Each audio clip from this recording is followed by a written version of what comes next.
7, 6, 5, 4, 3, 2, 1. You'll never have the sacred stone. Oh, this you crazy mother.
Take a second. There we go. Yeah. Welcome to Rules of Villainy here at Live at Grapes Games. I'm Villain Vince, joined as always by my co-host, Villain Andy, and we've already got Game 1 just about in progress, so we're going to kick over to that game.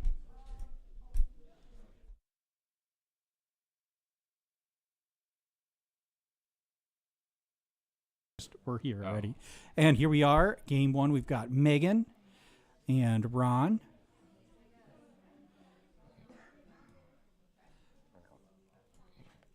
And so I think this may be... Oh, Ron gets +3 on the Flynn trigger.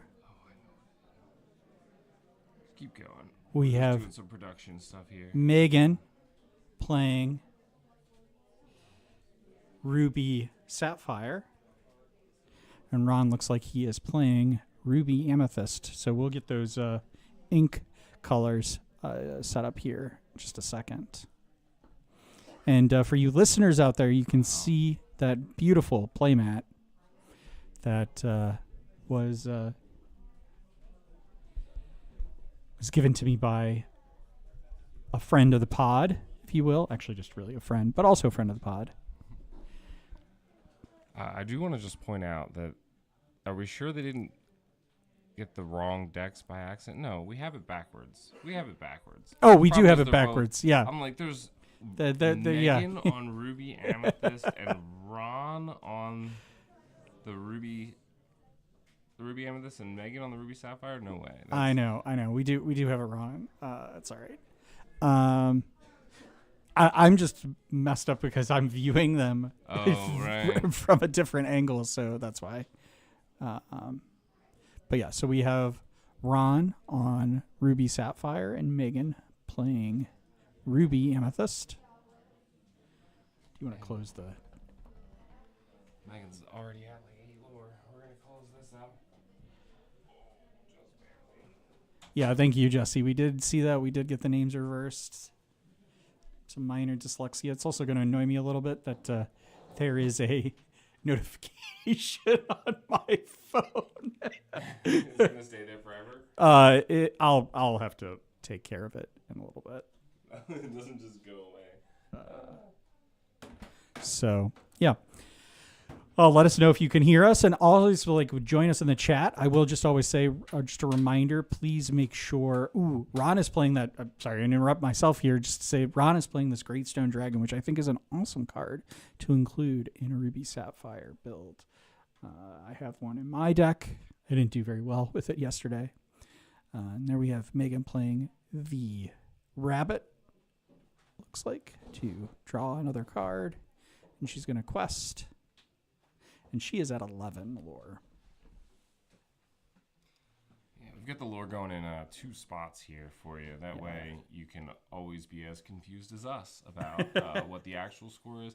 But I think generally the players do a really good job of making sure they keep the lore up to date on that phone. If not, we can send a text message to the phone. It'll pop up as a notification and say update. Update your lore. But what I was going to say is thank you all for joining us here at the Azurite SET Championships here at live from Grapes Games in St. Louis, Missouri. Be sure to like and subscribe to our channel if you haven't already. Just a reminder for our listeners, which I probably will throughout the rest of this pod, if we hit 200 subscribers before the end of SET Championships, Andy will play the Hot Take Ruby Steel deck at a SET Championship. Not just Ruby Steel, the mill version. The mill version. So we definitely want to see that.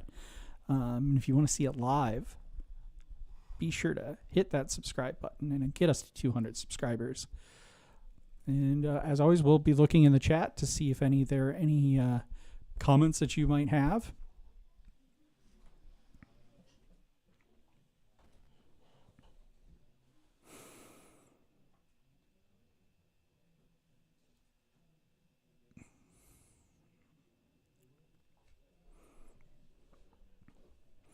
Oh, and another Flynn down. Although at this point, I think it's unlikely that this triggers.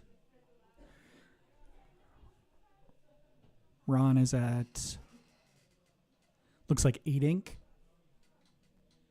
And he's also got the ability to ink additionally with the Great Stone Dragon, but he doesn't have anything in his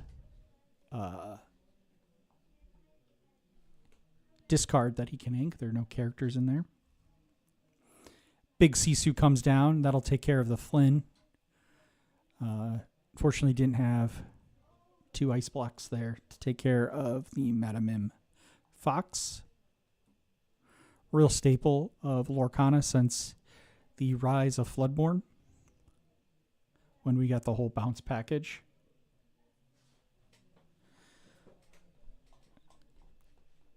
Inks a Brawl. And plays a big Sisu quest for 1, goes to 13. Can Ron deal with that? Does not look like he has the ability to. He does have a Dime, Shark, and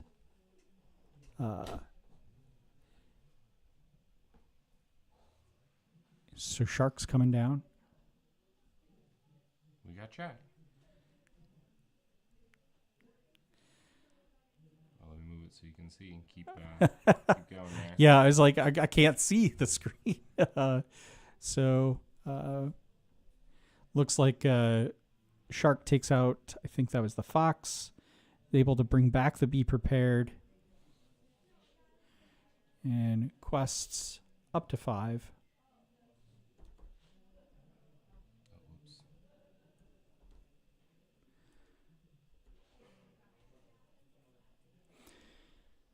And we've got a... Much better, right? It is definitely much better. Thank you. Control screen, and we have the viewing screen. You can almost read that notification on the phone. You almost can. There's my water. Quests up to 16.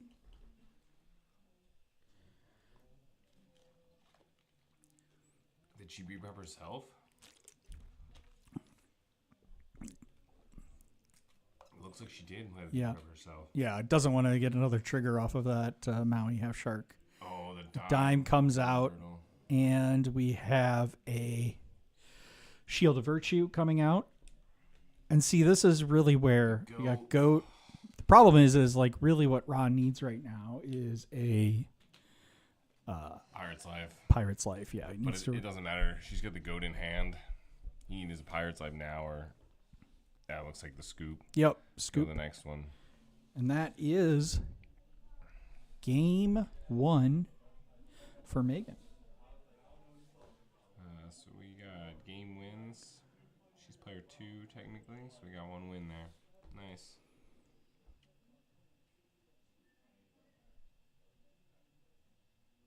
It's just delayed, yeah. I think this is a tough matchup for Ruby Sapphire. I only say that because I lost to you playing this exact same matchup yesterday. Although I do think, one of the things is like this is not as unfavored because of the inclusion of Dime. I just think it's really, really important to be able to get that Dime out early and start to scoop the lore up earlier. All right. So Finally got my headphones on and everything now. Sounding good. All right. Game 2. Yeah, you have the Dime in your list, Vince. I did. You actually got it out that one game, and I thought for sure I was done for. But you had a Maui in your hand, unfortunately. Yeah, I had nothing to easily tap it.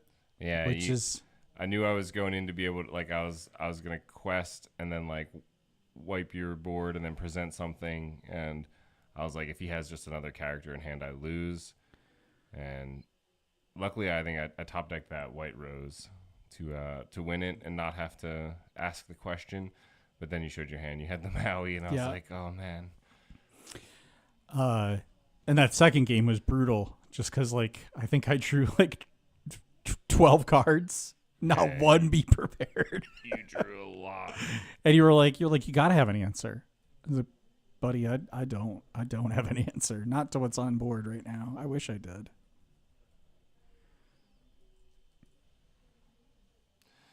Let's see if I can remember the password here.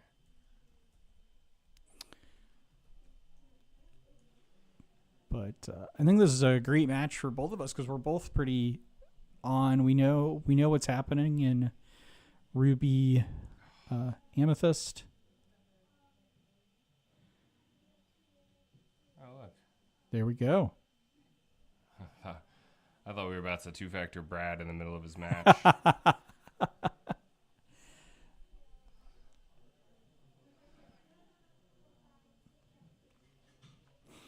Yeah, so if you're joining us, thank you again. And let us know if you played yesterday, and if you did, how'd you do? I got a Scar card. Must be nice. Yeah, it is. It is really nice. My Kirsten, who's playing today, she actually got 9th place. It was unfortunate, right on the bubble.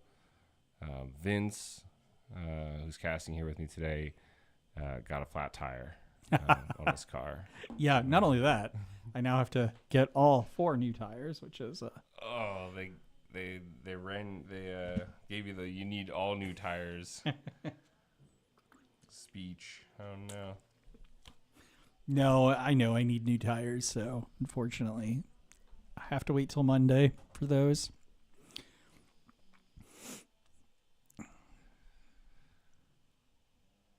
All right, so So it looks like, Ron had the popsicle, and then he followed by the played a cheese vision, ball. so he's looking through to see what he's going to take.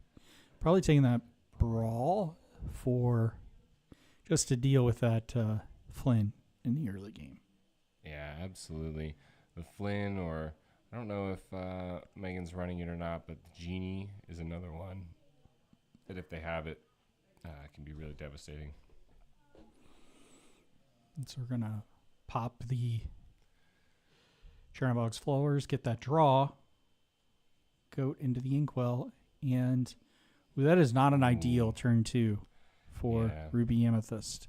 That said, I mean, against Ruby Sapphire, it's not great, especially Ron is a really, really good pilot. Yeah, and see. But I think it was yesterday or the other day, you'd be surprised how many games I play where I just have the worst turn 1, 2, and even 3 plays, and as long as they don't have something super nuts, then Ruby Amethyst is just such a great deck at like sort of always being in the mix, if you will. This feels like a good, Tala, Ink the Brawl, get the Tala, and that was an easy choice. You got Ice Block and Mouse, the Hiram Flaversham. Is he a mouse or is he a rat? I don't know. I guess he's a mouse. Sings How Far I'll Go. We get the goat. I mean the rabbit, which is, our favorite card. The best card in the game, arguably. Yeah.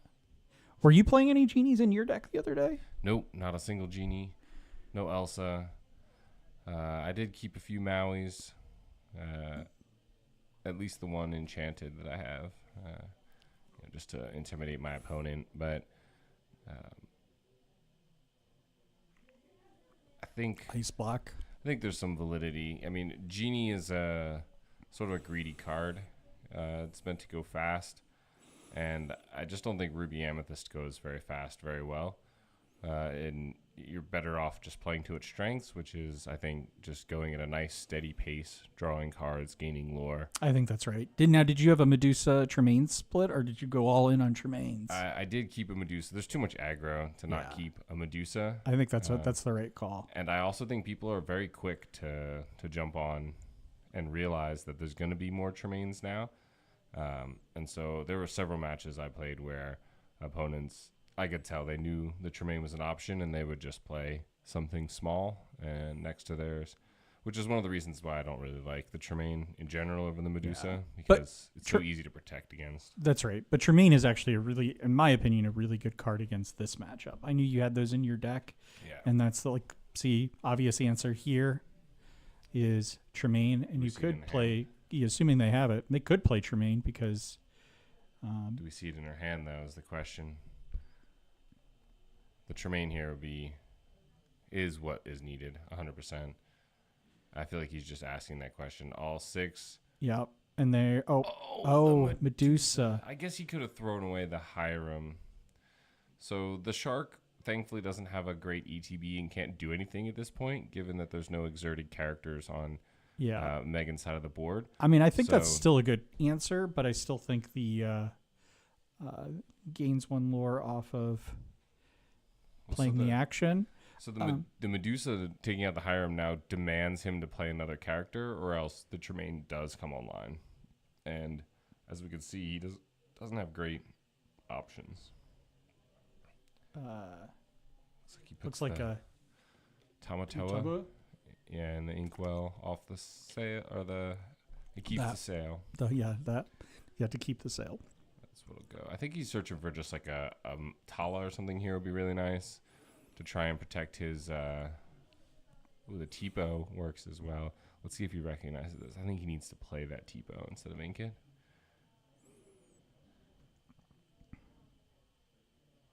Okay, good. The Brawl. Yeah. Yeah. There Smart comes the move. Tipo. Smart move, Ron. That's great. Does he put something in the ink? I think he's thinking through that, whether or not it makes sense to, and I think he's probably thinking no. I mean, the big Sisus aren't as valuable. Yeah. But I just don't know that the ink is worth giving up the potential control. Yeah. Well, he does have the B prep as well, and ideally he finds an item here. I didn't realize this would be an issue, so we're gonna change this real quick. We've got the smaller title. It doesn't cover up Ron's card there. We could even probably make it a wee bit smaller. So plays the rabbit to draw a card. There you guys Snake, rabbit, draw another card. Keep that visibility high. Gets that gets a library off of that draw. Yeah, 1 lore for Megan. We're definitely, in the draw card phase of the game. It is really, though, unfortunate that Ron. Oh no! Here comes the Vitalosphere, the Hiram to draw cards. This Ruby Sapphire deck is getting going. It's got a lot of ink. Yeah. It's got all the draw power. It's gains another lore off the Maui Half Shark. Yeah. Really doing everything that he wants to do here. Great Stone Dragon coming in online. Excellent. And then just questing for 2 more to go to 6. And not only is he able to quest with the Maui Shark because it has no fear of being challenged into because of its evasiveness.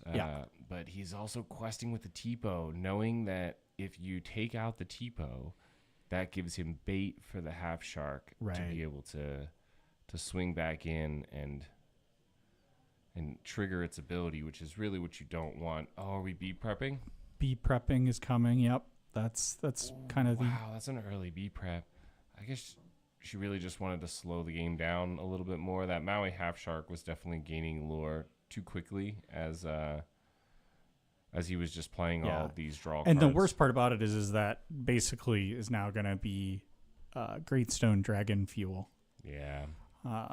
And so basically allows, Tamatoa comes down, almost certainly bringing back a Popsicle. At this point, draws. I mean, at this point, the game has needs to draw cards. As long as it can keep drawing cards in the game. Yeah. But at this point, the game has definitely okay. really shifted in favor. Another thing you really don't want to do with Ruby Amethyst is play that Be Prepared without the Tremaine to back it up. Having the Tremaine right after Be Prepared is one of the most valuable times for that card. Absolutely. Especially against Ruby Sapphire, because they're just going to play this. And so we don't have that. We have answers. Did pull a Be Prepared off of that rabbit. So we ink the crab. I think that says that she's going all in on trying to find. Probably plays a library here to develop. Yeah, moves over. Do Do we have another character to put down? No? Okay. Pass the turn. All right. I forewent all of the libraries and all the locations in general in my list. I just felt like, again, against aggro, it was way too slow, and I felt like I had too many cards that weren't good against a more aggressive deck. Yeah. Like like the Diggy Hole, Amber Steel aggro. Because, I mean, Flynn, not great. Sisu is also not great into aggro because they'll have no hand by the time you play that card. Does he have 2 more Tamatoas in hand? I would just play both those items. There's no risk in playing those items any other time. Yeah. Definitely probably wants to get try to find that dime. Oh. Ready?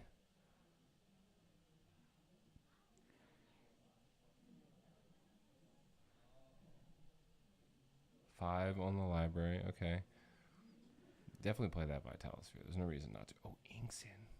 Oh, to ready it and then do another 5 for Rhea. That's a great play. That's an amazing play by Ron. What a play. That was really good. And I think that just goes to show you, Ron is a great player, but, man, he has really elevated his game in the past, few months and stuff. I mean, he's always been a really great player, one of the best players on our team. But that move there, I think, just goes to show you that Ron has elevated his play style. He knows what he's doing. All right, the B prep comes down. This is what happens when you see players that are thinking moves ahead. Also just goes to show the versatility of a lot of these tech cards, if you will, that exist in Ruby Sapphire. I mean, the Shield of Virtue and this Great Stone Dragon is doing plenty of work. Yeah. The Rhea is another card that we see. He's got a lot of ink. Counting them there to find out. Oh, the Hiram. You have to take the Hiram. Maybe he's checking for brawls. Number of brawls used, Medusas. We've seen 1 Medusa, 1 brawl. 2 B preps. So I think it has to be the Hiram. Yeah. Because you're putting 2 away, I think he's already lost 2. So he would never see an Hiram again for the rest of the game. Now he put the Hiram on the top. He wants that to be the first card he draws when he gets back down there, which is kind of interesting. Usually you want that to be like removal or like a dime target or something. But I guess he just knows he'll be able to draw the cards below it. Yeah, that's exactly why. He figures, Costs ink, though. But at this point, he doesn't care. Because by the time he gets back down to that, he's got... By the time he'll have plenty of ink. Because he's going to be continuing to ink all these characters. Do you have a pen? I do.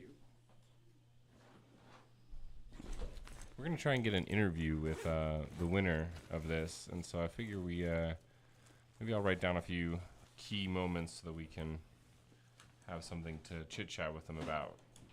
Yeah. If they and this is best of 3, so there will be a winner. Yes, absolutely.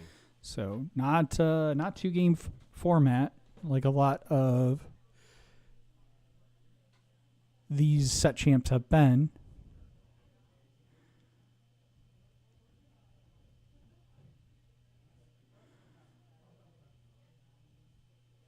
Tamatoa comes down, gets a popsicle, draws for the popsicle.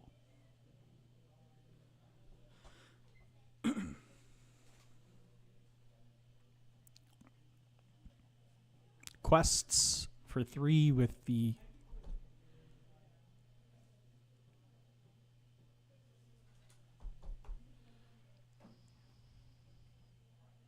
readies with the Shield of Virtue. Oh, we see the Pirate's Life in hand, too. Ice block. Also dime in hand, too. Oh, the dime in hand. Yeah, This game We need another is B prep from Megan for looking sure. very difficult. She's fishing. And I don't see a B prep in hand. Does she have another rabbit to keep fishing? She does. Library. Oh.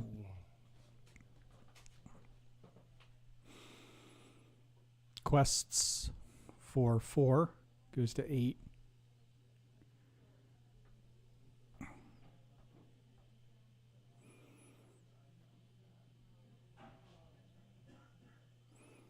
One, 2, 3, 4, 5, 6, 7, 8. I mean, he has win on board already, even without the dime. Yeah, and that just seals that. Yeah, absolutely. Player 1.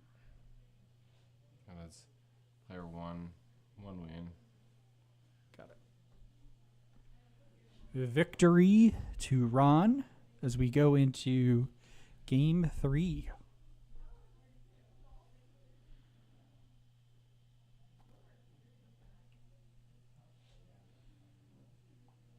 And Megan will be on the play. Ron doing his Pile sort. pile sort power move over here. It looks like the stream is still working here, from what I could tell. So if everything seems good, let us know. Be sure to chat us up. Let us know your thoughts on some of these plays.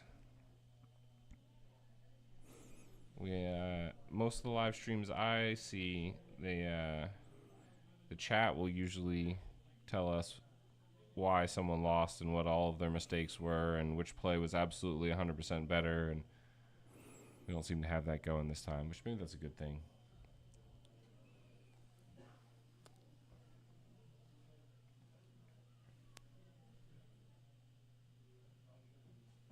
Yeah, and also let us know, like, I mean, I think you can all hear us pretty well, but, you know, if there's anything. Oh, we got the bars going here that make it seem like we're making noise. Yeah. There's That's- no gameplay audio, but we'll mute that one just in case.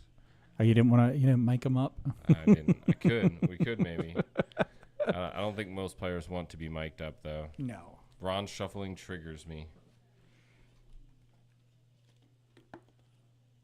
You don't like his pile sorting? Or he does have like that really unique where he like pulls from the middle and then like puts them together that way. I normally just like sort of split them in half.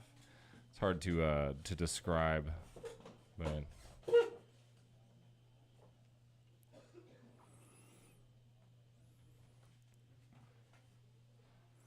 so, is it just me or are Ron's cards blue and Megan's cards green? They're like a different shade of blue. Oh, I guess they were shuffling each other's deck there for a second. Yeah, maybe. I got confused. I was like, do we have like this weird camera lighting scenario where the colors switch after they go through the feed? I gotta say though, your new lighting I think seems to have really made a. It does seem like it's more even. We still have the one glare spot though on the side, on the right hand side of the Rules of Villainy playmat there, and that's just because the overhead lights here at the venue. We'll have to implore your strategy of bringing the Like a canopy. tent? Yeah, we'll set up a tent, go camping indoors at Grapes.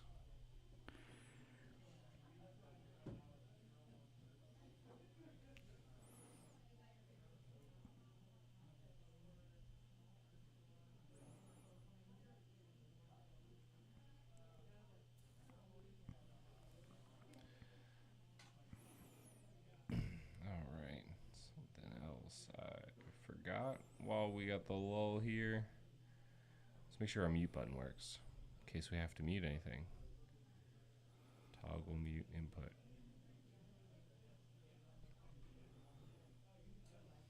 All right. Hey, there we go. That way if Vince goes off the rails with a profanity-laced tirade, then we'll have the mute button ready and handy. It's not a oh gosh Mickey button, but Oh, gosh.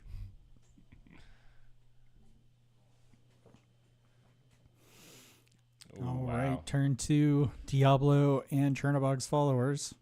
And we see the turn 1 Chernobog's was popped to draw a card already. Yeah. Well, the Pirate's Life inked early. Love to see that.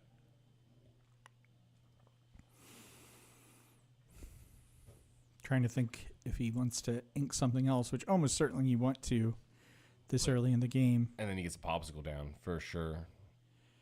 This is like the perfect line so far for Ruby Sapphire. Yeah, I think that's the right answer. Ink. Play the popsicle. Draws. Oh, he drew another popsicle. He needs the Hiram. Does he have the Hiram? That's the question. I didn't. I'm not sure if I saw the Hiram. It does. Yep, right there. It does have the tucked Hiram. in the back, along with another Pirate's Life. Ooh.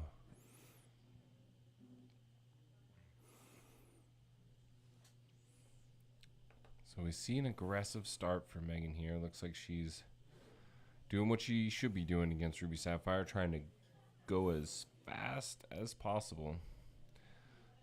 So we're going to see the Sisu take out the Chernobogs. Another Popsicle come down. It's an interesting choice. Yeah, I have to say I was a little surprised to not see the Hiram come down, but I think he just felt like he needed to deal with the board. yeah. There was a quest for 4, would have taken her to 7 there. But the friends, that has to be a sigh of relief from Ron. Oh, for sure. That he didn't see 2 lore come out of that Sisu this turn. Oh, but the library doesn't feel great either, honestly. Oh. Oh, with the Diablo there too. And I think that library is going to stick around, but I do know that Ron is running Hideaway. Okay. Gets a Tamatoa and a Let It Go off the draw there. So we're going to see an ink come down. Probably going to ink that, maybe the Tipo or Let it go. Let It Go, yeah. Popsicle. Another Sisu. That's not bad. Ron is still doing good. He has so much draw saved up here, though, with that Hiram and all those items. A Brawl from Megan would be...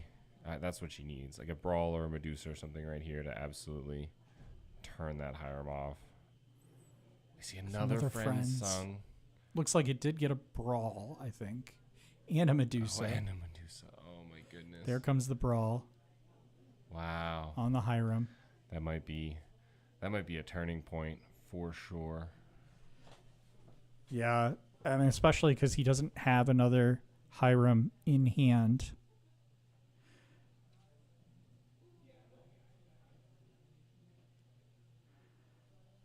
Quest for 1 goes to 6.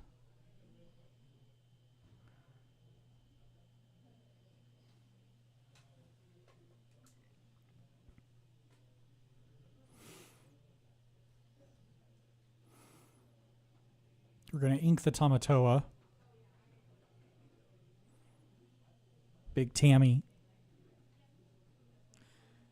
And looks like we're just going to try to ramp here. Play Tipo.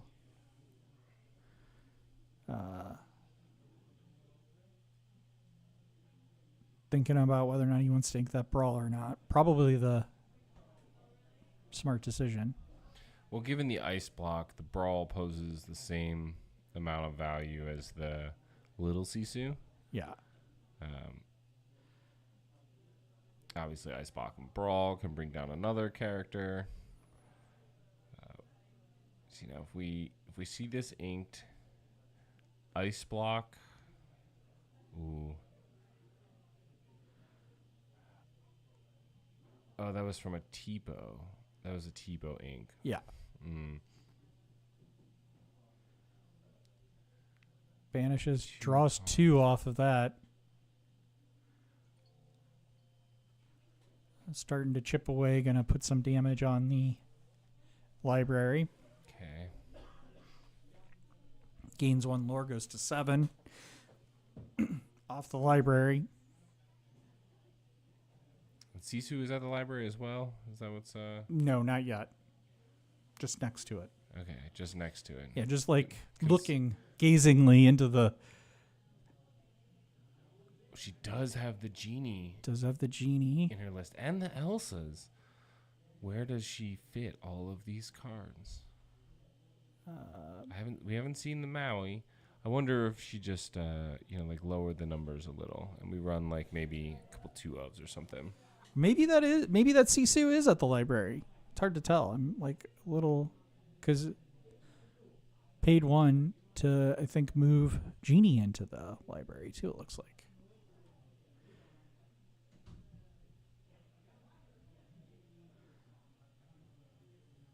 Let us know in chat. We've got 17 people watching. Thank you so much, everyone, for hanging out. We've got, did they say 5 rounds, 6 rounds? How many players? I think we're at 5 rounds. 5 rounds, okay. I'll reconfirm after this round, but I'm pretty sure there's 5 rounds. I think we're like 1 short of 6 rounds. Oh, that's a bummer. Yeah, like 1 or 2 short.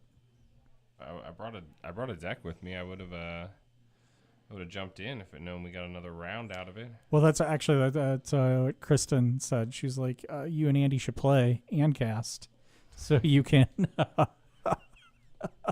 so we could get 6 rounds. Oh, Eduardo's in the chat. What's up, Eduardo? Thanks for stopping by. I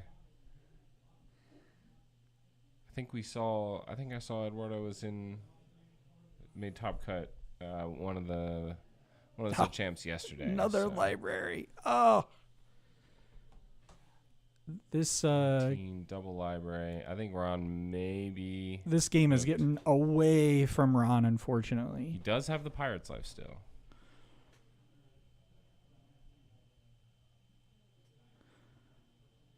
The Visions.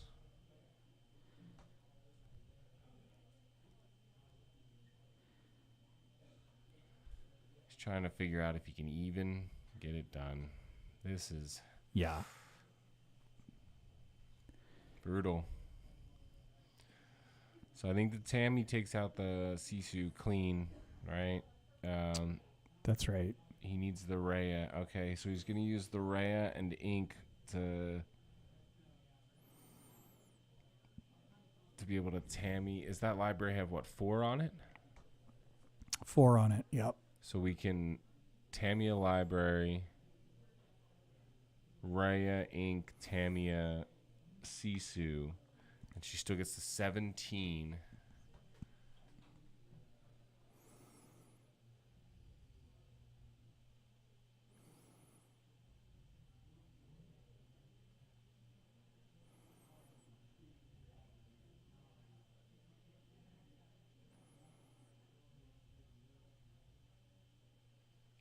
Pirate's Life is going into the Inkwell over the Vitalosphere.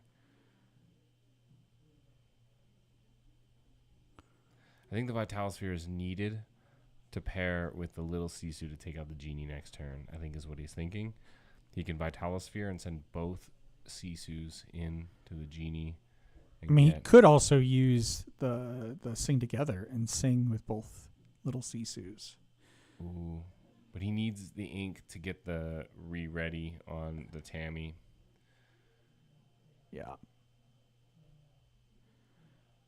Oh, he's able to do the Vitalosphere move this turn. Oh, he takes that out instead? He's going to let her go to 18?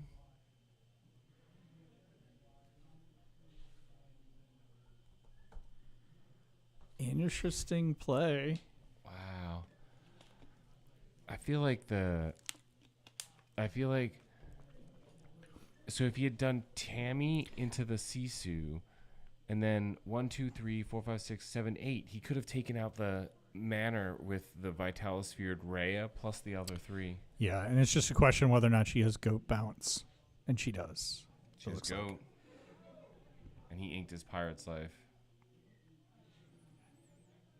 Oh.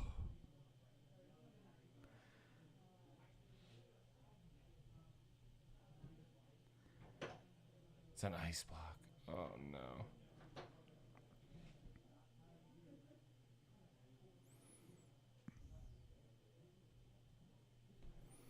Plus for 5.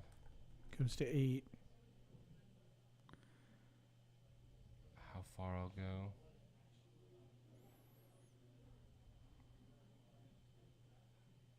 He doesn't have it. Yeah, but the inking off the how far I'll go will ready the Tamatoa again, though.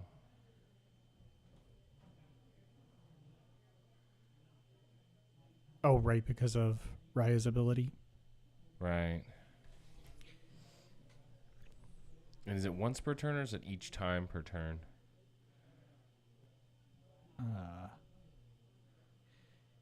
Another Raya and a Shield of Virtue. Ooh. They both cost the same. They both give you the same thing.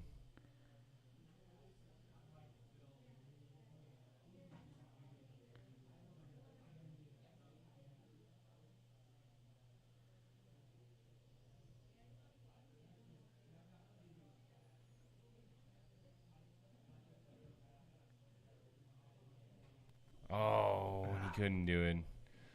Couldn't Dang. do it. Well, So Megan will gets take the round victory. 1. 2 games to 1.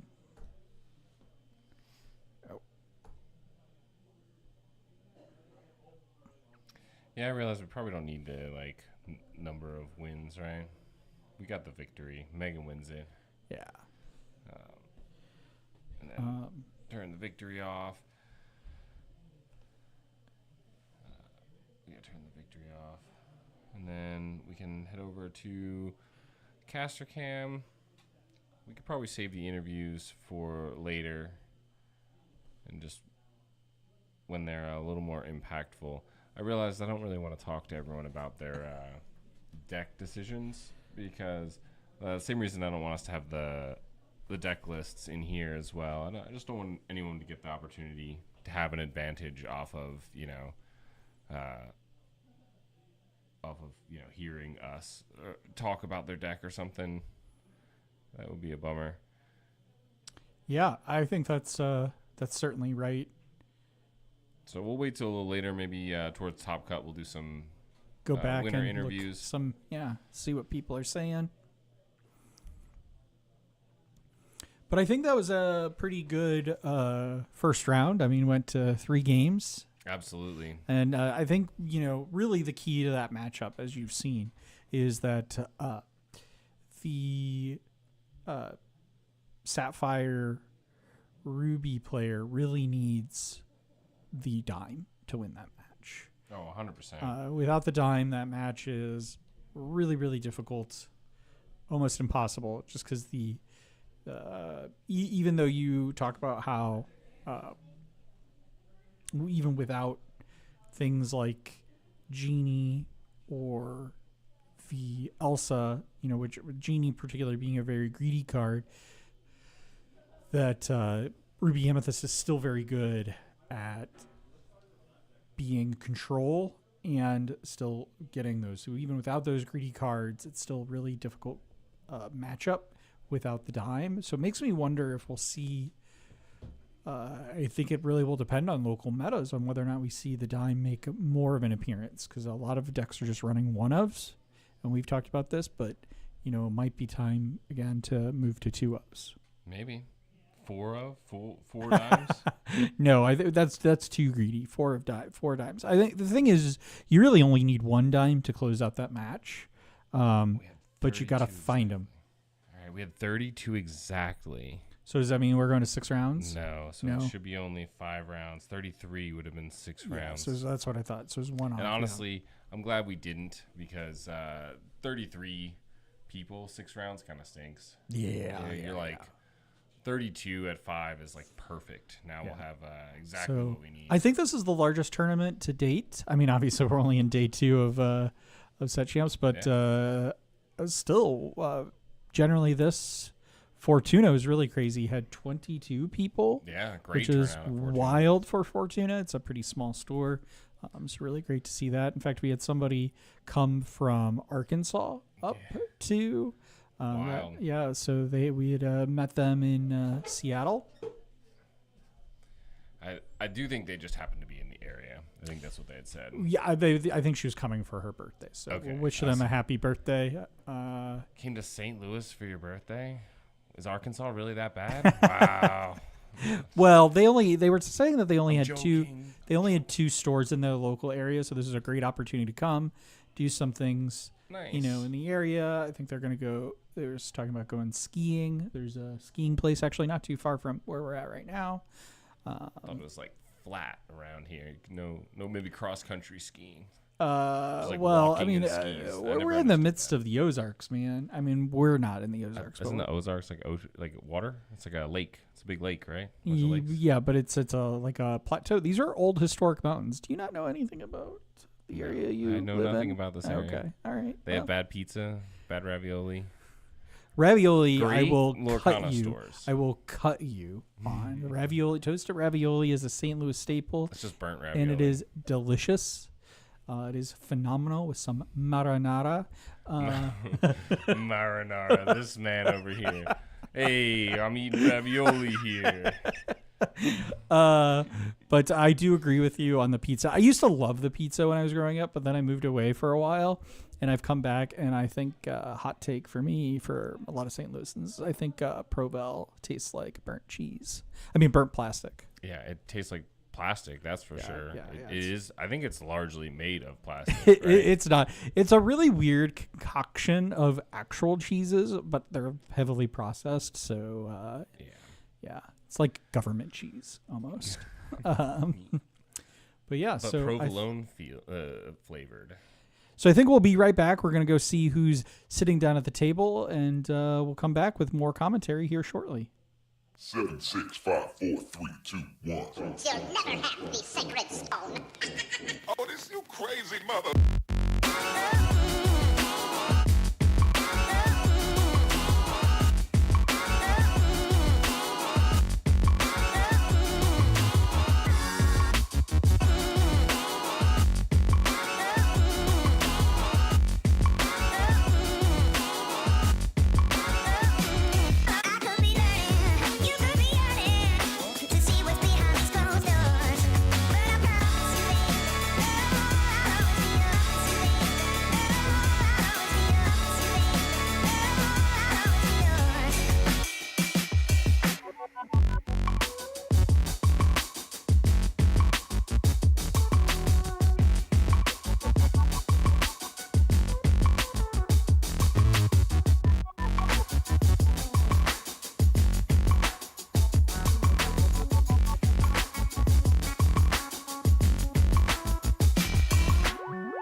7, 6, 5, 4, 3, 2, 1. You'll never have the sacred stone.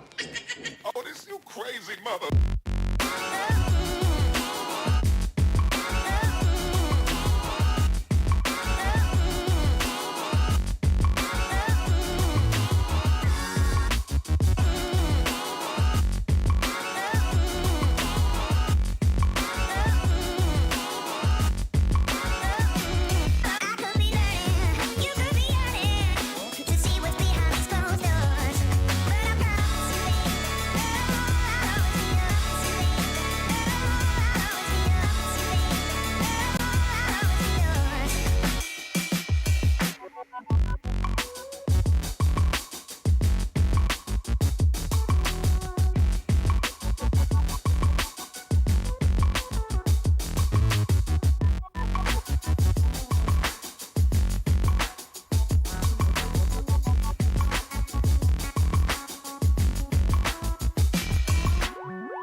All right. Hey, guys, Welcome how's it going? back to the Azurite SET Championships here live from Grape Games in St. Louis, Missouri. I'm Villain Vince, joined by Villain Andy for round two.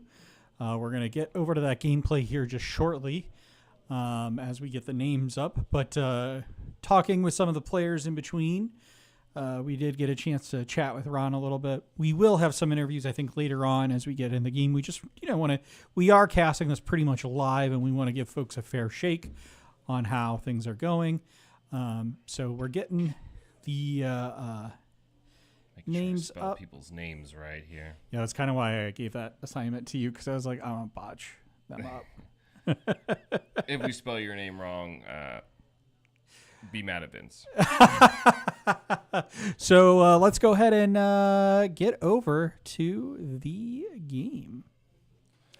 All right, and we actually do have some ink changes here. I believe we're seeing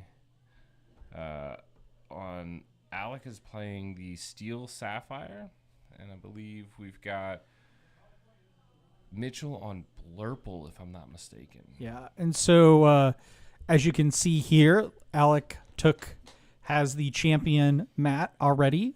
Being greedy here. Going for another one. No, Alec's a great player. He usually plays at a store that Brad and I run, Game Night. But he took down the Fortuna Set Championship.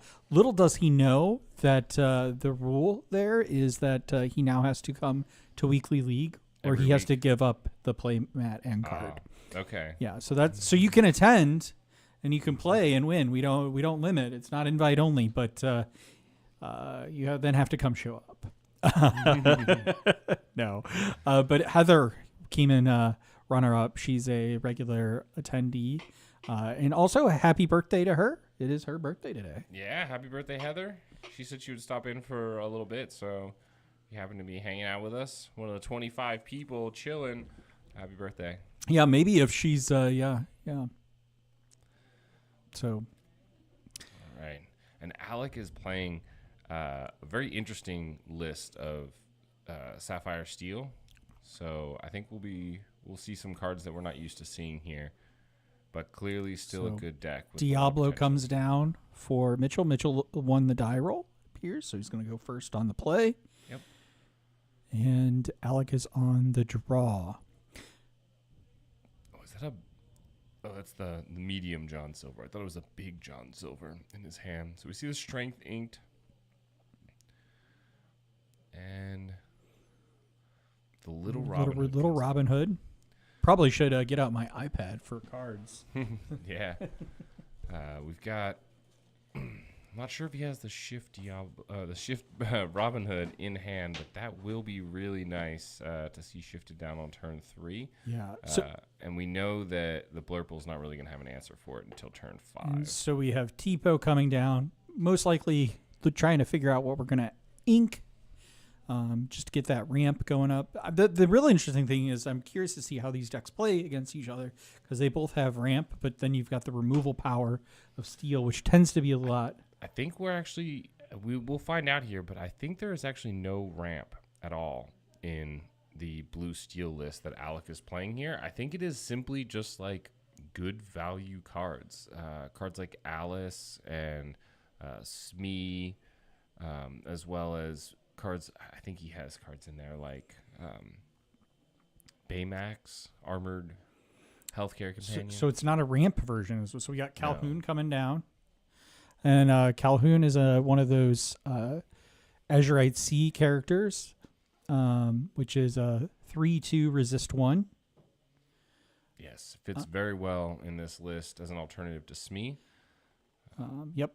And when you remove a character, when it banishes another challenge, it gains 2 lore. Yeah, during your turn. So, or maybe it's while challenging. Yeah. But yeah, if it swings into something and banishes it, it gets that extra lore. And the quest from Robin Hood is actually really interesting here. From Alec questing that Robin Hood kind of signifies that he doesn't have the shift, because he's willing to let it, go get banished by something like a fox. But it could also just be, mind games here to try and say, I don't have anything to do with this Robin Hood. Of course you can, swing into it. But we see that the Calhoun stops all of the free questing from the side of Mitchell here. Yeah.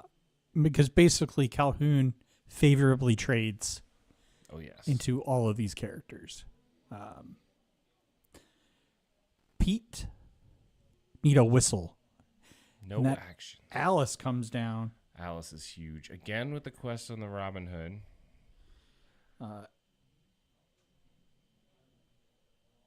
And that Alice is just it's a 3. Having some trouble with the thing. But it's a 3 uninkable, 1 for 4, has ward, and whenever this character quests, another character yours gets +1 and gains ward until the start of your next turn. Oh, it looks like Mitchell is asking what's going on with that card as well. Yeah. It's not one that is seen too much, although I think it is a very strong card. Well, it's one of those Azurite C cards that just, I think, we talked about it on the show when it first kind of came out, but it was one of those cards that just didn't really see play because we didn't see a lot of these Sapphire Seal decks where it really seems like it made a lot of sense. Yeah. And so it's really great to see that this deck is coming and, honestly brings a little spice. It clearly does well in the meta that we're seeing right here for the local meta, by taking down that set championship the other day. So we're going to quest for two more. sang friends with the rabbit. It looks like the strategy here is to just go wide. So the Calhoun can't take down everything all at once. Right. We had already sang friends with the rabbit, which was already vulnerable to the Calhoun, so we might as well get the free lore from the other two.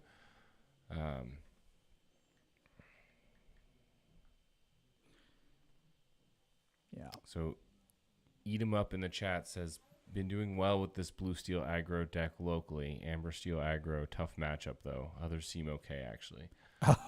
Oh, another Alice. So gonna gain 2 lore there. Gonna give Ward and the extra lore. Ward, Robin so Hood. going to 6. And take out Tipo. Is the rabbit? No, you're right. Good Yeah, call. The take rabbit. out the rabbit. So 2 more. Gains 2 lore, goes to 8. Should be at 8. Yep. Wow. And then we've got 4 more lore sitting on board. Yeah, That's all but guaranteed to happen. I do have to say that Amber Steel aggro is a rough matchup. I think for any deck, it can be a rough matchup, in my opinion. Yeah. It's one of the better aggro lists. But I think it really matters on whether or not you can get it to work the way you want it to. Now, in my experience, when playing against it, my opponent always gets what they need to get. But then when I try to play it, I never get what I need. So I feel like all of the cards in that list, though, are just like so great at doing exactly what the list wants to do. Just go really fast. So singing, Friends with the Genie. See, this is the reason why I hesitate to play Blurple a little bit here, because there's no wide board clearing mechanism whatsoever. The Blurple's only option is really just to sort of keep doing the same singular things over and over again. So you can bounce and take something out with the Fox, and then bounce, the Hades. But we're going to see Let It Go, Hades, and Elsa, the 3 main removal tools of this deck, completely turned offline by this ward. Right. So the Crab buffs up Tipo to take out the Alice. Good call. Yeah, I like takes that. out the Alice and will survive. Crab on Broom or Tipo into Daisy is a very common line I've had to play when practicing against Amber Steel. Sorry. Yeah. The question is does he draw? Because one thing you can do with the Diablo is also sacrifice it. Not an ideal trade, but sometimes when you need cards and answers. Wow. Alice, Eat 'em Up says Alice plus Pluto. Bodyguard Wardlock is the go-to combo. Add Cogsworth and it's over. So it looks like we have a song in hand. I think it looks like a strength. It looked like there was a Gantu, All Hail. And I didn't see strength the maybe last. the only sort of fight back mechanism, other than I guess maybe Calhoun. You could consider that, but that's really the only thing I think this deck is running to interact with the opponent. And so Inkset Strength plays the Gantu. So we're going to 10 here. We're going to give the ward to the Gantu. Okay. Ward to the Gantu. You lose out on the lore, but you get to keep him around for good. And he's going to take out the Tipo and go to 14. And I think that might be... He needs to clear the whole board. Gantu quest for 4. Yeah, Gantu quest for 4. I don't think there's... basically needs to clear everything that is exerted. Yes. Which, I mean, is not impossible, right? So the Crab goes into the Calhoun, which can then buff the Diablo to take out either the Robin Hood or the Mickey Mouse. But the problem is you still need something to deal with the Alice, and then don't forget that, like, the rest of the game still exists. Yeah. If this list runs Baymax, you can heal Pluto to keep his 5/5 and then I'm gain new pretty lures, sure he has Baymax in this deck list. He but did in the list he was playing yesterday. Obviously, I'm not going to put it past him to, change up a few cards here or there to see, depending on how things felt. He takes out the... Okay, so we have the bounce. Oh, that can take out the Calhoun. We can finish the Calhoun with that. Good move. But now we need the bounce. We for sure need the bounce. Okay. There we go. There's the Fox. The Crab comes back. We buff the Diablo. Yep. Diablo takes out Alice. Alice. Okay. And then Diablo takes out Mickey. And then... Draws a card off of it. Yep. That is the best that probably could have happened. We've still got 3 ink left to do something else here. Both players in this are 1-0 going into this round. So they both won their previous matchups.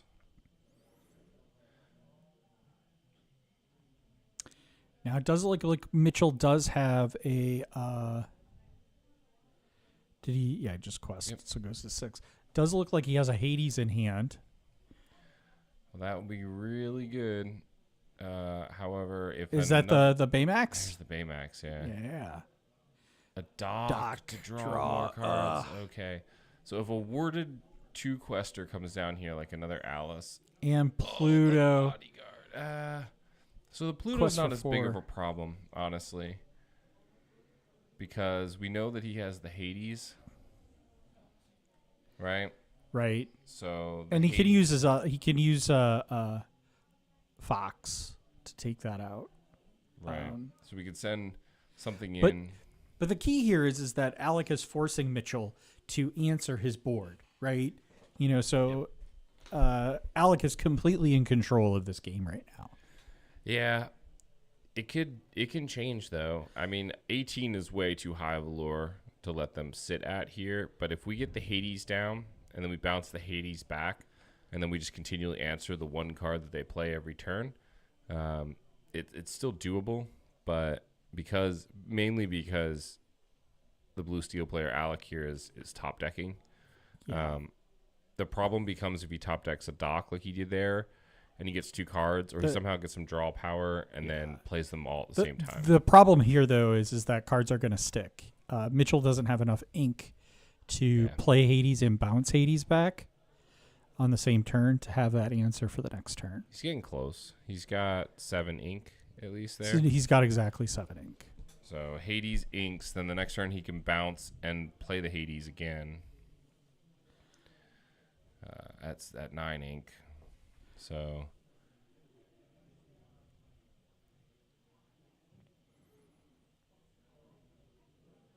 five. Ooh, and buffs the rabbit. Trades a clean trade with the Pluto. Oh, wow. And the And card. card draw. But there's no Hades. So we still have the Fox, though. The Fox can go... Oh, we see a snake in his hand. So the snake really needs to be saved for the Hades, I think. Yeah, it looks like Goat goes in. The Elsa down for the dock. That's huge. Yeah, going to be able to now. And, you're right. I mean, this is a great example of being able to... This does really stink that he has to send and lose his genie into the dock to stop that one lure, because the dock is a 1/3, right? Well, he can oh, yeah. So he's got to send both Elsa and sacrifice the genie. So, We lost an Inkwell card. That's fine. Looks like Quest for 1 goes to 7. So there is 1 card left in Alec's hand here. So 2 now. It looks like the Baymax he just top decked there. Well, it also looks like he got the big Robin Hood, if that's what I see in hand. A little Robin Hood and Baymax. Oh, big Robin Hood. Okay. Yeah. You were right. You were right. So I love the artwork on that big Robin Hood. it is really cool.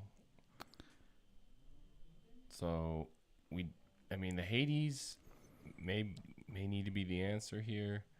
I don't know. This is tough. Bounce and Elsa. But you don't... I mean, a Hades can take out the Robin Hood.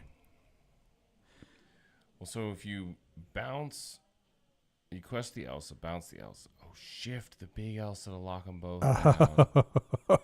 Oh, That's pretty good. that is pretty good. out the That's a little line Robin that I Hood. hadn't thought. Merlin Crab takes out the little, So we could have. Oh, and he quests for 3. He's going to try and catch back up.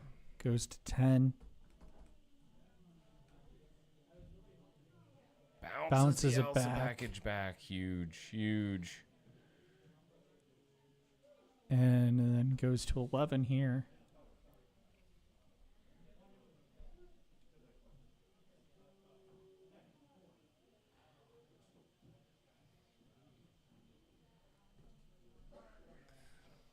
So the Oh, Robin Hood's- McDuck Manor comes down. Oh my goodness, the McDuck. That is brutal. We need another bounce here. Yeah. Well, the real problem here is I don't know that he can take care of both. Right. The Robin Hood and the McDuck Manor. Can take care of one for sure.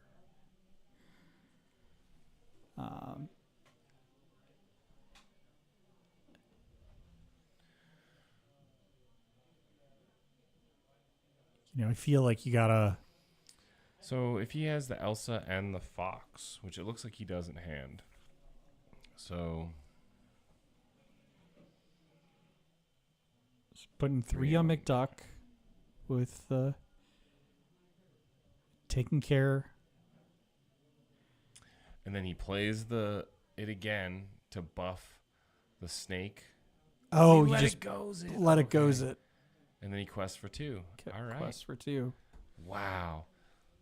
Really just That is. keeping himself in this game. Yeah, I mean, this is a fight. Really great plays by Mitchell here. And that is the. Fox can't challenge. Okay. Potato Captain. It's John Silver Potato making.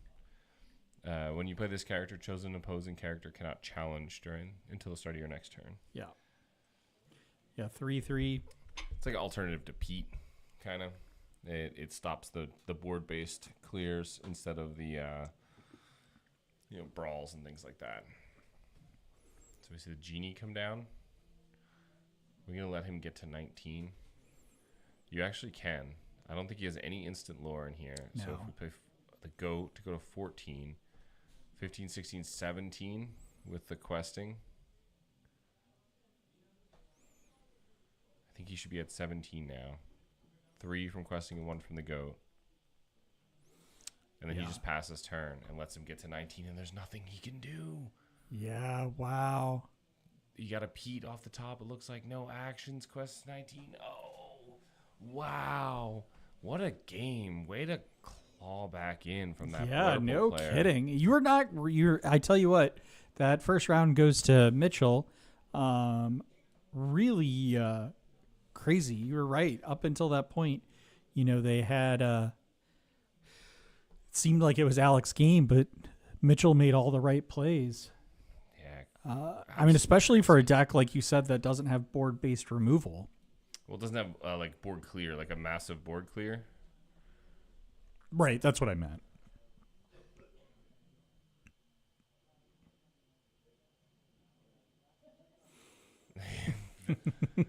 We should put little instructions there next time. Yeah, it's all right. It's okay. I mean, it's a lot easier than the big giant die we had. Yeah, those were fun while they lasted. But Yeah. I will say probably do need to go buy some like gigantic damage die yeah, like just they have in the. the basic like black and white ones work. Are they really that big from the stream? They are pretty gigantic. As I feel like regular sized dice would work. Yeah, they're like because if you ever see them when they put them on the card, they're Yeah. almost like not quite half the size of the card, but they're like pretty. They look pretty chunky die. And they always put them on the words. So you, We have 46 people on the stream, or 44 now, Welcome. Thank you so much for supporting us. We really, really appreciate you joining us on the stream. Please be sure to give us a like and subscribe. If you're new here, if you found us through Blue Sky or wherever, welcome. Just a reminder, we are trying to get to 200 subscribers as soon as possible because Andy has said that he will play the Ruby Steel mill deck at a set championship. Absolutely. And make no mistake, we will actually record those matches and stuff. So you'll get to see Andy play all of those matches on our channel. Probably won't be live, but we will record them and get them set up so that you can see that happen. But that'll only happen if we hit 200 subscribers on our YouTube channel.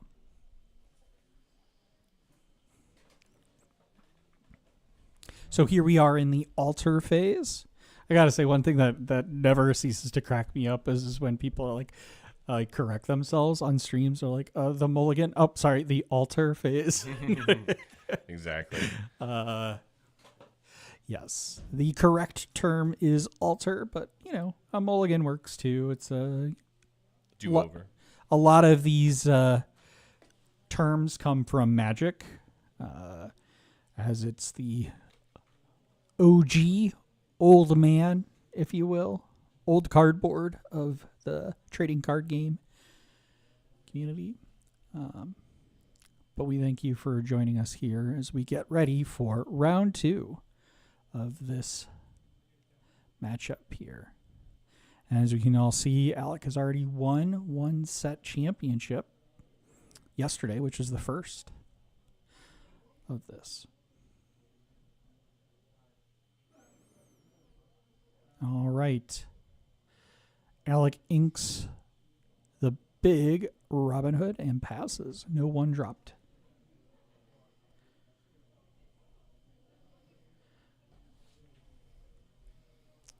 Mitchell on board with one character with the Chernobog's followers.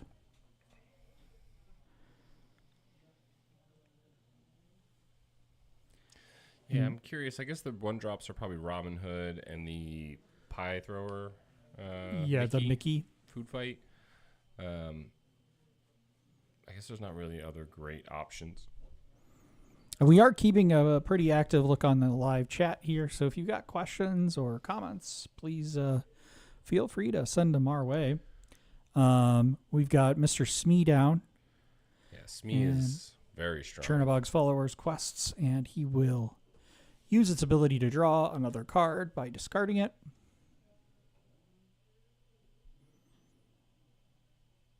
Kind of wonder if that's I think an alternative move, depending on what he plays here. So he's going to play the Tipo, likely ink again. Wonder how critical that getting that extra draw off there was, what he had in hand, because you could favorably trade into the Smee next turn. You still can with I guess not with the Tipo. Not with the Tipo. Make Andy play Ruby Steel anyway. You got to hit that subscribe button.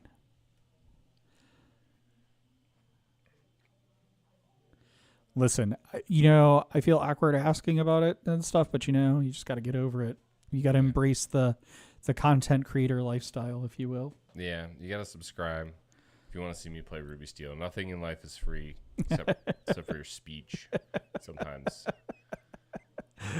Yeah, I mean, that's a sore subject. Let's not get into that, especially this weekend. So we're going to quest for 2.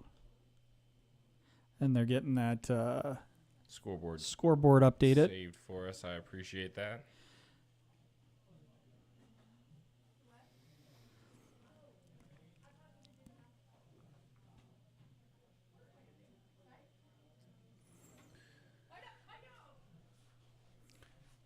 Questing for 1 with the Tipo.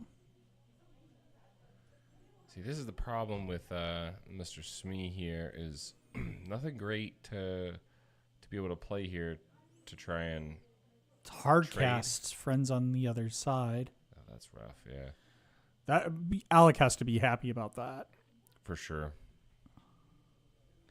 Ink's a friends. And he's going to play a Diablo. Man, You know- Diablo is such a good card in a lot of situations, but playing against aggro like this, it just can be really rough. Yeah. I almost wonder if he runs brooms. I don't think we've seen a broom on Mitchell's side here. Have we Or is- not seen a broom? I thought we did. But maybe I'm... I know we've seen Chernobogs and the Diablo. We've seen the Burb and the Churny Boy, but the broom is, in my opinion, the best into aggro because it works it works the best with crab, honestly. So John Silver into the Inkwell. That's fine. Exerts 4 to put the Pluto out. Quest for 2 with the Alice probably gives Smee the Lore, extra yeah. lore to quest for 3 to go to 7. Wow. What a play. So we have the Tipo. So we can run the Tipo into the Pluto and then take the Pluto out for free. But I mean, 5 ink is all we've got here. So Yeah, but the thing is like then you're going to have to... The option to take that out would be Fox, right? yep. Or... Then the Alice survives, as does the Smee.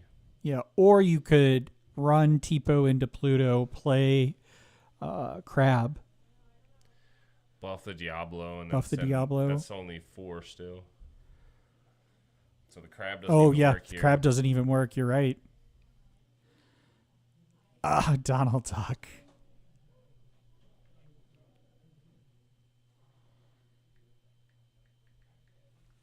Yeah, the Donald has that Mickey Mouse effect. Ink off the top when you play it. And Exerted. It is rough here because now we give... See, now you can give the ward and the extra lore to the Pluto, Yep.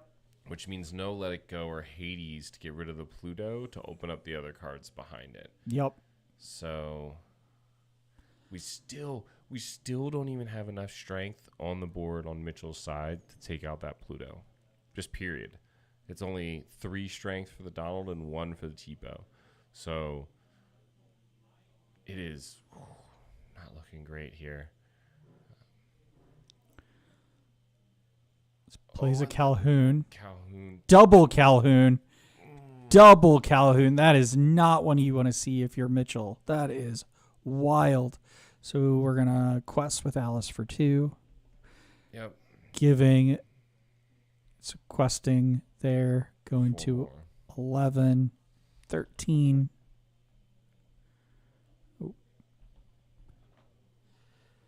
Oh. And the Smee, though, does get banished due to the attrition from his ability. Yeah, but I mean, Alec has gotten the 6 lore lore out off of of him. Mhm. I'd be happy with that.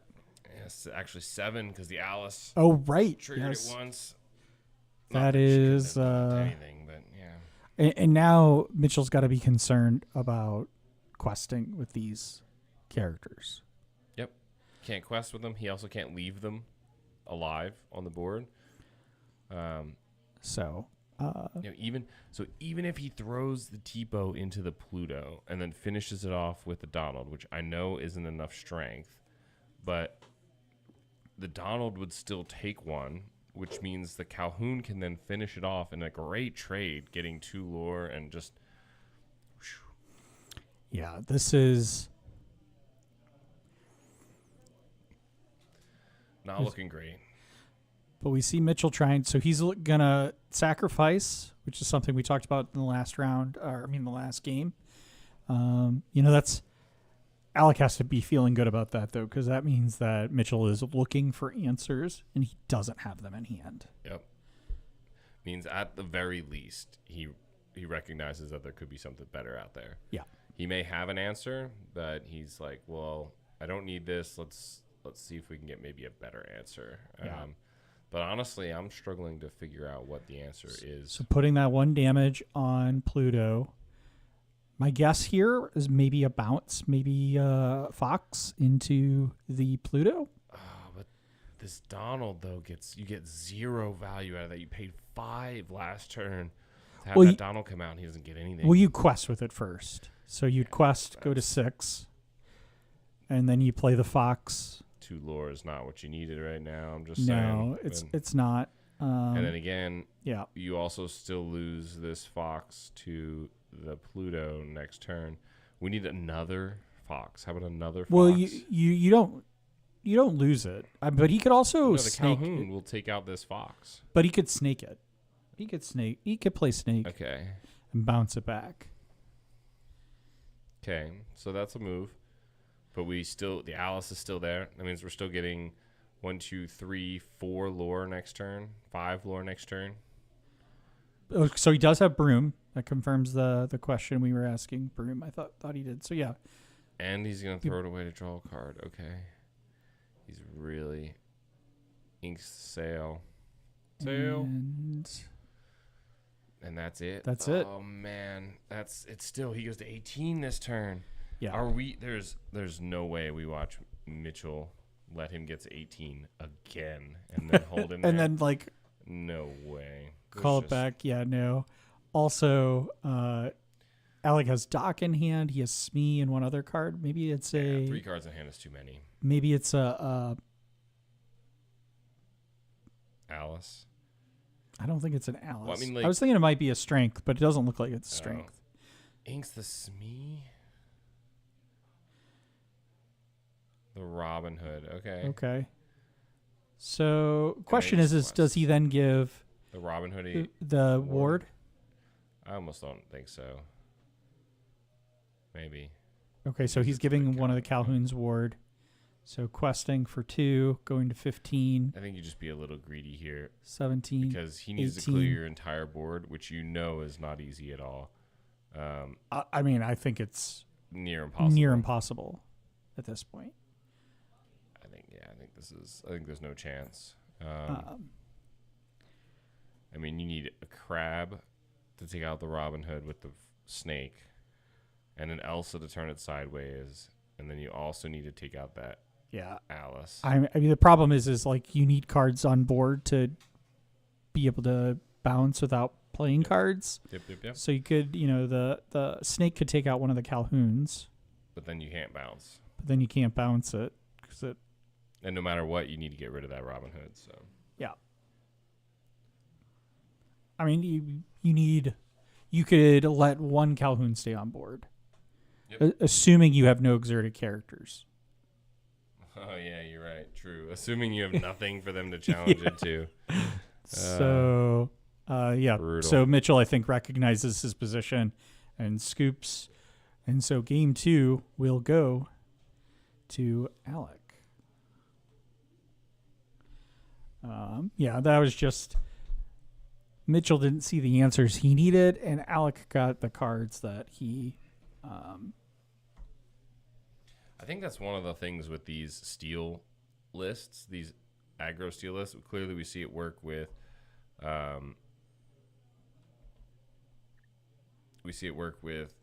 the amber steel, and now we're seeing it work with sapphire steel. I mean, these cards just have such good value to them. Smee, Lawrence, which I don't even think we saw, but like the Alice, and it's just. You need answer after answer after answer, which, Blurple has until you play just one too many questions without, they don't have the wide answers. I got to say, did you expect going into set championships that you would see Sapphire Steel? Or at least, I mean, maybe see it, but do as well as it's been doing? No, not really. It makes sense given the... Like I said, that it's just sort of another aggro deck, and I think these sort of slower aggro decks that don't, like Amber Amethyst just goes so fast, and everything is out on the board. Your hand's empty. I think that with the steel, with the docks, you're just playing a little slower, and it just really, your opponent lacks a lot of the ability to answer something. A 4/4 Lawrence on 3 is crazy. A Smee on 2. I mean, you have to be on the play, at which point you're then sacrificing your 3-cost character into this Smee to trade. It's just tough. Yeah, it's just brutal. So we're in the altar phase right now. These reset the lore totals here. Before we get folks questioning our production quality of being behind lore. Hey, I've seen worse. Our lore tracker doesn't like reset every like 5 minutes like it does the DLC.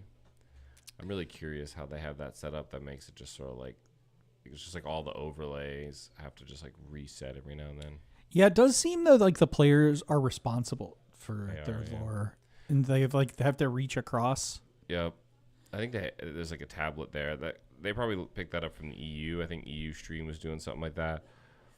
And ultimately, I mean, we're doing kind of the same thing, right? We're making our players keep that lore total here. I added the lore numbers, but honestly, if we get lazy, we can just hide them and make the players do it. Yeah, I'm fine. It doesn't matter. It's mostly when it's like 6 to 9. I have a hard time telling who has 6 and who has 9. Yeah, with our it's like sideways there. So yeah, because it's really meant there for the players' benefit. Although I will say, like, just as an aside, most people know this, I think, already, that if you're not using pen and paper or pencil and paper to track your lore in these games, you really need to be doing that.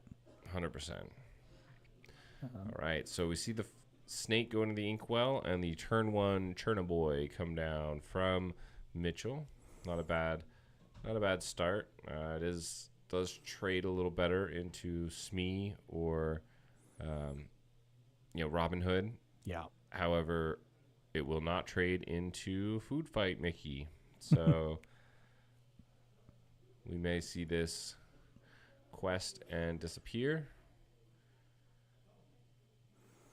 Quest for 1. And I think we are. I think we're going to see this go away. Get picked up here.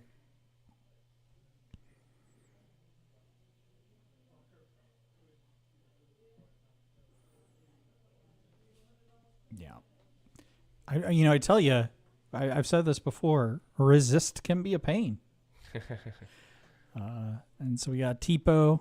Something else is going to go into the inkwell, exert it. Just really consistently getting this Tipo out on 2. Tipo or Sale. You got 8 of them. So something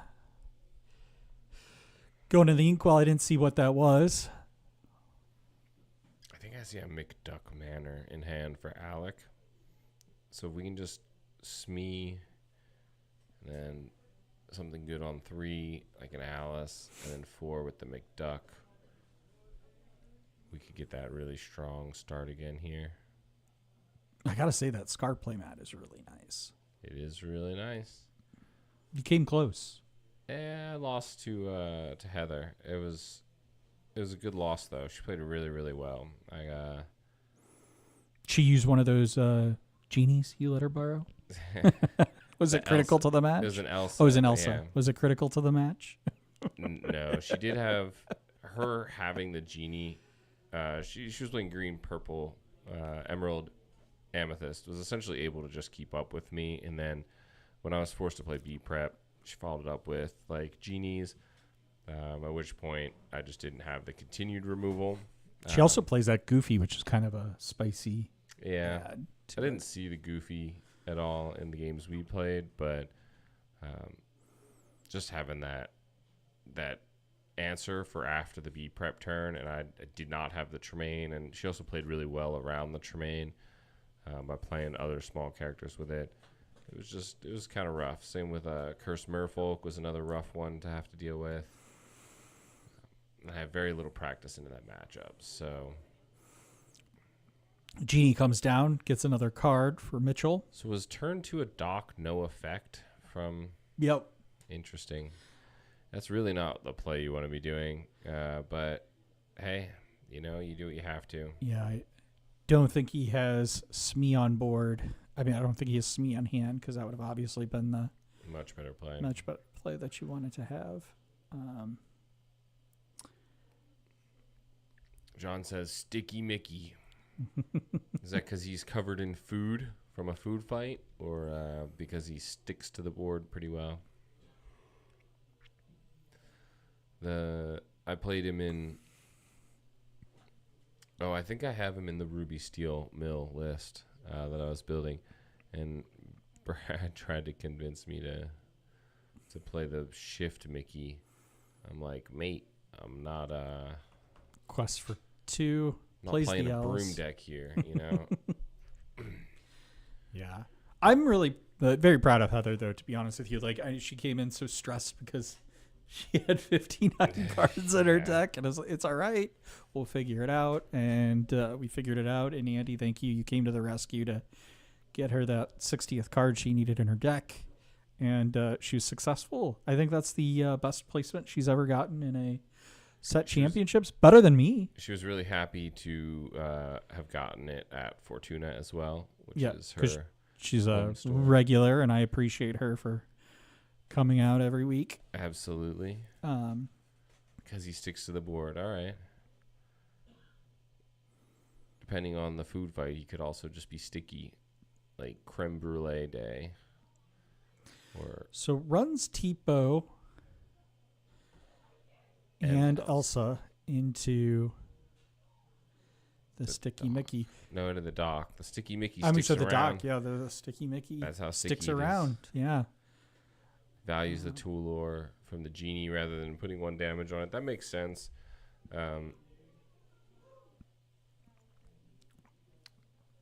I would be shocked if we didn't see... You think McDuck Manor comes down now? Maybe. Turn 4. It is a little risky. There's a lot of characters on the board. But at this point, you already know that it would take 2 characters per person on the board. Yeah. So it takes 4. Yeah. Nope. The Pluto. Honestly, just as good, if not better. Probably, yeah. Absolutely. That's a really good move. Yeah. And then you just follow the Pluto up with a McDuck Manor, depending on how they deal with this. So if they leave too many characters on the board afterwards, after dealing with Pluto, which is unlikely, but that's where you need to be worried. So quest for Alice for 2, then quest with Mickey for 2. We go to 7 here.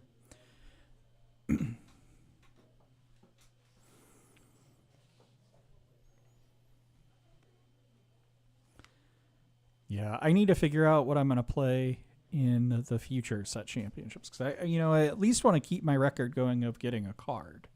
Obviously, I'd love to get a playmat. I'm tired of buying them or getting them from you from winning matches. It's not hard. All you got to do is get good. Get good, as they say. Yeah, yeah. So, Elsa questing for 1? Elsa's questing Pluto. We're going to see the bounce. Yep. And Finish off the finishes Pluto. off the Pluto. See, now, if we see an ink and a crab come down here. So if Mitchell inks and plays the crab to buff the genie to take out the Alice, then the McDuck Manor just is offline. Okay. That's a play too. I think the McDuck Manor is not a viable play at this point. And quest for will 2. It will buy you 1 turn, essentially. Goes to 7. He needs to pose another threat. So if he quests with the Sticky Mickey here and then plays the McDuck Manor, the problem is they don't care about the Mickey Mouse. They'll spend their resources on the McDuck Manor and move on. Yeah, you're really delaying a turn to not you and want not to advancing the. yeah, you want to do board that state. when delaying a turn would be incredibly valuable for you because Yeah. it means that your stuff sticks. So he needs to develop his board more, play probably all of the characters he has in his hand. Only 4 ink, but it should still hopefully be enough. So got 5 coming down for a Robin Hood. Robin okay. Hood. Quest for 1 goes to 8. So Mitchell's now got to be feeling pretty good about this. Feeling this better. board state. Yeah. He's got more cards in hand. He's also got answers. Thanks, Tebow. Good card to ink. Probably see what do we got? We got 7 ink. So questing for 2 to go to 9. Taking out the Sticky Mickey. Hades come down? Hades. Yeah, okay. All right. Well, that's the card you really don't want to see if you're Alec. And I think Alec is stuck with, what, 1 card in hand? 2 cards in hand? 2. So he's got the Manor. Oh, that's Strength. That's really not what you need now. So I think maybe now we do see the McDuck Manor come down to delay a turn. Yeah, but this McDuck Manor is worthless. Yeah. 2 for the dock. Okay, that's why it comes down, because you want to see the dock come out. You really hopefully need to be able to play. Oh, you have nothing else to play. Oh, he moved it to the Manor. Why? Oh, you didn't have anything else to play. Still. So just for a little fun. Just having a little fun. Open d- house. Doc enjoying Scrooge McDuck's Manor. Yeah. So the nice part, though, here is that it will take more than the 2 foxes that we know Mitchell has to deal with this manor. So I think at most we get 2 lore out of Mitchell here. Yeah, so he runs 1 fox into Manor. Puts 4. He's going to take 4 resources. Or 3, I'm sorry. I'm just checking out results from the tournament. We'll get into them afterwards. And quest for 2 with the Hades to This go to is 11. One of the few remaining rounds left. So after this, we might have a quick turnaround. Hopefully get you guys into the next match right away. But not before I use the bathroom. Or find another caster.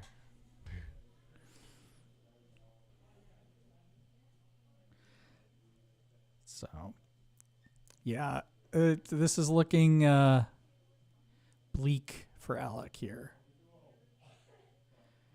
5 for a Gantu. And another dock to draw cards. I mean, that is good. That is good, yeah. Going to 9. 2, 3, 4, 5. Win is not yet on board.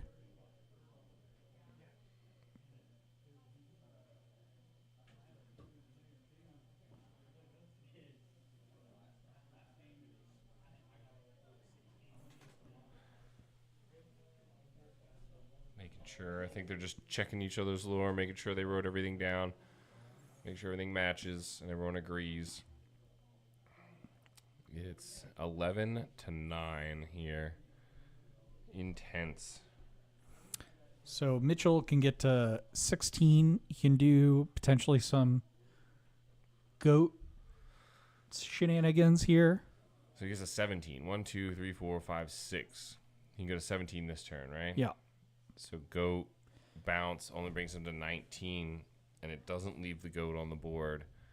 But is there any world where he inked a goat? He inked a goat. That's bonkers. Place. Elsa? Oh. Okay, all to right. freeze the board. I'm just wondering, is there any world where you can even get 11 lore? Oh, and he chooses to take out... See, now this is one of the scenarios where... You think you just quest out? Yeah, I think you just Yeah, quest quest out here. out. I I mean, agree. maybe the fox into the dock is fine, right? But what outs does Sapphire Steel have? Quest for 2. 3. The genie gives him 3. Oh, yeah. So we go to 14. Yeah. Yeah, I think he knows that he is cooked here. Yeah, I think he could have honestly just quested out. He played it safer, which is probably the correct thing to do in general. Yeah, he's playing not lose instead of playing to win, which really, when you're in this sort of matchup, I mean, Blurple is clearly the one who has to answer what this very aggressive Sapphire Steel list is doing. But yeah, I tend to agree, John. I think if you quest it out there and force him to answer, then that's game. Yeah. But it looks like it was anyway. So yeah.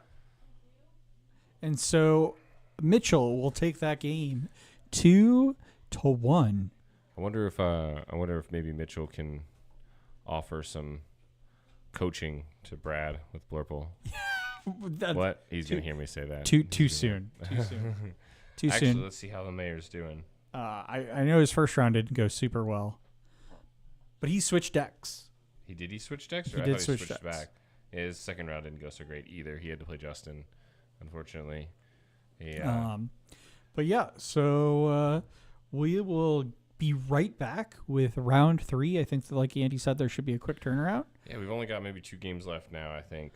We'll try to be back a little bit beforehand, but we're gonna send you away, and we hope you join us for round 3 here at Grapes Games. 7, 6, 5, 4, 3, 2, 1. You'll never have the sacred stone. Oh, this you crazy mother. Behind these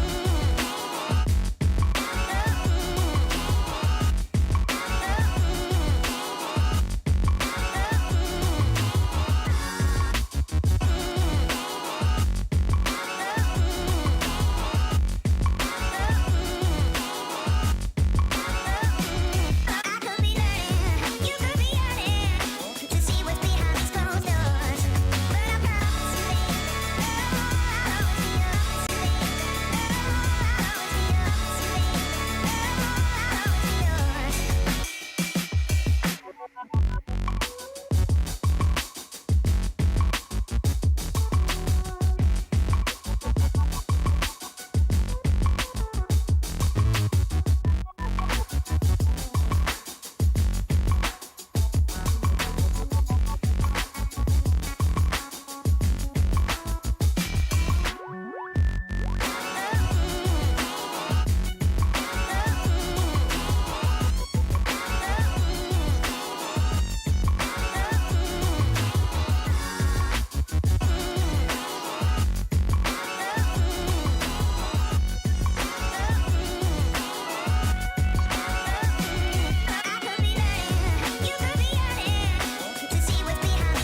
All right, welcome back to the Azurite Set Championships here live from Grape Games. I'm Villain Vince, joined by Villain Andy here. We had a little bit of a break, and we're going to get ready here to go into our round 3.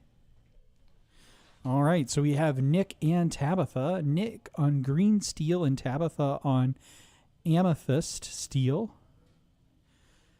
Somehow the feels like the table has gotten more crooked as time has gone on. It's all right. I wonder if we can. Well, we can't micro rotate it. Yeah, you can't like free transform it. I think you can. Oh man, I hate the touchpad. I know. Just butchered the ink colors. I think it's actually amber steel. Oh, is it amber steel? It is amber steel. Yep, you're right. Sorry, that was probably. No problem. Me. I just want to make sure I heard it right as well. We don't have the deck list in front of us today because we want to be surprised like you all.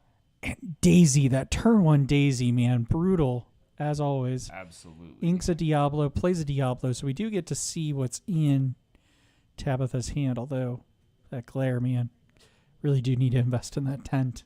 Yeah. At this point, we thought we didn't have good enough lights, but at this point, we have too many overhead lights is the problem. Yeah.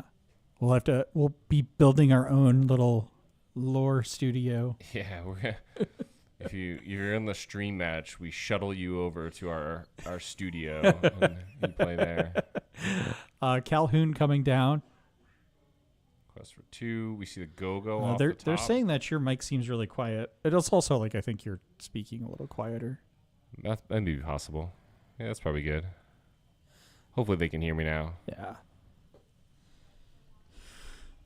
John, does this sound better? Does my voice sound better? Sounds buttery smooth over here. I didn't actually get to see though now since we were fixing that what I like what Nick got off of that Daisy. a go-go. He got a go-go. Got a go-go. I do love John's reaction in the chat. Is that a sudden chill?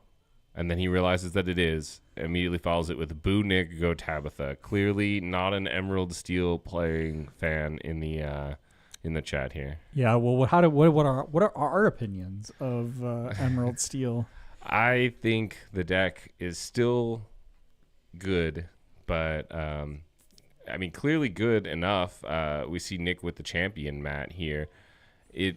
It's just an interesting deck. It's still the high roll of Emerald Steel, I think, is still possibly one of the best in the game. The ability to be able to just turbo discard your opponent is really nice. Although I think, unfortunately,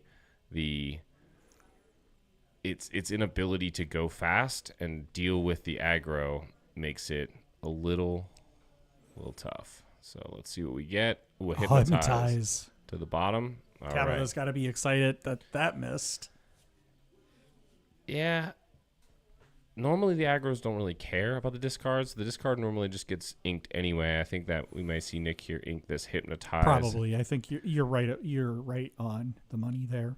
And he actually, it looks like he had the shift Diablo and chose not to shift it. I don't know if I don't think he was lacking the action. He had actually the what is the one that gives resist 2? Oh yes. It's not when will my life begin. It's we'll know it when we see it. But yeah. I know what you're talking about. I'm pretty sure he had that in hand. That's interesting. I feel like, but I mean, he also has that sudden chill in hand too. right. Well, I understand not shifting the Diablo if you're worried it goes away to a storm or a strength. But if you shift the Diablo, Thanks, John. I'm still here. I'm still here, yeah. And then sing the I'm still here. Now your Diablo survives almost no matter what. Queen. And then we see the Diablo. Yeah, another storm draws. That is brutal. Quest for 3. Goes to 8. Oh, that's not a card you want to give to your opponent, unfortunately. No. The double sing Ursula's So really drew keeps him in this a Merfolk. Merfolk as well. Oh, and that Ursula would have been great earlier, too. Plays both of the Ursula and the... And so he passes. So we don't see the Calhoun traded for the 2 lure gain. I think he values instead... So I think Maybe a this I think strength? this aerial comes down. We're going to look for some songs. This is an interesting list. Oh, no. No hits. This is We don't have deck lists, so I don't know Right. how many songs are in. presumably a lot, right? But I thought this was a bit more of the aggro Amber Steel. But seeing the aerial come down, I would expect us then to see maybe a whole new world. Yeah, the Big Queen. Oh, and the Shift Big Queen. You need to just quest everything, yeah. You need to be going aggro here. Yeah, so we got a 13. The Pete, no actions. Okay. Because a whole new world would be kind of devastating. I mean, he's got a lot of cards in hand, but we don't want to give the Emerald Steel player more cards, especially with that. I don't know double if she singer has song. a whole new world though in this deck, but I presumably so with the Ariel and the Queen. And The the early Queen, Queen yeah. shift with Sing Whole New World is absolutely brutal. So putting 2 damage to draw or same character drawing. It is so that is a sequencing thing. That's kind of a pro tip or an expert move here. You sing, if you sing Storm twice with Ursula, you sing it once all the way to completion. So you draw your card and then decide where you want to put the second damage after you've looked at your card. Now, there's a couple others of those in like Ruby Amethyst and things like that where if you play like a rabbit and you have a broom on board, you get to draw the card off the rabbit and then decide if you want to trigger the broom to draw off that. yeah. So just make sure you're always taking everything one step at a time. All right, so we see the P come down, no actions. The problem here is that, the sudden chill to discard the last card from her hand. And, okay, we trade the Calhoun. I was going to say we have to trade the Calhouns here, or else we lose the Ursula, which is, I think, an important card to have. Yeah, absolutely. Oh, the Prince. Okay. And we quest, and we go to 16 here. The Dock. Gets to keep the Dock. Okay. So I don't think this is too bad of a situation, honestly, for Nick here. The Prince, although that Prince is pesky. Another Storm. Wow, actually, that Prince is really pesky. Oh, he's got this. Let the Storm rage on. So we just need to play characters, and the Muse is Yeah. perfect too. This is actually not great for the Amber Steel player at this No. point. Because he's going to be able to bounce back. Yeah, John makes a good point. Maybe playing that Pete instead of the Ariel earlier would have been a smart move to shut down that double sing Ursula for a turn. But we see the double sang Strength take out the Daisy and the Ariel, and we bounce the Bodyguard back with the Muses. So we see both of them played again. We see the pinch. Was it the Prince, right? Just the Prince? Yep. We see him played not in Bodyguard mode along with an Ursula. So I'm still here.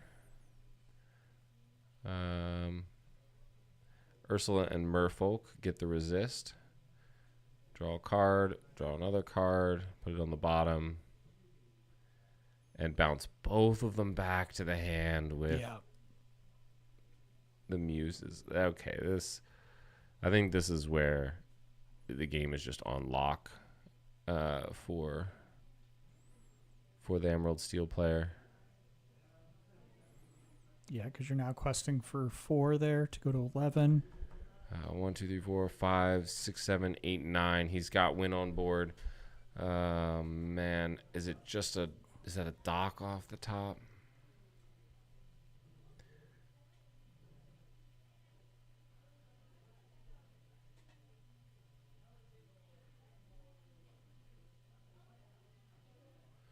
Oh, is it a smash? So the game's over. He has win on board. Yep. Win on board. 4, 5, 6, 7, 8, 9. And that victory goes to Nick. I'll go help him with the. Yeah.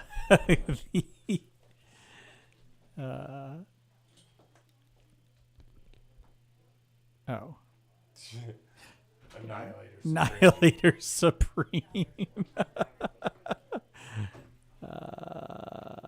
There they go. Yeah, so we'll move into round our game 2 here.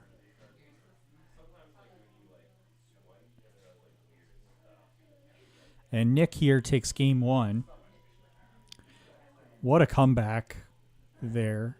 And I think as a, just seeing what a skilled player Nick is here in the sequencing of some of those events, but also, just seeing some of the decisions players can make can really make or break how these games work out. So you see that option to, instead of playing the aerial when you got no hit, you get the option of playing a Pete, preventing that double sing Ursula from triggering at least once. Because songs are action, so to stop that. And this could have been a totally different game. So really, really great plays by Nick, really seizing on some missed opportunities, I think, from Tabitha in that round. But there's still 2 more games to play. I do also think that Pete only would have made the game last one turn longer. Yeah, I don't know that it would have made a whole heck of a lot of a difference there. That lock was coming down pretty hard. So do we see the Diablo and the shift in hand? Is that what that is on the right-hand side there? So it's I'm still here. I'm still here. Something Diablo. Okay.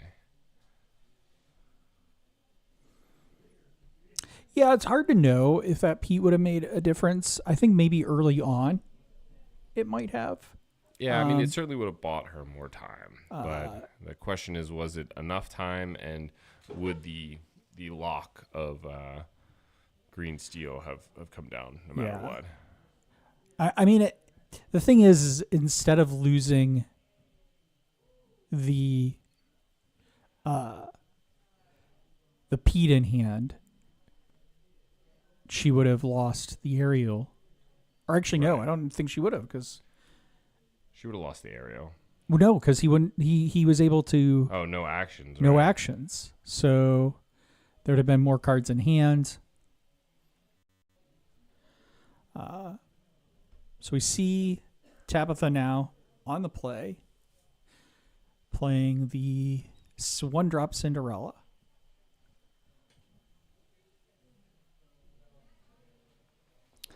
Diablo getting to see what's in her hand. So we got an Ariel, Pete, Daisy, Captain Hook, and an Ursula.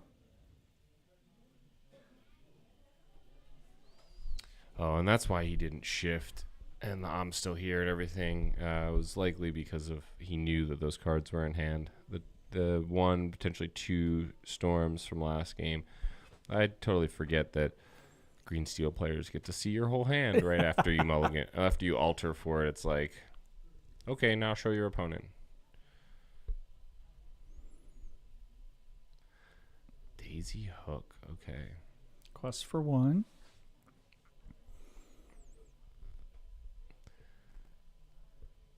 All right, so do we see the Diablo shift? Oh, and we got the Sing Storm as well. So I think we see the Diablo shift. We sing the Storm on the Cindy. And then we play the Calhoun, which turns off the others from questing. Yeah. So discard the I'm still here. Yep. Sings, yep. Draw a card. Oh, is that a Smee off the top? It is. I would have maybe played the Smee. No, I guess you don't want to go fast here. Yeah. Don't try and outrace them. So you're never going to win that battle in this particular match. Set up pretty well, but he draws. Yep. Always remember your triggers, folks.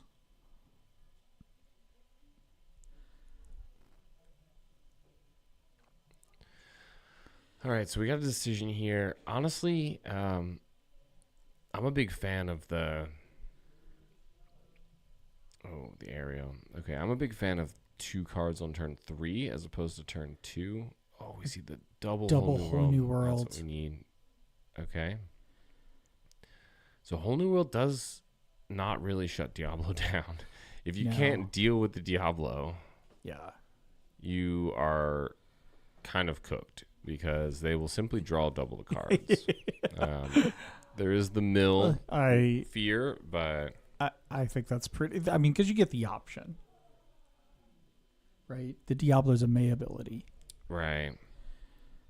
Still, but it's a lot of cards you get to draw. It is a lot of cards. So we got Pete coming down on the Prince John to sing the storm or the strength to get rid of the aerial. All right, and we take out the Captain Hook for free.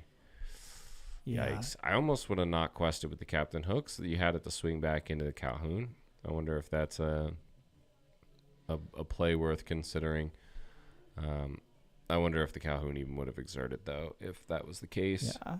Since it can't cleanly take This is a really interesting deck because it's got like the aggro, but it's got it's clearly reliant on a song package, too, because we also saw the flute.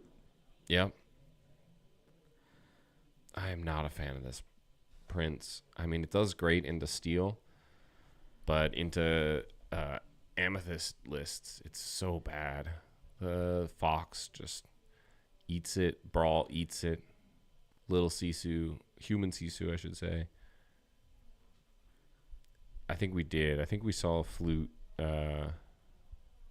Yeah, I think she does have flutes in the deck. I think we saw it maybe when she was looking for an aerial trigger, or maybe just during shuffling. No, it was during the aerial trigger. So because she grabbed, there were the 2 whole new world. She grabbed the 1 whole new world, and then there was a flute, and then there was another card which I don't remember what it was. Okay, we're up to 61 people hanging out with us here. Wow, that's a lot. Does this event have deck lists? We do, and we will release the deck lists later in the event. At this point, we're looking to try and sudden chill, try and maintain some of the competitive integrity here. For example, I know John's partner is playing in this event, and we don't need John saying, well, I have the exact 60 card deck list that you'll be playing in the next round. Not that we would think he would ever do something like that. Calhoun takes out the... We don't want it to be possible. And I mean, just a board. We will have deck lists when we get into Top Cut, though. We'll talk about them there. Yep, certainly. But we also, want to be a surprise on our end too. It makes us better casters to not know exactly what's going to get played at any given time. We're experiencing this just the same as you and the players in the game are. We're all along for this ride. So we see the Calhoun and the Daisy come down. I really feel like a little too far behind from the Amber Steel player here. So we're going to see the sudden chill gets rid of the whole new world. It was the last card in the hand. Oh, no. We had to know that was coming. And we're going to bounce the Daisy. With the Muses. And this really just goes to show you how powerful this Emerald Steel deck is still. And the Hypnotize comes down. Double draw. Remove the Daisy. This game is on lock. It's been just locked up. Key turned. Oh, man. My God. That is just... Quest for 3 goes to 7.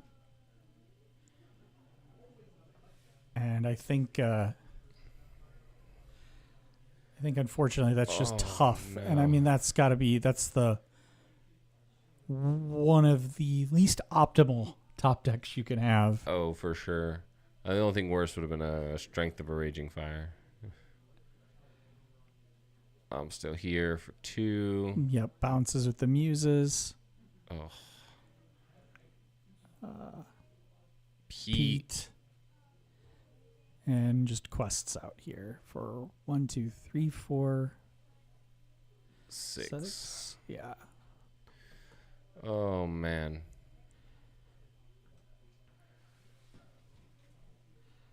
When green steel works, it works, man. It does. This- I mean, that first match was... Oh, the resist from I'm Still Here. Oh, no.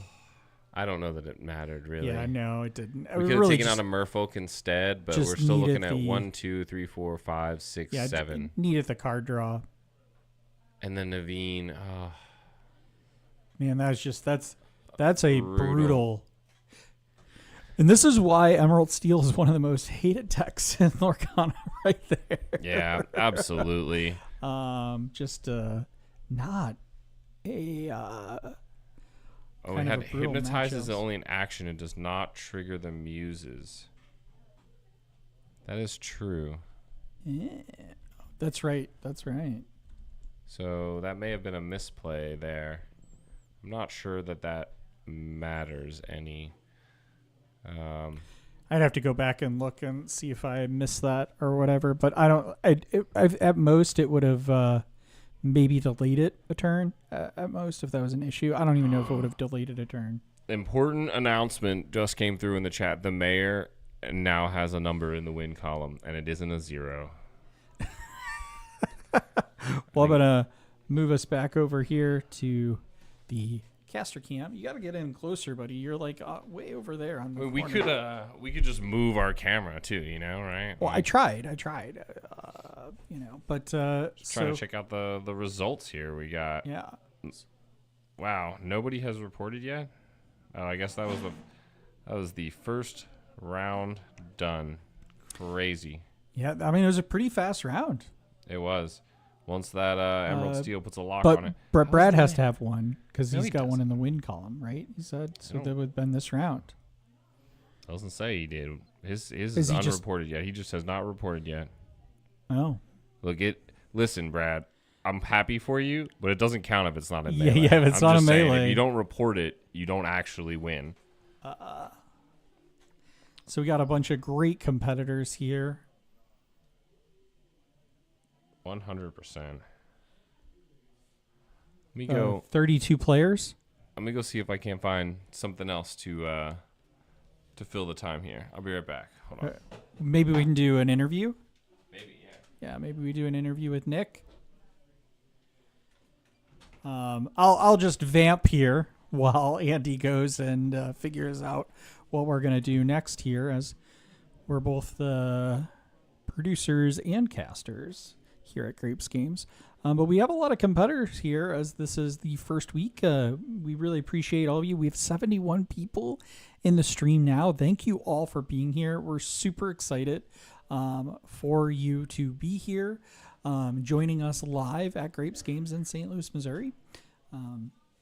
And if you haven't already, please be sure to like and subscribe. You want to come join the stream with me here? So we got a first special guest of the stream here. You can grab the headphones. Need headphones? Oh, Brad? We got Brad? Oh, we can You get want Mikey instead? Yeah, come on in. Come on in. here. Actually, I'll let you switch over hang here. out with Yeah, Mikey? you hang out with Mikey. All right. So I'll be right back. We're gonna trade out. Next time. Brad took your spot. Sorry. What, do you want both kids? Let's do both the kids if they want on it.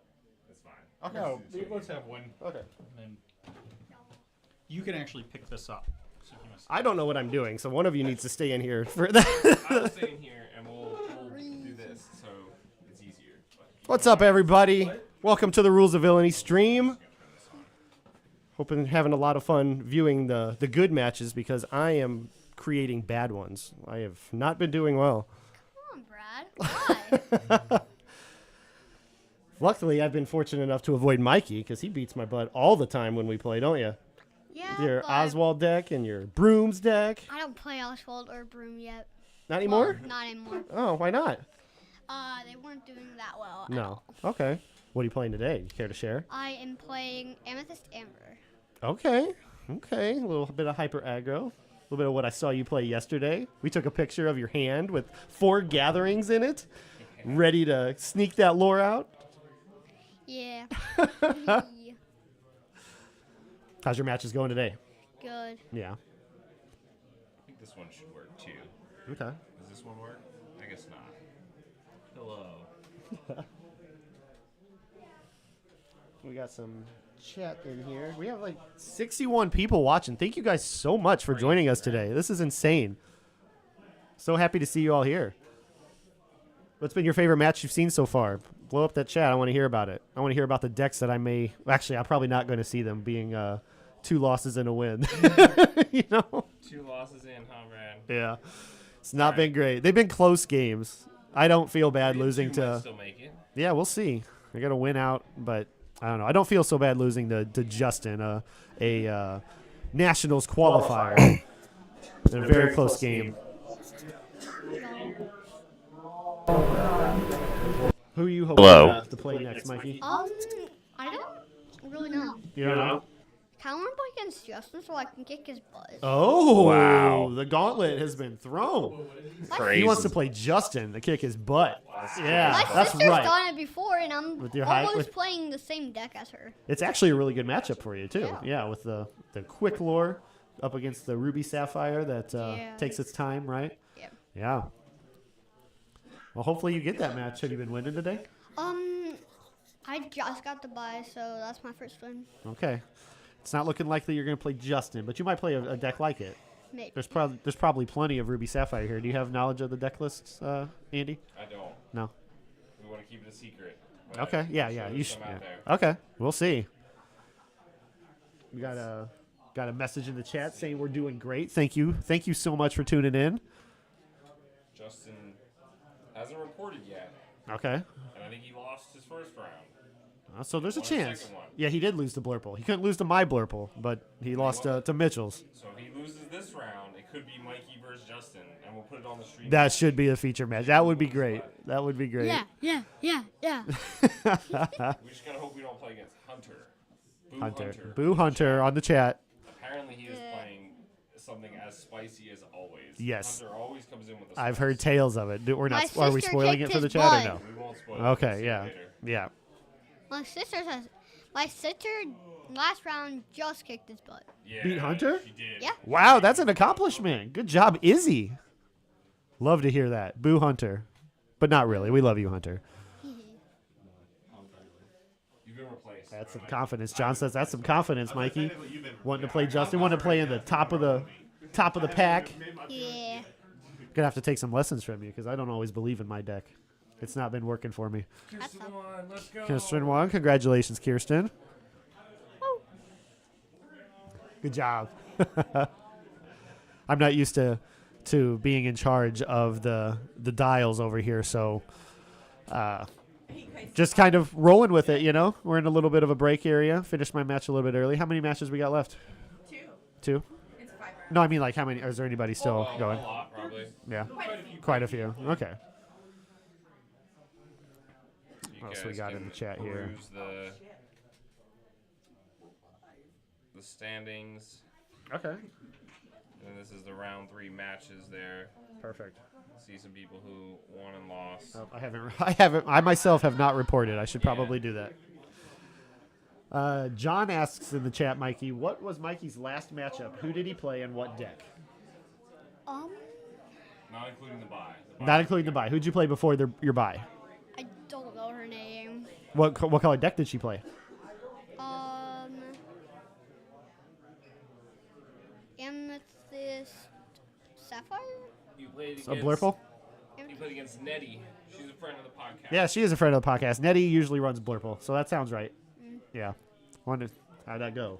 Nettie won. Blurple's tough. Did you win the Yeah. die roll that game? No. You didn't. That's doing- really imperative for a deck like yours. We were doing high roll, and I got a 4. Oh no, that's tough. Brad plays Blurple. Do you think you could beat him? Probably. Probably. You win that die roll, you win the game. Yes, because last time at Fortuna, we were doing best of 2. I got 4 draws and a loss. But that's still good. That means you got 4 wins, though, right? Yes. Yeah. So very good. And I got 16th. 60. I think you did better than me. I think I got 19th out of 22. Yeah. Draws can be worth a lot. Yeah. So very good job. I got Thank you. 3 draws my first 3 rounds yesterday. Yeah. I still was able Wow. to Come back I with- finished 3rd. That's in amazing Swiss. in Swiss. Yeah. My sister, no, my mom, got a SCAR card. She got a SCAR card Yeah. already? I did not. Fortuna. Andy got one yesterday. I don't know about I know Jimmy and Ryan got one over at another location. Today was my second chance, and it's not looking great. I think I got to win out here, and at least have a chance to make top cut, but not feeling great about it. Let's see who's in first.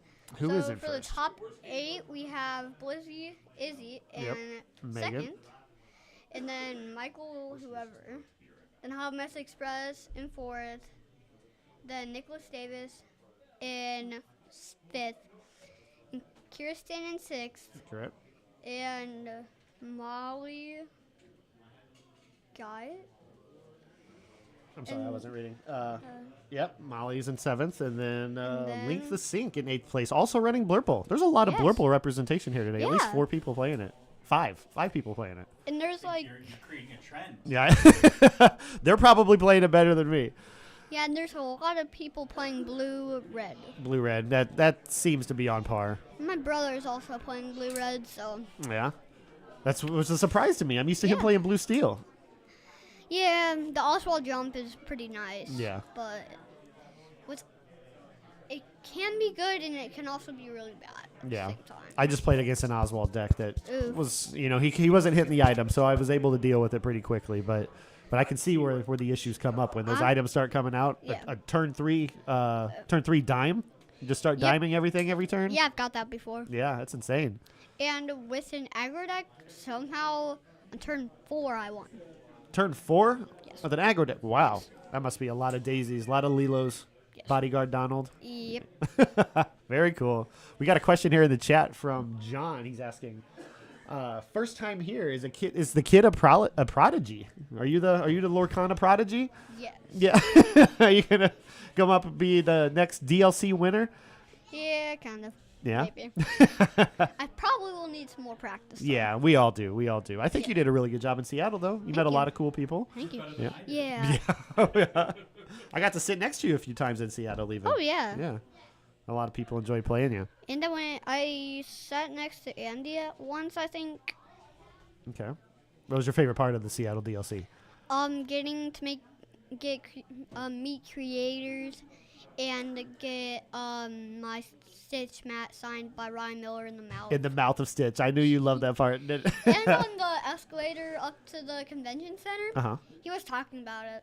He's talking about it? Oh, that's so cool. Yeah. I wonder if he goes back to the offices. I signed Stitch's mouth for a kid at our tournament. Everybody knows about it. You're a prodigy, man. Thanks. And it's not my first time here.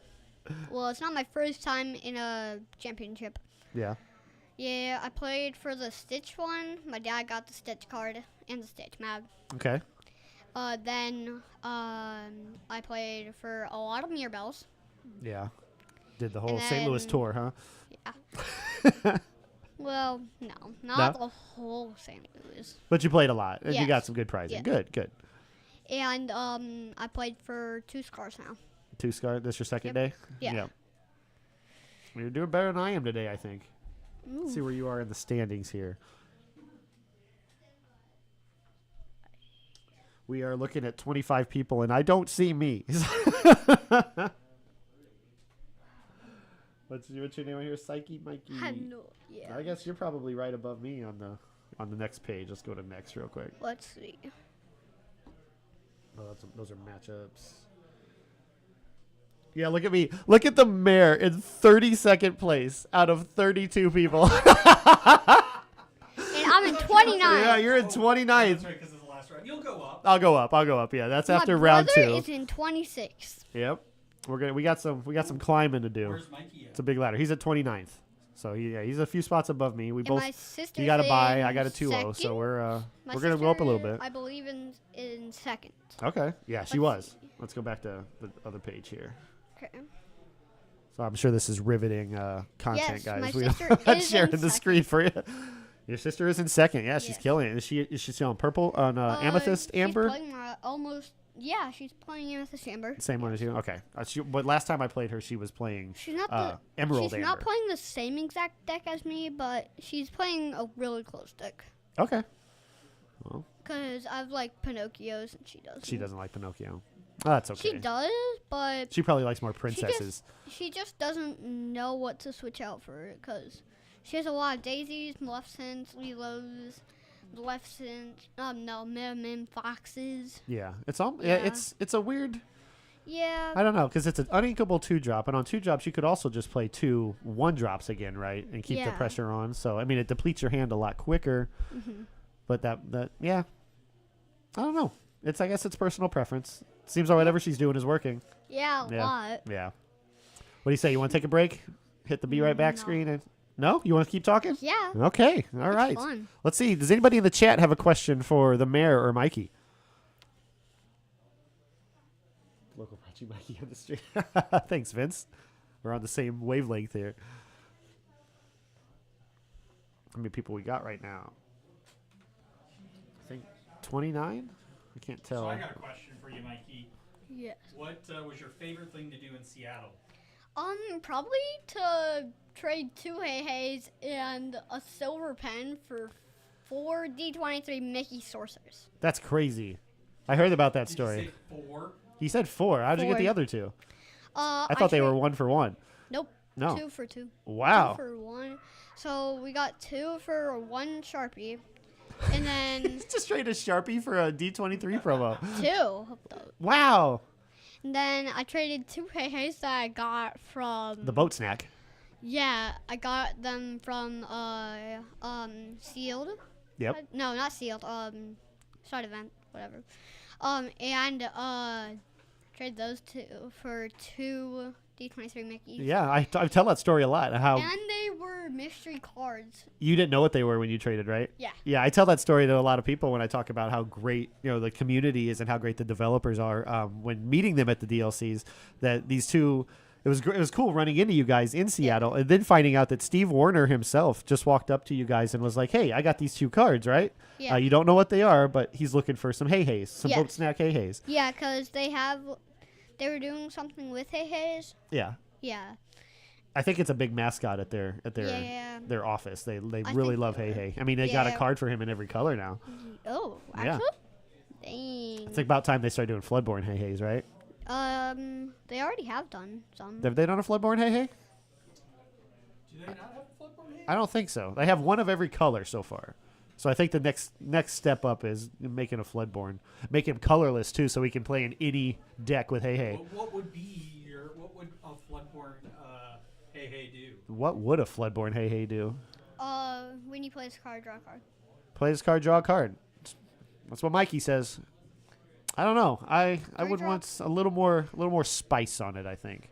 It's got to be really good. If Ravensburger loves Hey Hey, I feel like they would put something really cool on She there. would probably be. Banishes Maui. Yeah, if you have a Maui in play. And a Floodborn Hey Hey is the answer to the Maui half shark. Yes. Let's go. I love it. No, a Madam M Dragon. Madam M Dragon. Yes. When Yeah? you play this character, get rid of a Madam M Dragon on the board. Do you see a lot of Madam M Dragons? Only when I play my brother. Yeah. I don't know that I've ever seen that card played. No. Yeah. But yeah, that's really cool. Yeah, finishing up that story. Yeah, he came up. He offered you two mystery cards, and they turned out, to be D23 Mickeys from Yeah. this past convention center or convention, and really really cool for him to do that for you guys. So Adams Panda asks, "What's your favorite cards?" Ooh, I would probably say the Enchanted Maui, which I have. Yeah. Enchanted Elsa, Enchanted Stitch. Do you have the Enchanted Elsa? No, Oh, my dad okay. does though. He but- does. And it's graded 10. Wow, I didn't know that. I know that. You're gonna get yours graded. I know. What about you, Brad? Favorite cards? My favorite card has always been since set 2, the Scar, the vicious cheater. I love the art on that. I love just how all the colors come together, and he's sitting there so stoic. Nicholas Cole does great work. I'm hoping to get that signed one day.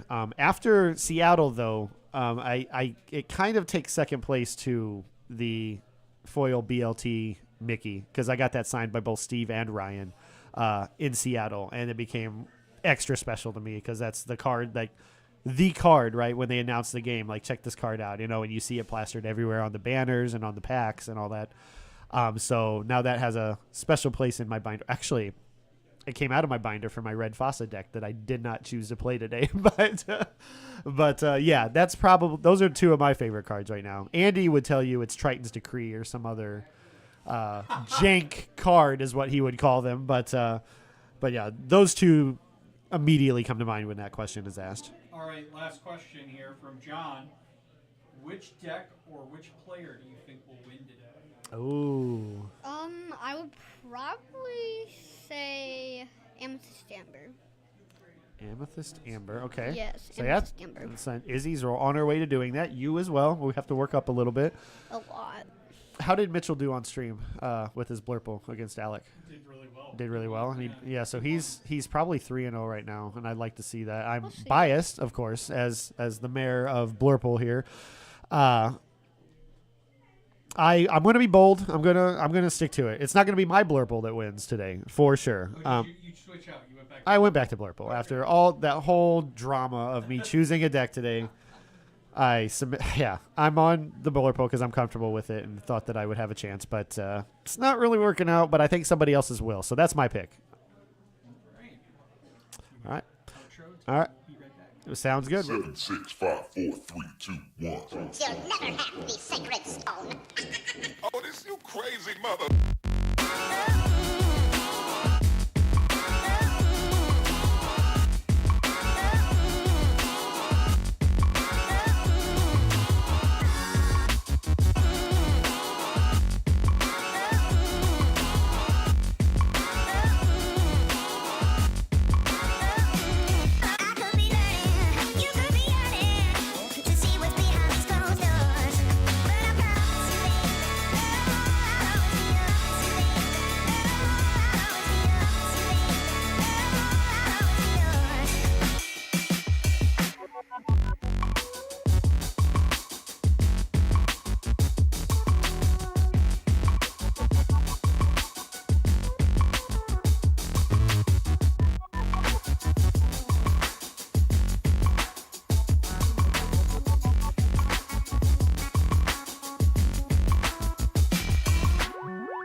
Seven, 6, 5, 4, 3, 2, 1. You'll never have the sacred stone.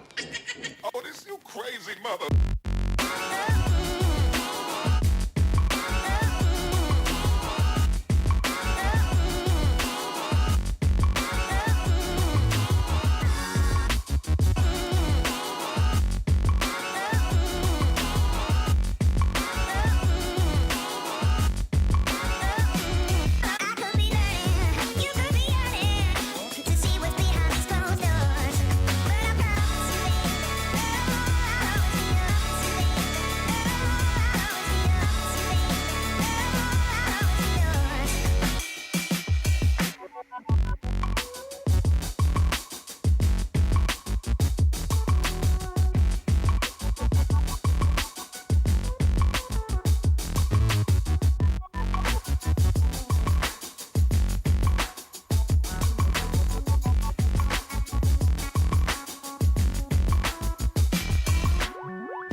Hey. Welcome back.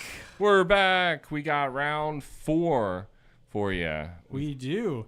And these are two quite great competitors and a Rules of Villainy team member. The wife of Reckless, who we saw in round 1, Britt. Yeah. She's a great player in her own right. And we're going to head over to that match right now. She's playing against Boo Hunter. Boo Hunter, Well, I chat's should favorite. say Hunter of Boo Hunter fame. Yes, absolutely. And as always, we get him on stream here because he always promises to deliver with an interesting deck list. So we actually have the colors up there, so you can already see he's playing Emerald Sapphire. Yeah. And The Baja Blast. yes, indeed. Longtime viewers of our streams and our events will know that we saw, I think it was Nick, take first place at the Rules of Villainy. Did he take first place? I thought he took second place. Was it second place? Because Andy took first place. Andy took first place. You're right. So he got second place though, but he was dominating through Swiss rounds. We had him on a couple times playing the Baja Blast. That was for the Ursula's Return Second Chance event. So it was actually, early on. he may not in have the new even been set. in the second place. I think it was Andy and Amir in the final round. Okay, well he did good. But he all did right? do good. Yeah, We saw him on stream. How about that? Sorry. So yeah, we have Britt here playing Amethyst Emerald, and this is the deck that almost took down Fortuna yesterday. This is the deck that, same color combination that Heather was running to take second place there. So we'll see how this handles Hunter's deck. I do have my iPad up because I'm sure there's going to be cards in Hunter's deck that Yeah, he. I'll need to search for that I haven't seen since I opened. I know he's playing a few spicy cards in there. Yeah, and thanks for sticking through us. I know sometimes having those long breaks can be wild, but Yeah, thanks everyone for hanging out and tuning in. So we see the Clarabelle down on 1, the Tipo on 2. We're going to get the ink here. I think this is going to do what most Baja Blasts want to do. Ink, dump their hand, play good value green cards. Sorry, not ink. I say ramp, play good value green cards. And then I think we're going to see the Clarabelle shift to hopefully refill this Baja Blast hand. And we know Amethyst decks love to draw cards, so the ideal scenario here is that after a little while this Amethyst player has drawn a ton of cards and Baja Blast can catch right back up.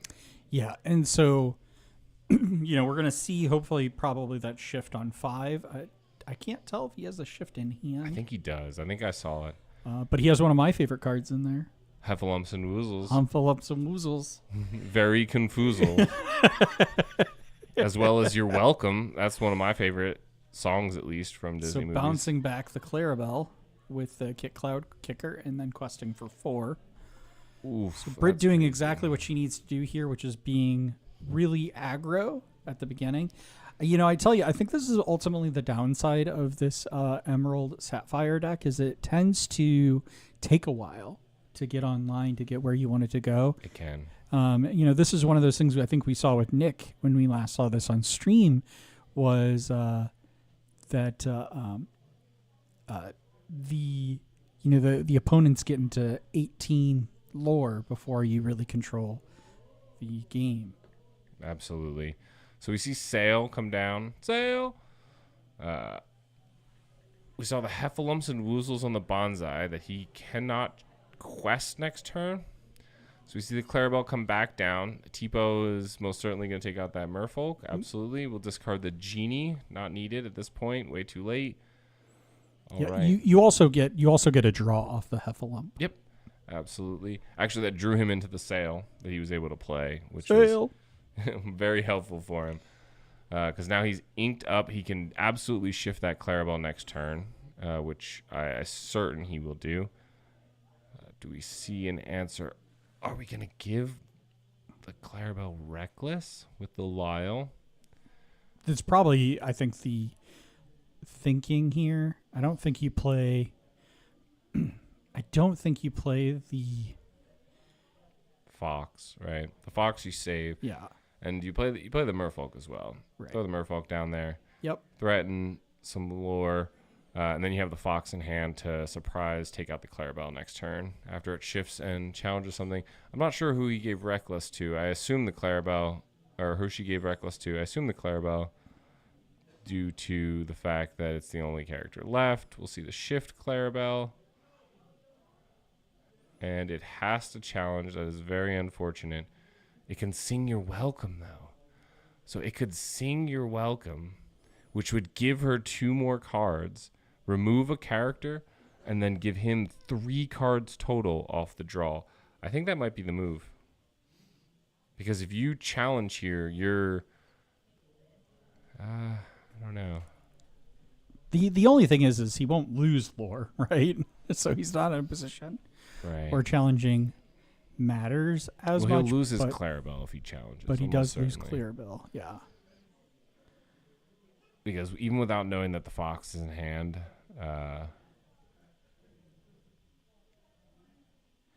So takes out the Bonsai. bonsai. And he doesn't draw anything off this Clarabelle. Oh no. The Fox bounce after on even if she doesn't ink here and just quests the Merfolk, bounces with the Fox, replays the Merfolk, takes out the Clarabelle, and leaves him with 1 single card left in hand, that is brutal, honestly. That could be really devastating for him. So what are we running into the Clarabelle here? So we're questing The for Fox 3. in her hand. Yeah, but that won't take it out, will it? Yeah, the Clarabelle has 3 on it from the Bonsai. Oh, it has 3 on it? It looks like it only had... Oh, yep. You're right. It's the glare, It's but the they took glare. out the Bonsai. Oh, that's so devastating. And he got no cards off that Clarabelle.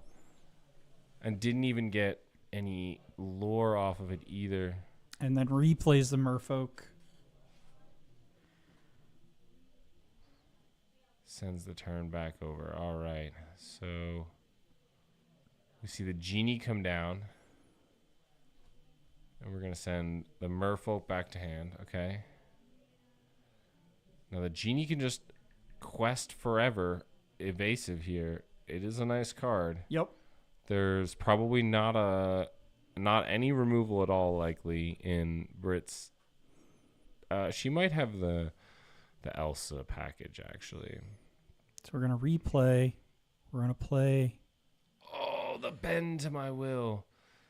That's one of the spicy cards in this list. A 7 cost, I believe. Uninkable. Where it's an action. Each opponent discards all cards in their hand. Oof. You really want to see this. That Bend to My Will when they have tons of cards in hand, and there's just no draw coming from Brit's side of the board here. She's just playing characters and getting Inking value. her own Clarabelle. Gonna quest for 3 there, looks like. Yep. Go to 14. 15. 15 with the Lyle. And then I think that's certainly we the- bounce and replay The right move. Yep. the Probably. Merfolk. Oh, just No. keep the Lyle. Okay. I think that's playing it pretty safe, actually. Yeah, but if you bounced and replayed the Merfolk, well, you know he has no mass board removal. But if you bounce and replay the Merfolk, then you're threatening lethal at least. Yeah. That's fair. That is fair. So he drew and then inked, I suppose, and then dropped the Bend to My Will in exchange for taking out the Merfolk. Finished off.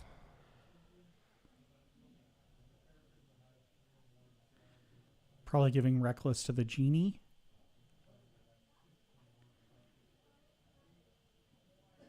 Questing for 1, going to 16. Reckless for the Genie means that it has to attack that. That's like But she has no No cards in cards. hand. trades with the... And then he quests for one with the muses.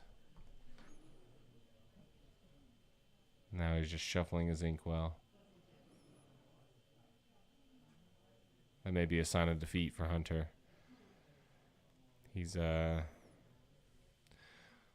at the greatest spot. Well, you know, I mean, the thing is like this deck works well when you have cards in hand. It wants to be at a card disadvantage, is what it really wants. He's just wasn't able to trigger exactly what he needed to occur. Hard casts, how far I'll go. Inks has one card left in hand, so he's going to take out the Lyle, the Diablo. Gets to draw a card. Play the Heffalumps. I mean, you got to stop her from going to 19, right? He's considering saving it for later. Now he draws. Oh, and the Muses bounces it back to hand. That's actually even better. Yep. And then... Because then he draws one off the Clarabelle.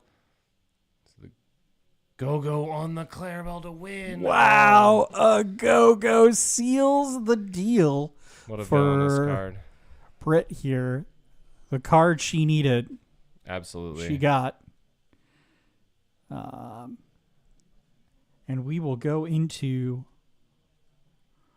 round 2. Game wins. Thank you. Britt's got game 1.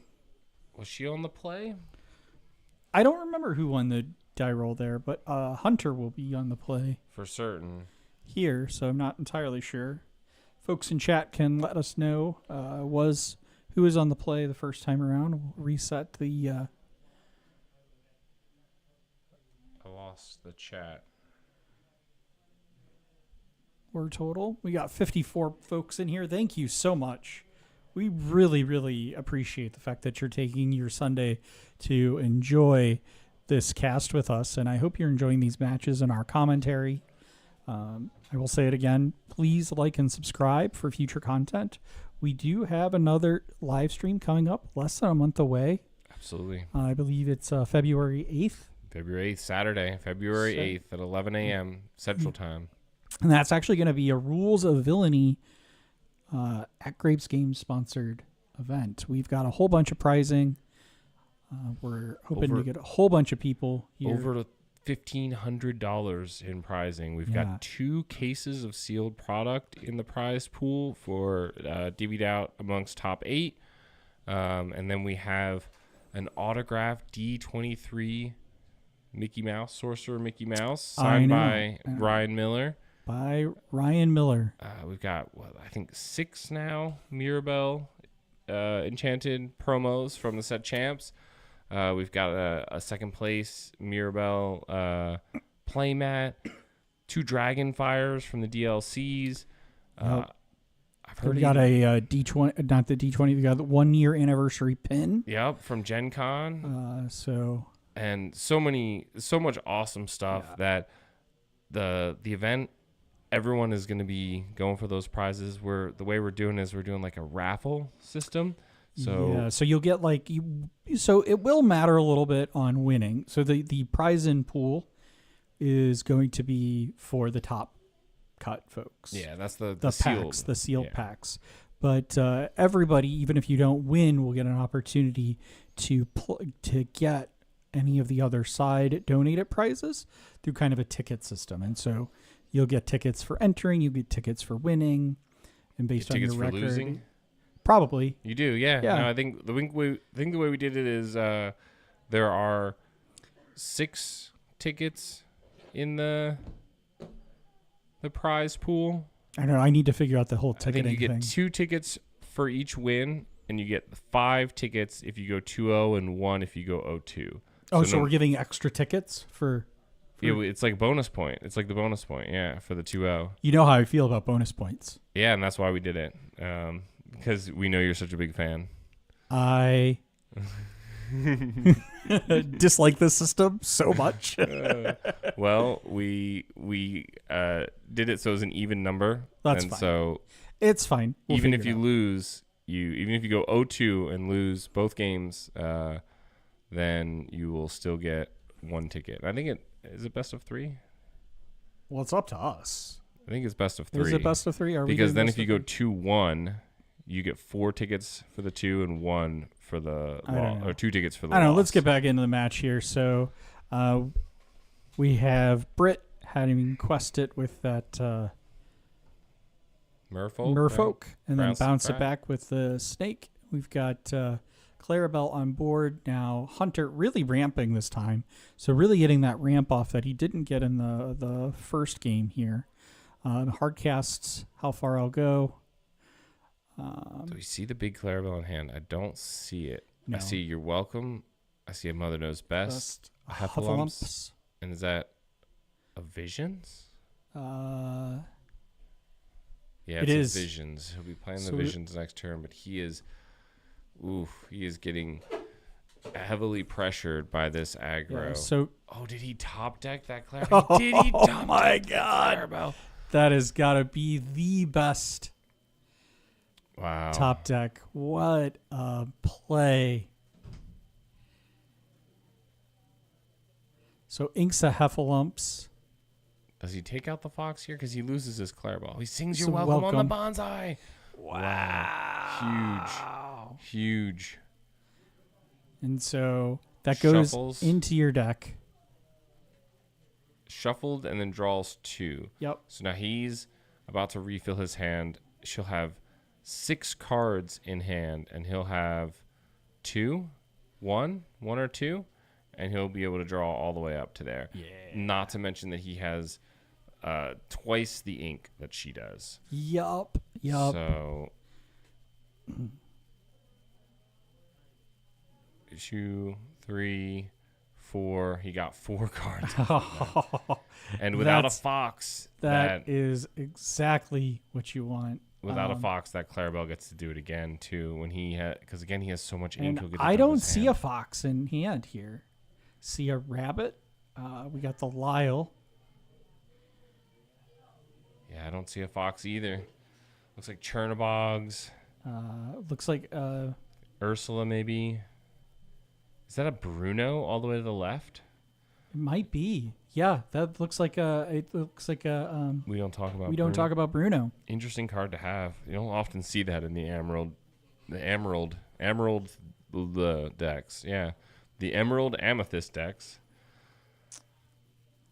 So the question is, does she play? Looks like we're gonna probably go with the Lyle Yeah, to give Clarabelle Reckless. Lyle's a pretty good card. And probably gonna plays say, the other merfolk here. Yep.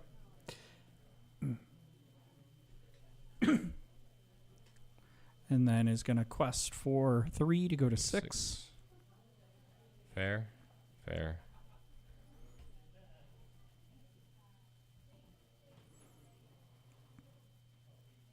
Looks like he has another Visions first. welcome, but doing the visions first.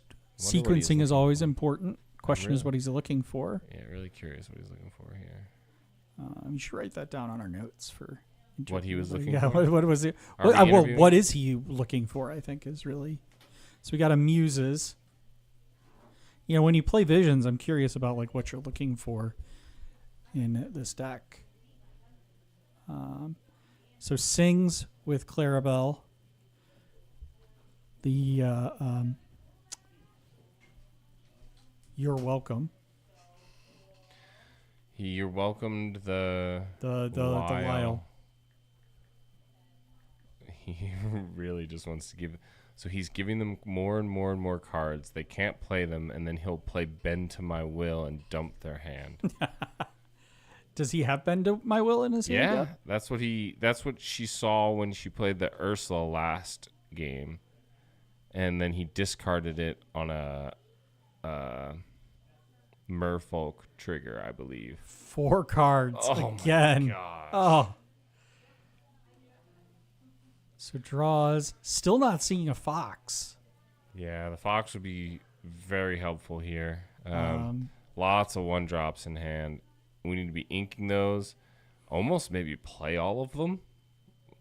I mean, Just go wide. or is she gonna Think hard about cast? the. I wonder if she's gonna hard cast the Bruno on the Clarabelle. There's almost no shot that it gets discarded, and then he just plays it again.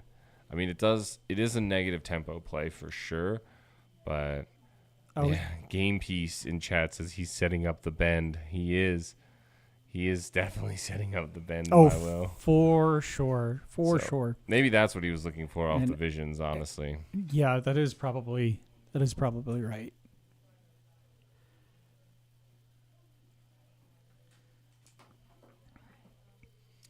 You see the Elsa come down, take out the Clarabelle. It's about all you can do. Yep. Okay. Quest for for 3, three. go to 9. Go to 9.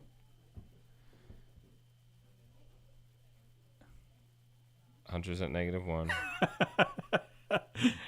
As they have There you There we go. go. Yep. technical difficulties with our scoring system here. Not our scoring system. If anyone out there is even like a semi-decent app developer for Android or iOS, definitely make a score-keeping app that it doesn't have all of this nonsense. Big, bold letters. I like that I can change the background color, but I also would love to be able to rotate the numbers, right? Wouldn't it be nice if those numbers were rotated so that us here in the commentary booth and everyone at home can see? well, you can do it the other way, but then the it numbers still- rotate with it, so yeah. it's always pointing at the player. So we see another sail and the visions come down, clearly digging. I think he doesn't have the bend. I think he just really needs the bend so that he can like sort of just really turbo kick them out of this game. He's got a go-go. Is that what he picked up? Was the go-go? No, he inks the go-go. Double inks from the sail. He's got 5 ink left. He has the backup Clarabelle. He's going to keep that in hand, I'm sure.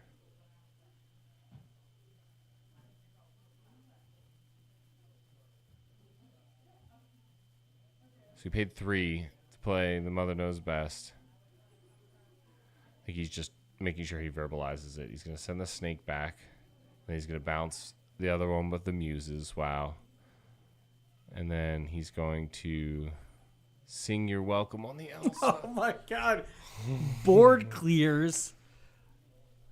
He with still all of doesn't have these the things. bend, though. He needs the bend is really what he's trying to do. Yeah, to close out the game. Well, to stop the fact that he's just given her like 15 cards in her hand. That's But he is really, really hoping for that this draw will give him that card. he really needs that card because at this point, like once she starts to catch up, 1, 2, 3, 4, 5, 6, 6 cards to go to 8. Oh my goodness. Does he have? If he has to have it, and then she has to know, so she needs to just turbo dump her hand. I see 2 merfolks. I see a Chernobogs. That's 3 cards gone. Easy. No. Oh. Wild. So he's picking it up. Okay. She needs to. Well, there was a Clarabelle in his hand. She needs to either hit the bend or she's kind of cooked. Did he pick up the bend? I mean, he had to, right? But who knows?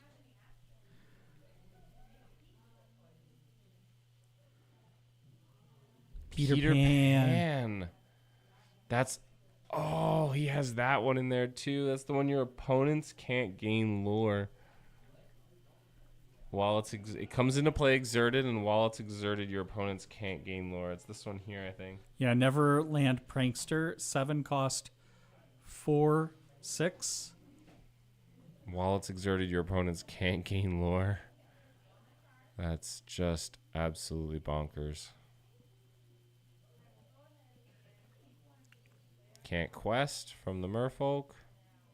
And bounces it back. Okay. He just wants the bend. Yeah, He got it. Oh my goodness gracious. And then he will. Ink for turn and probably pass. Well, he's probably going to quest with the uses, right? True. Oh, and he has a Clarabelle, and we know he has another one in his hand. Oh my goodness. And now they're in top deck mode. And he has 1,000 cards in hand. And 1,000,000 ink too. Look at that. 10 ink. Oh, the Clarabelle top deck. Sale. Or sale, yep, sale.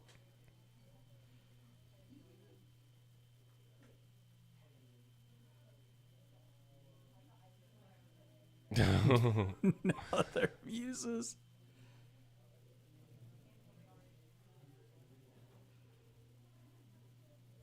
Oh my goodness gracious. Quests for 2 goes to 3.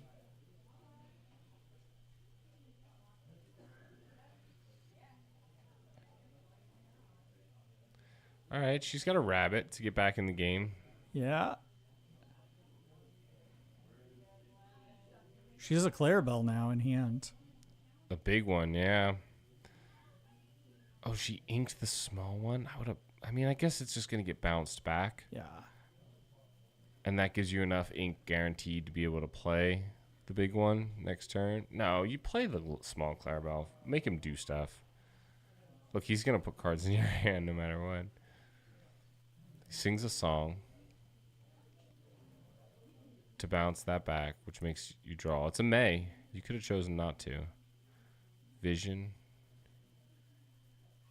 Does he ever not take something off Vision because he doesn't want it? Oh, he took another bend. And then he's just going to immediately play it? What? No. What is he doing? And so quests for 4 goes to 7.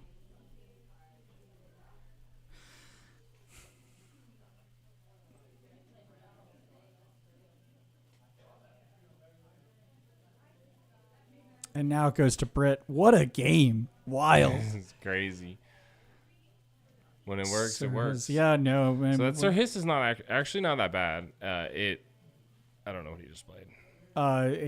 He played him up at his best. Yeah. So quests for 6. to go to 13. Does he have to target something with that Woozles? I don't know. Actually, let's take a look. I guess it's until the start of your next turn, so it won't matter. I think they're 2 separate clauses. Not to like get the draw. I just meant to play would it. he be forced to choose one of his own characters? Yeah, and that's game 2. So game 2 will go to Hunter of Boo Hunter fame. Wow. Wonder if he plays 3 or Tremaine. Oh, the Tremaine to bring back actions? Is that the Tremaine we're talking about? So he can get his bend back? And we will now go into game 3. We've had I gotta say, some pretty spicy games here on cast lately. So we've had every round except for round 3 has gone to 3 games. Taking a look at the results here. Let's go! Kirsten won!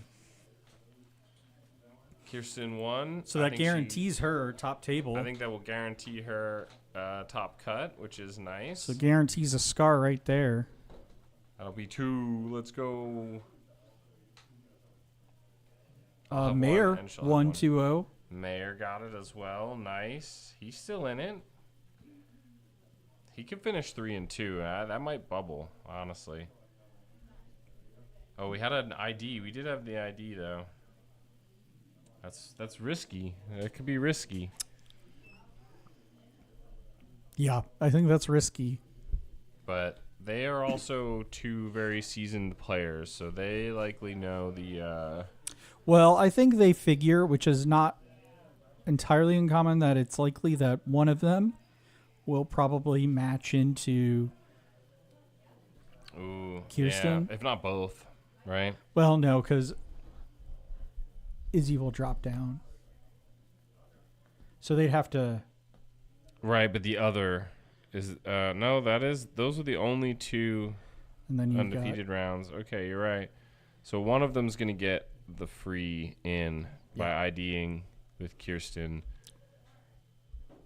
But one of them puts that at risk. That's why I think that's a risky decision in round 4. That is absolutely kind of risky. I definitely think you want to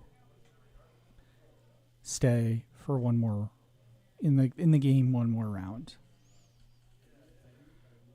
Well, You know, I don't want to get into the debate because we'll move Cotton. We'll see if it pays off. pays off to get the debate. But I think, as I was talking, there are always pros and cons, I think, to the 2-game format versus the best of 3.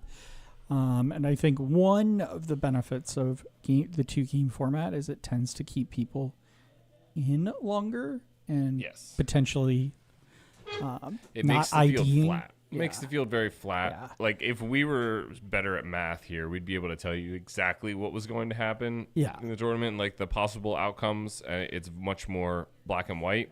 Yeah. Whereas with the 2-game format, because there's one more very reasonable outcome as opposed to a win-lose. Right. This tie is both people win. It's much more. And listen, plausible. if you like best of 3 over 2-game format, no problems. If you like 2-game format over best of 3, totally get it. Some decks do better in different formats.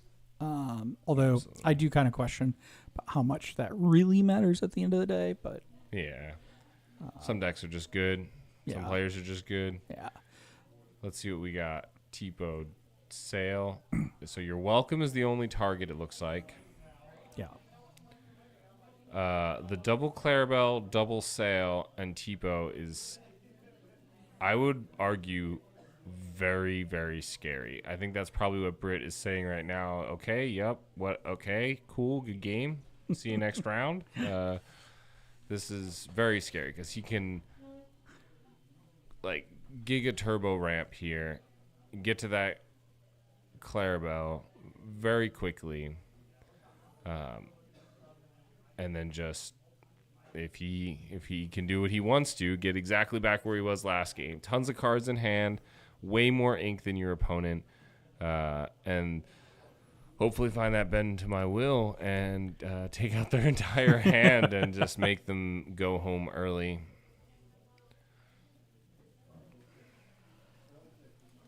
So they're not both undefeated going into this, are they? No, they are both 2-1. 2-1, yeah. So this? They are both looking for this win to help them out here.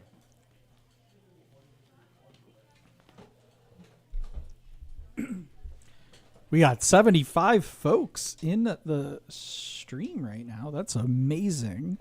Welcome again. I appreciate you joining us here for commentary of Azurite SET Championships this Sunday, live from Grape's Games in St. Louis, Missouri. We've got 2 great players here, Britt and Hunter. And Britt just played the Cloud Kicker and then quested for 2.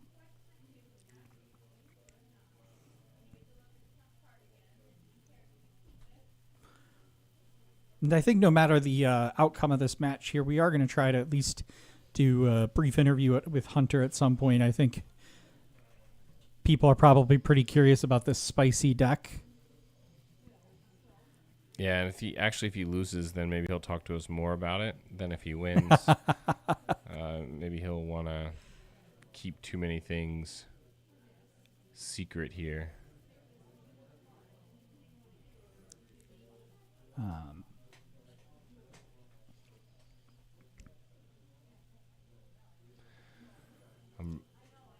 So we got Lyle comes down.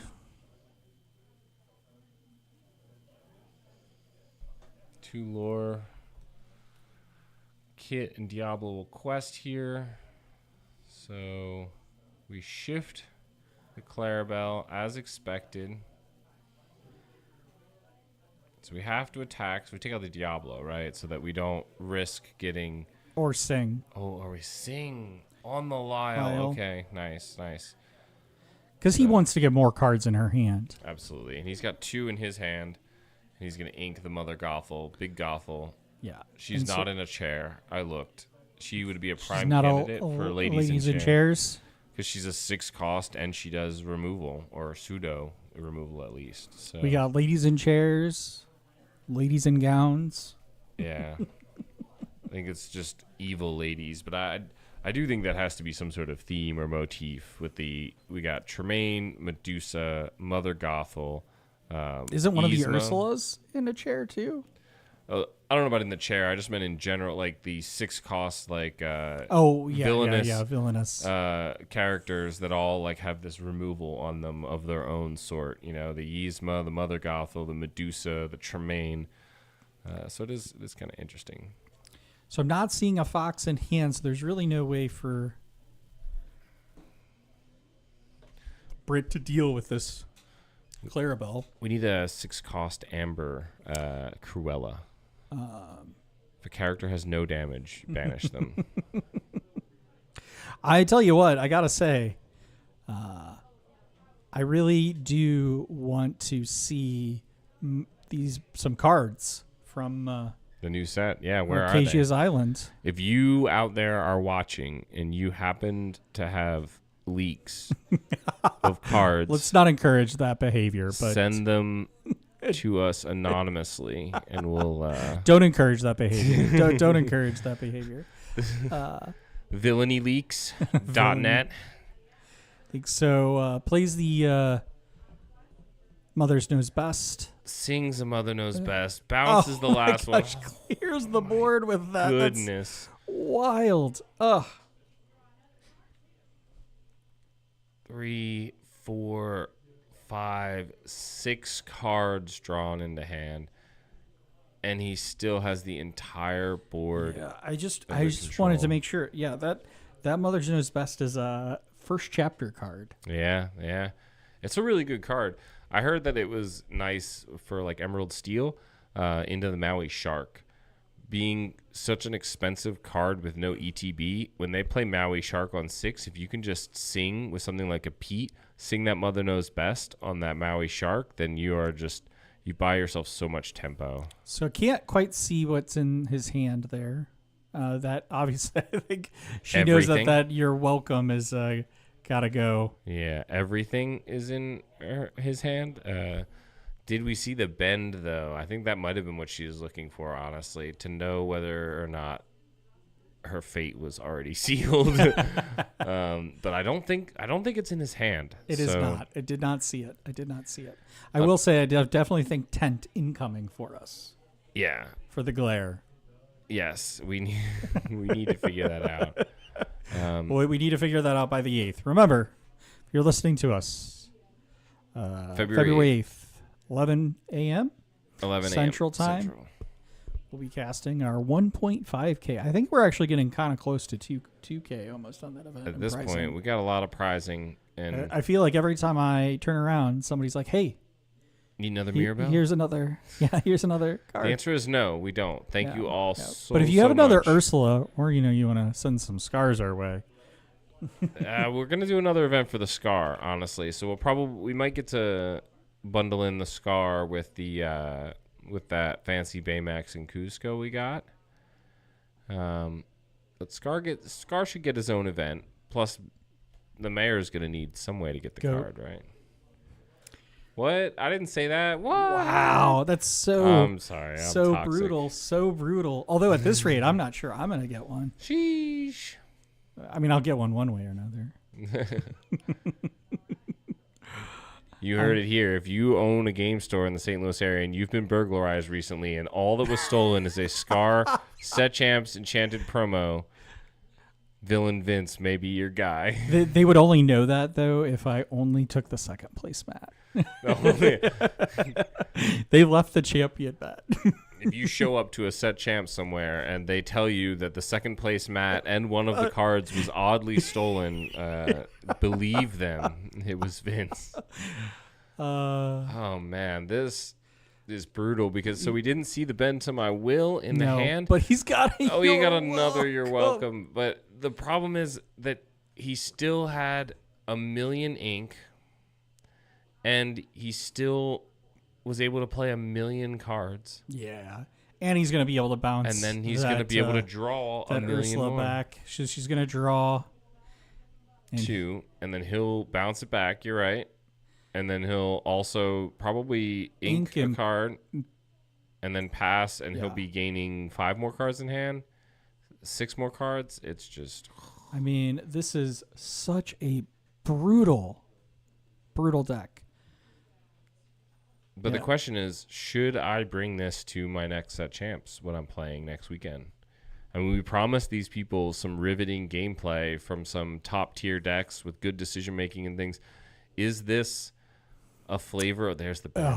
He's got it. I know. He's got Is this worth playing in a set champs? Do you think this? I mean, Hunter is a great player, but he also does not practice all the time. He doesn't do a lot of testing with people. You know, you can't say that, oh, well, he's a seasoned pilot on this, right? He brings a different deck to every one of these events that we watch and we see him at here. So, you know, it definitely begs the question, like, if I'm just a decent player, can I grab this list and try it out and have the success that he looks like he's having here? I think no. I think the answer to that is a resounding no. And the reason, I think you might be a little different because you can practice with your wife at home. Right, but he doesn't practice at home. Right. But I just think, like, the thing is Hunter is a good deck builder. And so he's seeing different lines. And I think that's like, there are kind of two skills, right? And we've talked about this at length. There's the deck building skill, and then there's the good player skill.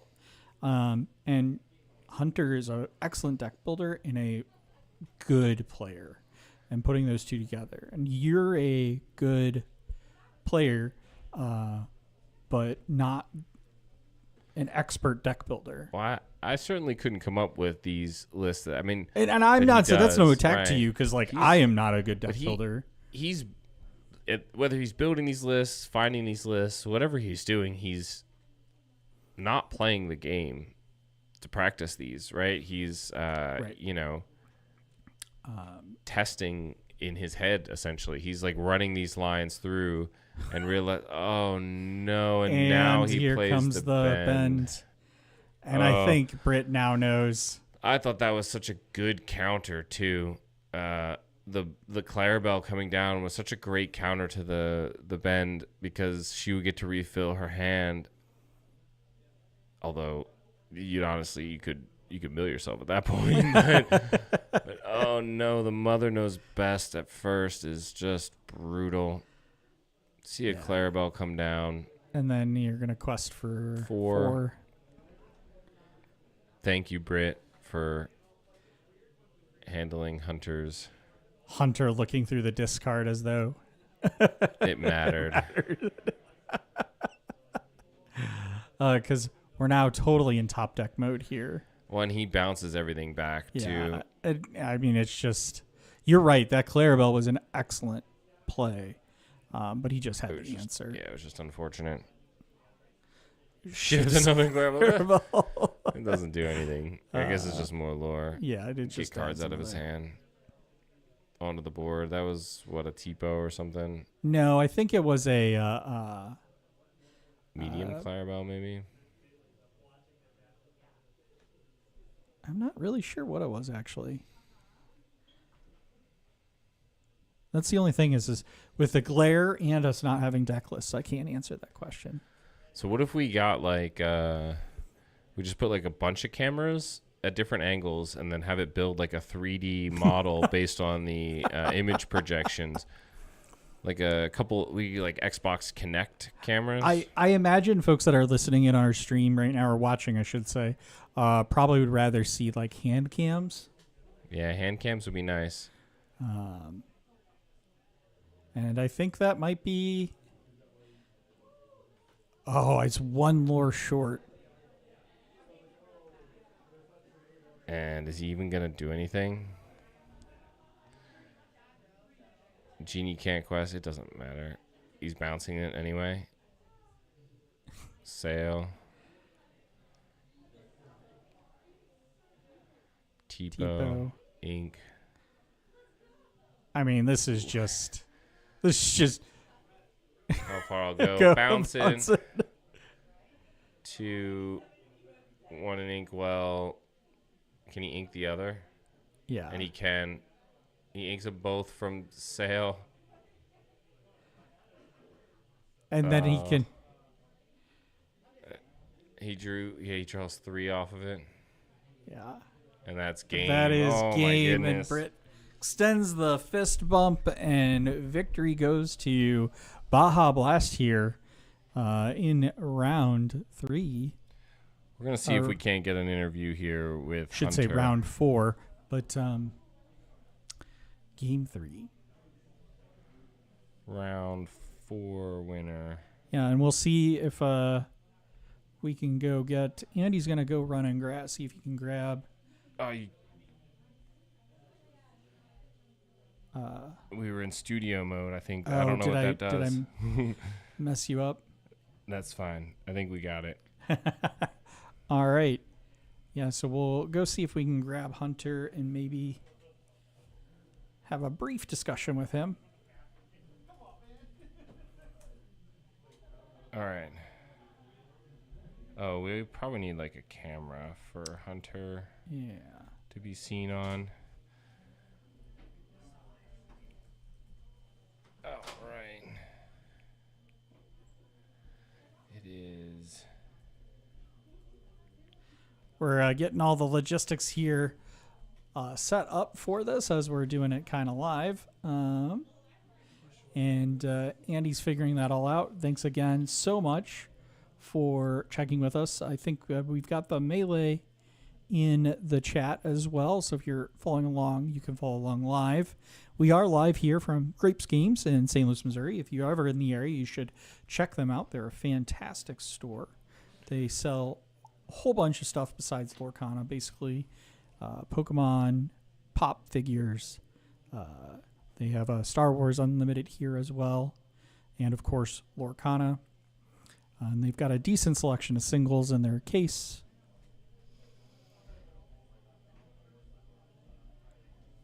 And yeah, you should definitely go check them out here. And they're in Wildwood area of St. Louis, Missouri area.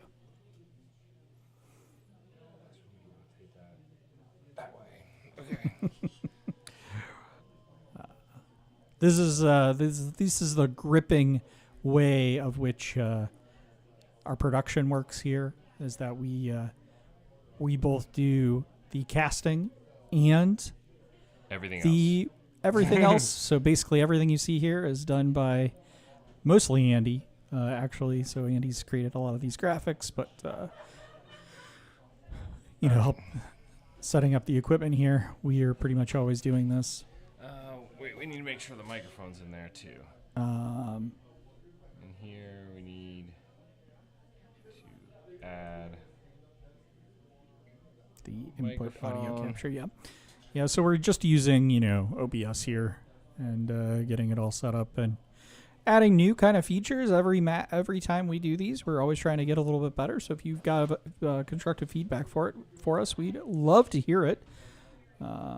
If you've listened to some of our previous streams, you'll know that audio was not my strong suit, and we've, I think, hopefully corrected that.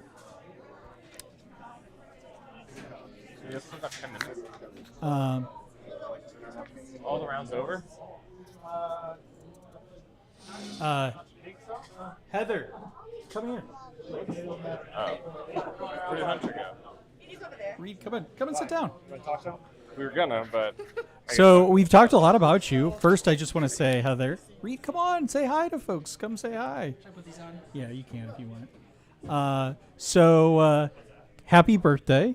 Thank you. You're welcome, and congratulations Thanks. on your win. So while we're getting this set up for the next round here, and then we've got our illustrious player here, Reed. You want to say hi to folks, Reed? Hi. You did.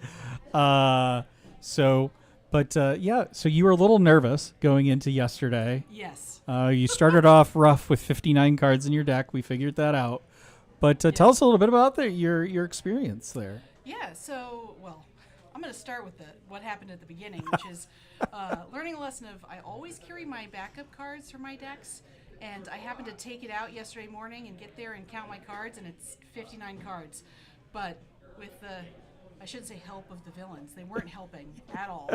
But yeah, they were able to get the backup card that I was missing from my list, and I lucked out with my matchups. I was playing Emerald Amethyst and got all my Ruby matchups, which I was thankful for. Not too much steal in the beginning, and got to do my Emerald shenanigans, which I love. Yeah, no, congratulations. I think that's your best showing in a championship thus far. So you got the runner-up, Matt. You were so close. It was down to the wire at Game 3 against Sapphire Steel, and if I had one more turn, I'd have gotten it. Do we want to try and interview? Yeah, do we want to try to interview? Yeah, I just brought in. over, so we gotta hurry up. Okay. Yeah. Well, thank you so much for joining us, Heather. I really appreciate it, and we'll have you on again at some point in the future. Check. And Reed, thank you so much. Love seeing you. And I was ready to go to game night tomorrow. Are you coming to game night? Are we in frame? Awesome. Okay. All right. Thank you. Are we in frame? Yeah, you are in frame. Maybe go out just a little bit further. Those are big. Okay. And then we're going to head over to this interview with both Andy and Hunter. Are we live? All right, awesome. I'm live here with Hunter, Boo Hunter of Boo Hunter fame, who continuously brings these incredibly spicy decks to all these set champs, and surprisingly does really well too. You really shouldn't with princess decks and Bend to My Will, but that was insane watching you basically give them all of the cards in their deck and then rip them all out the very next turn. Yes. We could even see, I think, in the second game or the last game there, we saw that basically she knew it was coming and she looked in your hand to see if you had it, and it didn't matter because you got it the next turn anyway. Exactly. So what made you decide to bring a deck like this? So usually I like to get a play mat before I do anything silly. So I play meta decks, and it's silly, I get it, but I play meta decks the first one or two set champions. I've been able to get it done the first set championship every time to get a play mat. So then usually I like to have a little bit more fun. Last set, I really enjoyed the princess deck. I know that there's a few videos made on that. But then this set, what really inspired me was my wife. She's a big fan of Baja Blast freezes. So we got a Baja Blast freeze last night, and I said, after talking to a few people at the set champs yesterday, I want to build a blue-green deck, and I want it to be a little bit more mine than others. To be honest, the deck is cheating a little bit because it copies quite a few different people. I know I'm taking a lot of inspiration from Speci. I'm taking some inspiration from the Forbidden Mountain guys and gals, but it's pretty much a combination of both. I'm playing a very high-risk, high-reward version. I love gambling. This deck is a major gamble. Yeah, well, it paid off there for sure because honestly, once you got the combo working, it really seemed like there was nothing your opponent can do.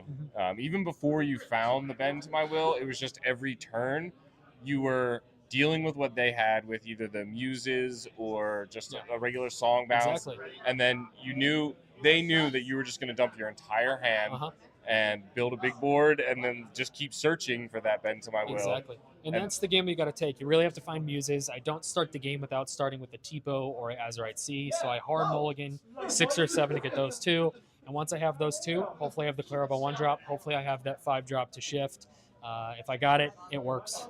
Or like in the second game there where you had 2 big Clarabelles and 2 sails when she looked at your hand, and it was basically like, well, he's going to turbo ramp, play the Clarabelle, and there's nothing I can do. Yep, what do I do? That's crazy. Well, thanks for coming on, man. Of course. I really appreciate it. We'll see you next set champs with something even crazier, I assume, right? Hopefully. All right, man. Thanks. Thank you.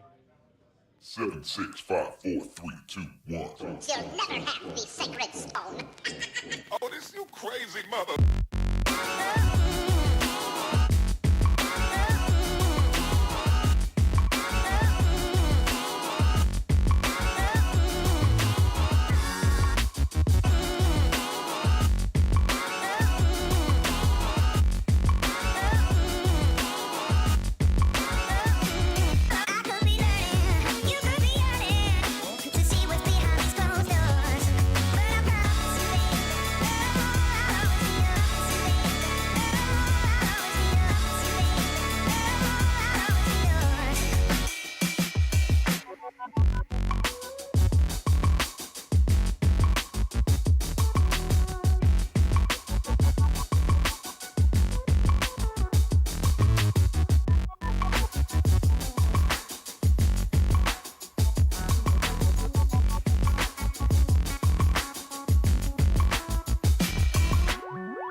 Welcome back, Illumineers, to the Azurite CSET Championships, live from Grape's Games in St. Louis, Missouri. We're getting the feature match all set up. Round pairings have been done for round 5, but we're trying to see who's going to be playing at the featured table.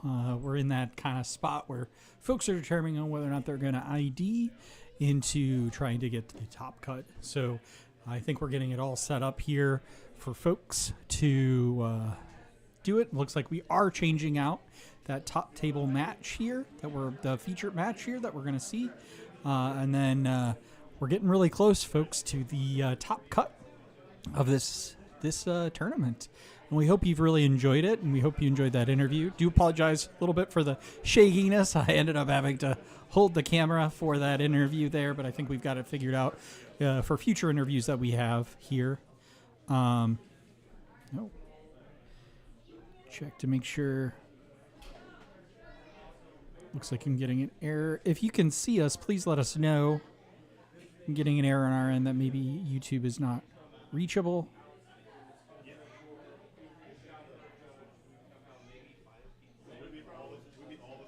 So please comment below if you can see us.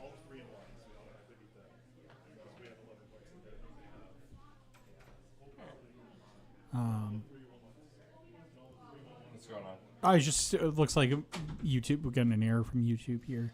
I think it's been telling us that the whole time, right? No, it's given us a warning. This is the first time I've seen the error.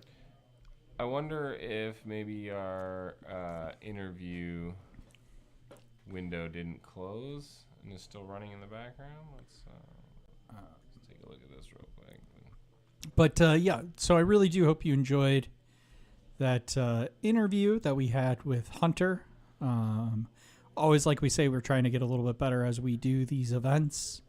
And we are going to have a feature match with Alec, who's on a feature match earlier this tournament, running that blue steel, and he is playing.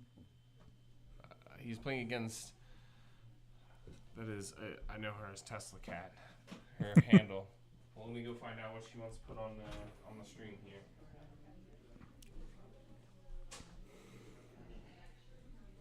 So I'll get this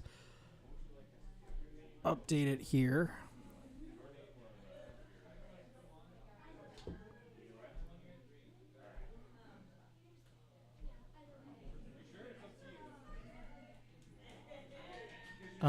But yeah, we're so happy that you're joining us here. That if you haven't liked and subscribed, please do. We really appreciate it. We had up to like 89 folks on this stream so far already, and that's just been an amazing experience for having you all here. You got Alec in there, all right, and then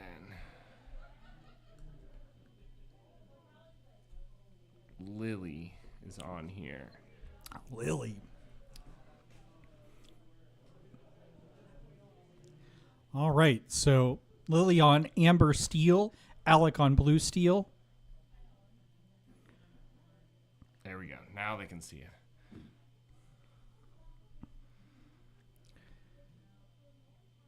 And there we go. Lily questing for 2 with the Daisy Duck. 2. We went to 3 by accident. Oh, sorry. No problem. So this is going to be the battle of the semi-aggros, essentially. They're not true aggro. My wife plays a version of this steel song list that she will claim is a combo, not an aggro deck. She's wrong. It's an aggro deck. But, you know, the steel song or the sapphire steel that Alec is playing is very similar. It has a little bit of control, but it mostly just wants to go fast. So we see both Sticky Mickey and the Calhoun come down to challenge the Daisy. I think we should be seeing 2 lore from that. So that should go to 3. And we see her quest a 3 with the Calhoun. Ooh, I wonder if she should have traded the Sticky. Sticky Mickey there. No actions. Oh, it can't challenge. That's what it was. Sorry, I'm wondering why she didn't challenge the Mickey with the Calhoun. That's because the potato John yeah. John You're Silver. right. Yeah.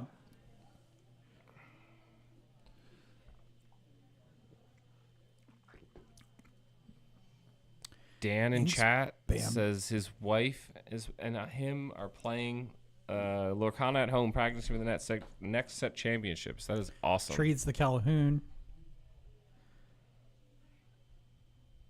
My wife and I do that all the time, and I think it's one of the best ways to get better at the game.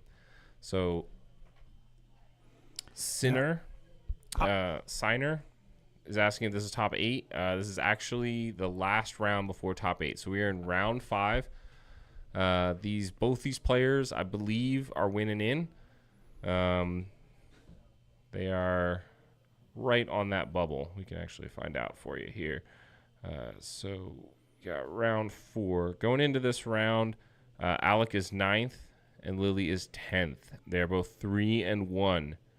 I believe we already have 4 players who are locked in.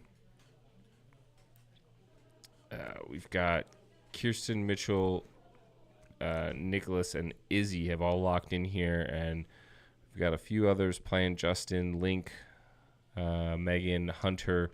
A lot of the people we've seen on stream here, all basically fighting for winning in.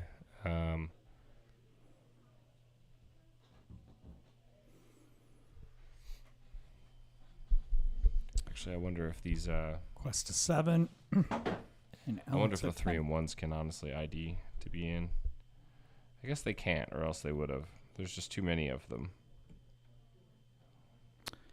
Yeah, it's hard to do the math, and every time I feel like I'm confident at doing the math, I get it wrong, so I'm not even going to try. So he plays Doc, able to refill his hand. Very wide board here we see coming down from Alec. Oh, kind of brutal. Not the most questing power, but it is still a lot. So how did we get that Robin Hood down? Was that... I guess that was last turn. It paid was, 5. yeah. So we could still ink this turn. We could potentially play something. So Take gonna- out the P. Get 2 two lore. lore.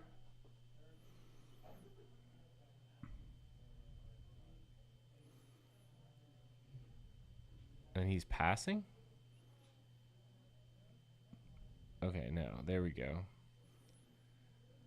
4 on the Pluto. Quest for 2 to go to 14. 14.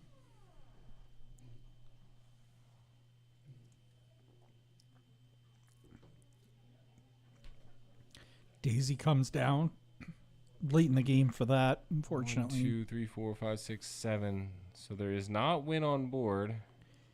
Inks. Quest for 4 with the Gantu.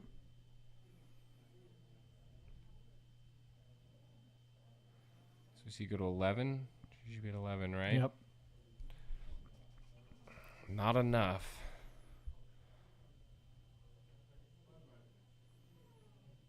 Oh, he had 14. Oh, he did have right. 14, yes. So we counted Because wrong. our So lore that was right. His lore was wrong. See, we got Very confused of our own confuso. setup. Heffalumps and Woozle. We are very confuso. Is the left-hand side running Harlan's Sweet deck? I believe it is similar. I don't think it is exactly the same.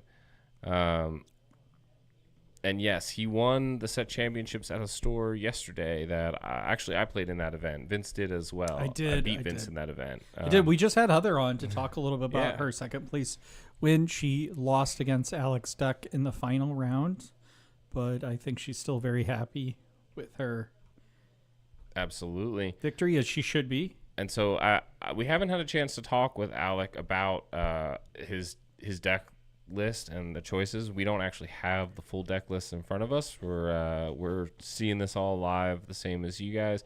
But we did watch it earlier in the stream. It is I think it has no ramp in it. It is a very aggro sort of.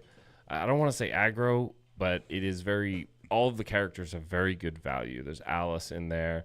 I don't know that we see the Lawrence, but we have the Pluto, the Gantu. A lot of these cards that when they're played, they demand an answer, and it doesn't fight back very well. Yeah. So we may be able to see this Amber Steel deck go a little faster than it, which is what I would really like to see out of the Amber Steel player here. But really, so many cards, so hard to deal with. Smee, Lawrence, Pluto, Gantu, just annoying. But I mean, those are the exact same cards that Lily has in her deck too. Yeah. Those core steel cards just are difficult to deal with overall.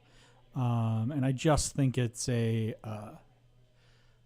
hard for both players to figure that out. Real question is like, can Lily get out her key early cards? Absolutely. Can she get out the Daisy on one? Can she get out another Daisy or a Lilo? I don't know if she's got a Lilo in this deck, but I'd be surprised if she I think she has one in hand, actually. And I think we talked about this earlier. There is no great one-drops in that Sapphire Steel deck. Right. It's just the Robin Hood to maybe shift later, or the Sticky Mickey.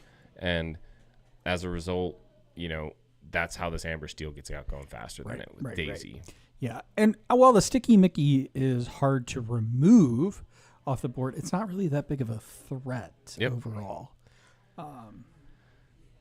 All right, so we do see the Lilo in hand and the Lawrence. Oh, and the Rapunzel. That could be a great line here. So unfortunately not the strongest one drop, but we do have the Happy. Generally, the Happy signifies that they are playing the Steel Mine package, the Seven Dwarves Mine package, which will allow them to continually ping down damage. their opponents. Yeah. Although that won't work too well here with all of the ward that we know is in Alex's deck with these with the Alice. Ward, resist. Yeah, resist as well.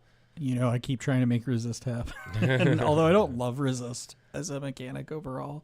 So we see the McDuck Manor inked in exchange for the Mickey. And you're right. See, I mean, perfect example of just understanding the plays of the deck is you do see that locations. The Smee, smart move. That's a good play. I like that play. Great line. We have the Lilo in hand too. Now, there's always the Lawrence option next turn, but I would love to see the double, the 2-drop and the 1-drop next turn for the Amber Steel list to see if that comes through. That would be, that in my opinion, playing against it when they have the 1-drop, the 2-drop, and then the 2 and the 1-drop in the same turn to really threaten the lure gain. That's kind of brutal. Although that was a very unfortunate trade. The Sticky Mickey takes out the Happy cleanly. Lawrence. Oh, that Lawrence card is such a great card. It is very hard to remove. When has no damage. It's a 4/4. 3 cost 4/4 is huge. Just a huge deal here. And the backup, like the follow up of the Rapunzel. So now, if Calhoun doesn't take out Smee but does exert, that is going to be absolutely brutal for Alec, because the Lawrence will be able to hit the Calhoun and take it out, and then heal up from the Rapunzel. And man, so normally you'd think, okay, well, we just get some damage on it and it's out of the way, but you really have to cleanly trade with it, which means you have to, you're going to lose the character that you had.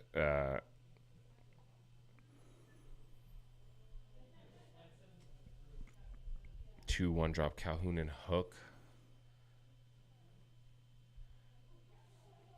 Yeah, Cogsworth on the board. That could be really brutal as well. I don't know if he runs the Cogsworth. Yeah, I'm not sure if he has we the Cogsworth in it. I haven't seen that card. Might be kind of a tough card to fit into his deck, but it is. I think that is a really great It is a good card. He turns everything sideways, though, a lot. So Cogsworth is kind of one you want to just hang out there. So we see a Doc, Doc no comes trigger. down and doesn't get that. Yeah, doesn't get that trigger. Not great. I also think the more I see it that he doesn't run Lawrence, which is an interesting decision as well. Okay, so we do see the Calhoun trade with the Smee. That's yeah. fine. Oh, now on 4 ink. So do we ink the Rapunzel to play another Lawrence? No, she's got. Oh, We're gonna. Lilo and Smee. Oh, and a Doc. Oh no. Okay. Interesting. I wonder if so Lilo in the discard is almost as good as in the hand. So I wonder if you play Daisy, play Doc, drop the Lilo, because then obviously we have great retrospect here. Hindsight is 2020, Yeah, it is but you always draw hard that for- you draw that inkable off the top and the 1-drop, and now you're able to continue playing it out. Discarding the Daisy is unfortunate, although she probably knows that he doesn't run really anything other than, characters. So maybe she doesn't want to give him the characters in hand. Let's end all these notifications by just putting everything on Do Not Disturb. But I was gonna say, now do we get a permanent notification that says "Do Not Disturb"? No, it went away. It went away. Okay. It's like, oh my gosh. Cogsworth is a good core to this deck. I imagine he's running it. That's possible. We'll have to find out. I'm sure we'll have a time to sit down with Alec and discuss this deck. So Pluto comes down in bodyguard mode. Doc hits. Doc hits, and then the other two finish him off. Wow. Okay. Takes a lot to get rid of that Lawrence. Yeah. What do I tell you?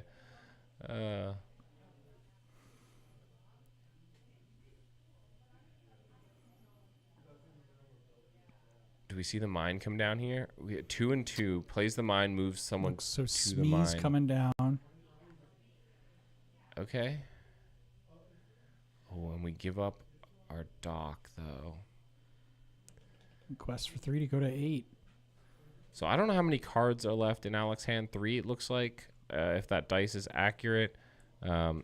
This is almost one of those situations where I actually like the mine in this deck, because I think naturally you have a little faster of a deck, but you need to fight back a little bit. Being able to play that and move 2 and take out either the Robin or the Mickey that turn would have been huge. Yeah. And then you still quest with the Doc. That's fine. And you save the Smee and the Cindy for later.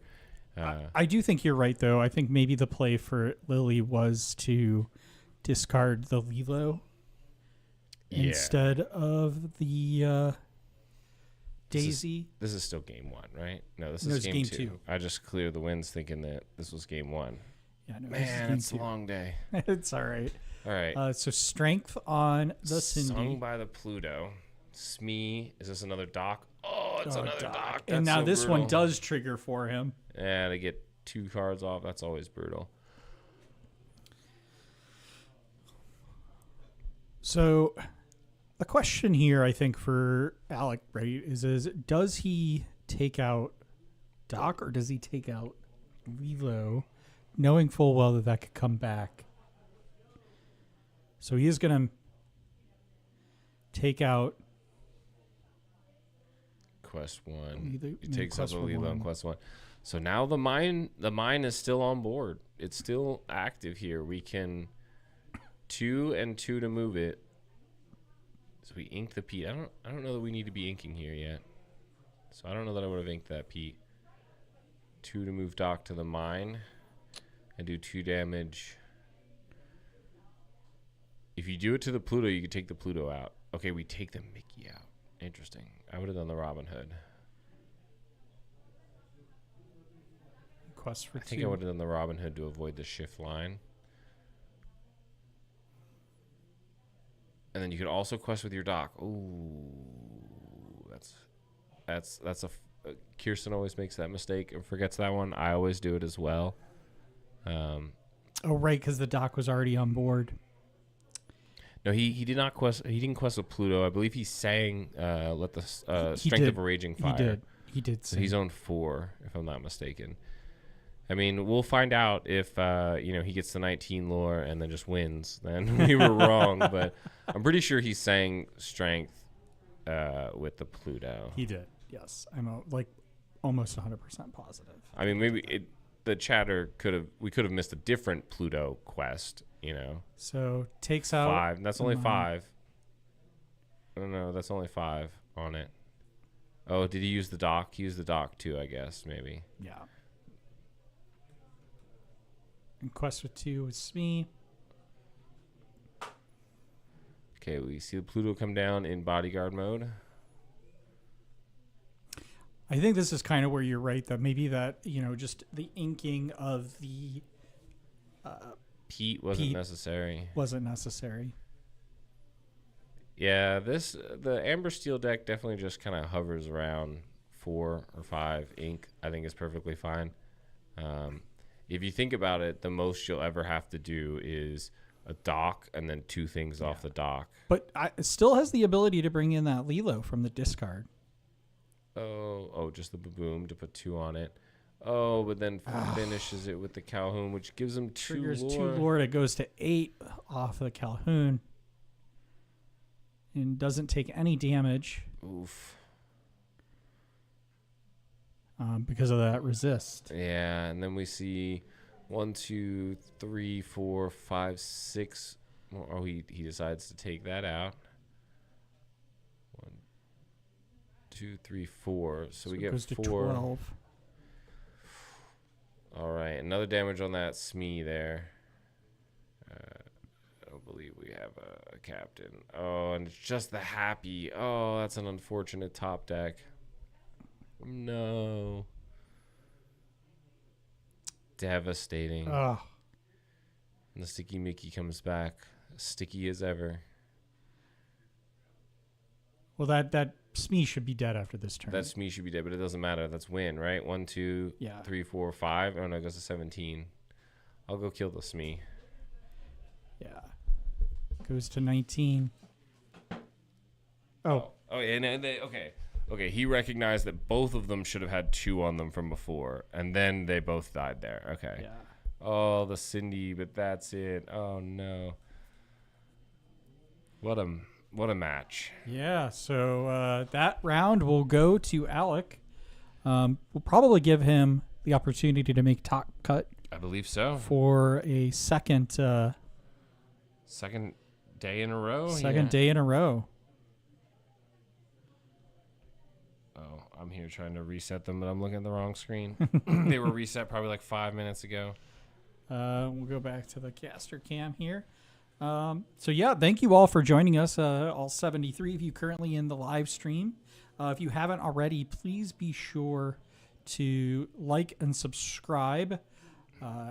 We've gotten a bunch of new subscribers, but we'll keep saying that Andy will run the Ruby Steel Mill deck. Yeah, Ruby's Steel Mill is what Ruby's it is. Steel Mill deck that but we need 200 subscribers on our channel to do so, and he's going to run it at a set championship. Yep. And we will record all of those matches. So if you want to see that, if you want to see probably like just 4 rounds, because I don't know if that deck's going to make it to top cut. Hey, if I can mill them, it works, okay? The problem is I still got to tweak the list because I'm having trouble beating the robots online, the AI bots. So if I can't beat the bots, then I don't know how well that's going to work out in an actual set champs. Yeah, but we should be getting the top cut here going off here shortly a little bit. So Justin and Lincoln are going to the stream for their last 2 matches, and I'm pausing their time so that you get some more content. okay, cool. Awesome, Yes. we got a second match So here. it looks like we'll have a second match here coming, which is going to be great. We're gonna have two great players on the stream. So we're gonna have Justin, who he was on, I think, in our first round, and then we're gonna have Link as well, who has been a phenomenal player in Was he in our this. first round? What? Justin? Was Justin in the first round? I thought it was Ron and Megan. Oh, maybe it was Ron and Justin Megan. has been on previous. Justin has been on previous matches streams. before. You're right. My bad.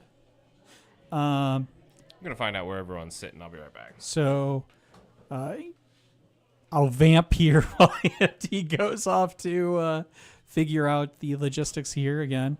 It is just Andy and I casting this basically for until the end here. We might get some guest casters in the final rounds here, but.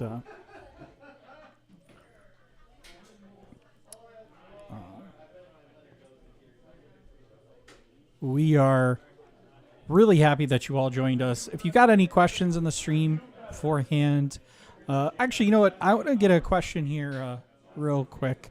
Alec.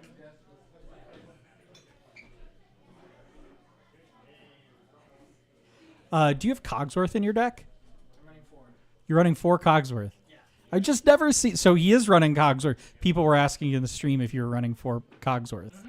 And so he is running. He does have Cogsworth in that deck. We just haven't seen any of them on the stream. He's coming to play in my other non-stream games, but yeah, he's in there. All right. Well, so that answers that question. Andy, thank you.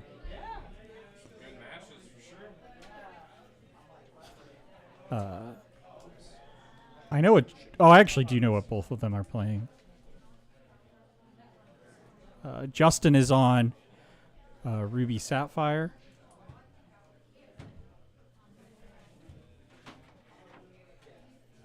If I can find where that is. Oh, there it is. And Link is on Blurple.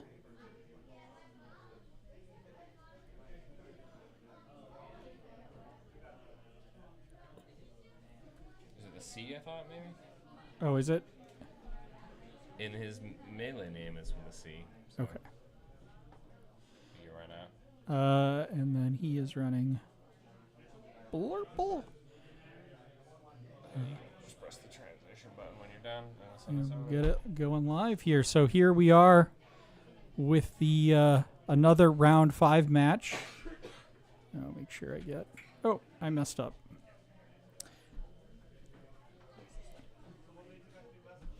All right. Do you know what's the record right now? Are they That's a good question. We can find that out. 1-1? I think they're both. No. I'm talking about for this round. Have they? Who's won what games? Who won the first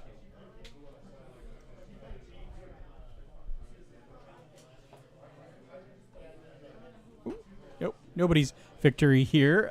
We got Kirsten on stream Hello, for us. I'm here. Okay. So Justin's won round 1. So go ahead and get that going. So Link will be on the play here with Blurple. Link is a phenomenal player here. So he's been an amazing player. I was watching a round, I think it was round 3, or maybe it was round 2 or 3, and just wrecked a Ruby Sapphire deck.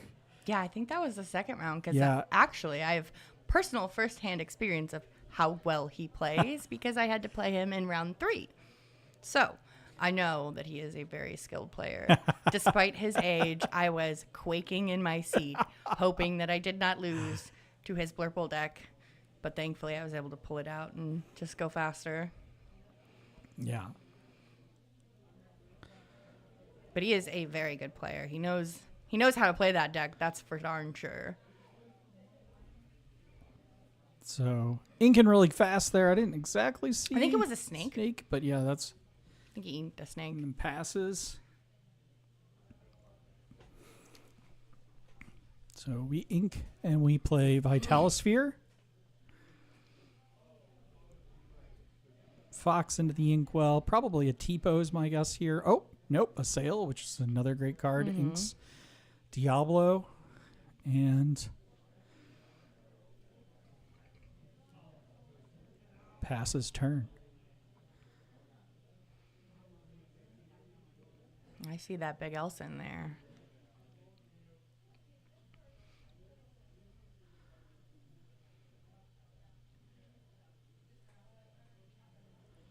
All right, a Genie comes down, draws off the genie. I don't know much about the Blurple into Ruby Sapphire matchup, but I kind of think that Link has a good shot. I do too. I mean, and now I know Justin's playing a different kind of version. Oh, is he? Of the Ruby Sapphire. He's got some spice in here. I did not know that. What did he throw in there? Well, we'll see if it comes up in this match. Yeah, I don't want to You don't spoil wanna the spoil it. surprise. I don't want to spoil the surprise. Another genie, another draw. And passes turn to Justin. And I think that what's really interesting about this matchup is they're both very ramp-heavy decks to get to where they want to be. Yeah. Um, And then they both can just take control of each other. And Yeah. then I think that that's going to be part of Link's problem is your favorite lots card of goes into back the and forth. inkwell. Should have been an Enchanted. One day. We'll see. She'll get she already has an Enchanted. I just Wa- really wa- wish. Watch her be a like a DLC card in the top cut. You'll be really having to I make need to the learn top to cut. cheat. I'm just kidding. That's not true. I'm not actually going to cheat, but I might consider it. You and your husband on this stream, man, saying crap you shouldn't be saying. At that point, I would probably just spend the ungodly amount of money and buy it if I really wanted it. No, you're good enough. You're the one who always does better than all of us at these tournaments. I don't know about local tournaments. I do pretty well at the bigger tournaments. Love the bounce rabbit. It's always a fun experience. And then Absolutely. we have Link questing for 2 with the genie. And there's actually really nothing I think Justin can do about that because I don't think he has another brawl in hand. I don't think so. I know I see how far I'll go. Maybe I'll let it go. Can't tell exactly what that is. A Tipo for sure. Looks like a Maui half shark as well, but we're still a little bit further away. You can kind of see the process Justin's going through here, just thinking out all the play lines of what Link can do and then thinking about it. And so decides to hardcast. Those are 2 cards you don't really want to decide against. Have to choose from if either putting it into your hand or inkwell. Yes. You'll never see that Tammy again. You'll never see that Be Prepared again. I think he kept the B prep. He did keep the B prep. I just think he understands that his way of winning this round is not going to be with the Tamatoa. No. And so we then see the Tipo in the inkwell, and now we've got interesting 6 ink in the inkwell. 6. Yep. 6 ink. 6. So rabbit. Another big Elsa. I think he's got 2 of those big Elsas in hand now. And that's not really what you want. So the question is you got to know that B prep is an option here if you go wide.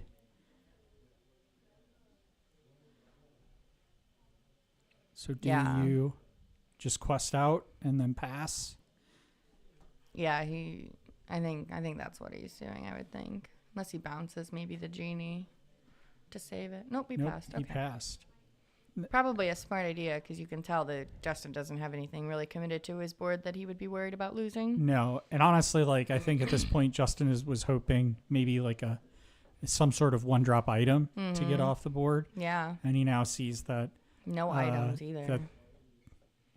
That's a big bummer. Link didn't commit more resources to the board, so it makes that Be Prepared less valuable. For sure.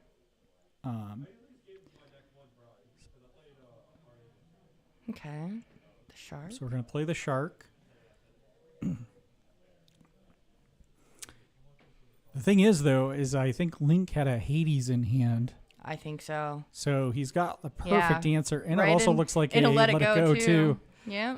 So Link's definitely got the answers. He's got a lot of answers in his hand right now. 2 Elsas, the Hades, and a Let It Go. And then a couple others tucked back So there. Justin quests for 1. Can't quite tell what they are. Maybe a Donald. The Donald that puts the top card into your inkwell. I think that might be something he's got in his hand as well. Which would be good ink, honestly. He's also got the friends on the other side, which might not be the worst thing to sing with Rabbit. Yeah.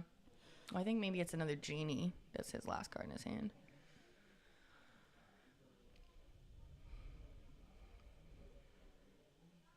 And Justin's got that little Sisu that basically does nothing against Link's deck. Nice. Let it go on the Very nice. Maui Half Shark. But it does look like Justin has another Maui Half Shark in his hand. Mm-hmm. Although... It doesn't do him a lot of good, though. Doesn't right really now. do him a lot of good. Yep. He doesn't so have that. Sings with the Merlin Rabbit. Very nice. Crab, take out the Hiram. Oh, Just rubbing takes it in. 1 damage. I really don't think the shark does much for Justin in this situation without the No. Vitalosphere because he can't rush into any of Link's characters. Link goes to He's 7. just going to be prep this turn, I feel. I mean, feel just like really that's goes the to only show options. how good Link is at playing this Yeah. deck. I feel like Brad should get some coaching from Link. He should. Yeah. Yeah. We should suggest that, actually. We actually should. So we do get a popsicle. I think Justin was really hoping that would have come last turn, Before unfortunately. his Hiram was taken to the discard. He has to be prep here. I think that's literally his only option. Yeah. And That so board's so wide. Link will get a draw off the rabbit. Mm-hmm. Yep. There we go. Taking a look at Justin's discard. See, and I mean, even being a younger player and having the forethought to be like, let me look at your discard. Did he miss the draw off the? He missed his turn draw. Yeah, I think he did. Oh no. Oh no. You know what though? I can't tell you how many times I've missed triggers. I so- know. I completely agree. It happens.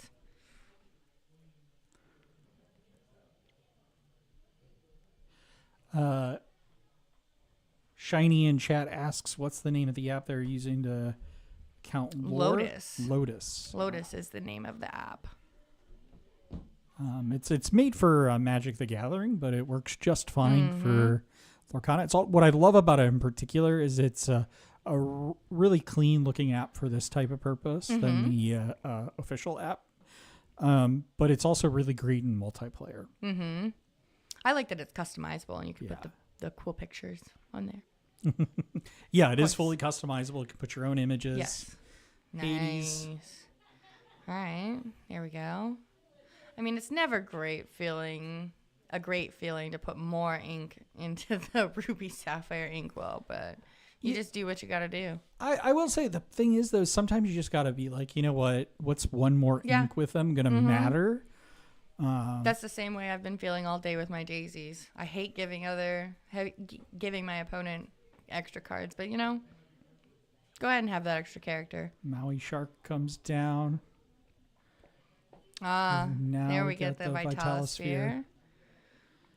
But what will we take? I think we're probably taking the Genie. Yeah, that's right. Unless he just wants to deny more to card draw and for some reason take the Chernobog. Yeah. Yeah, taking the Genie. And then Do he's we heal gonna the 2? take back the Be Prepared almost certainly. Yep. Mm-hmm.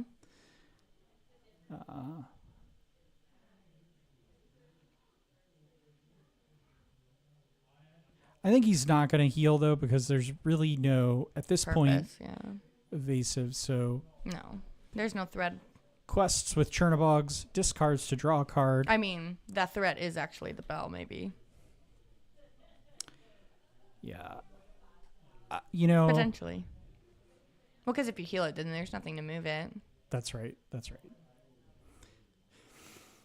I don't think it's quite a concern at this point for Justin. So it looks like there's another Hades in hand. And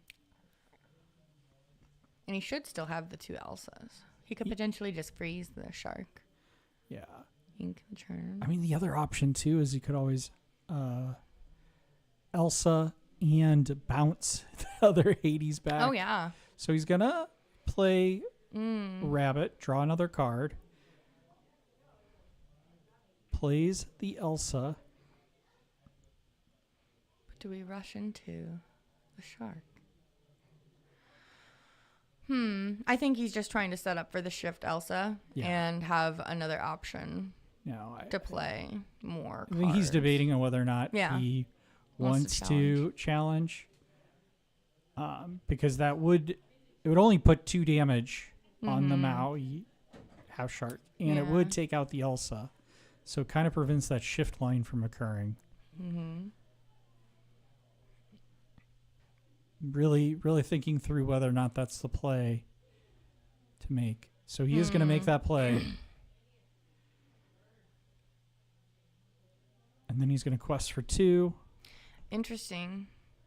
I wonder if he's just trying to beef up the damage onto the shark to move it to something else with the bell, thinking that Justin may play another character on this turn, and then just Hades or Elsa Yeah, but the thing is with that popsicle on board, you've got to really be concerned that you just he's going to heal it away. Yeah. Although at this point,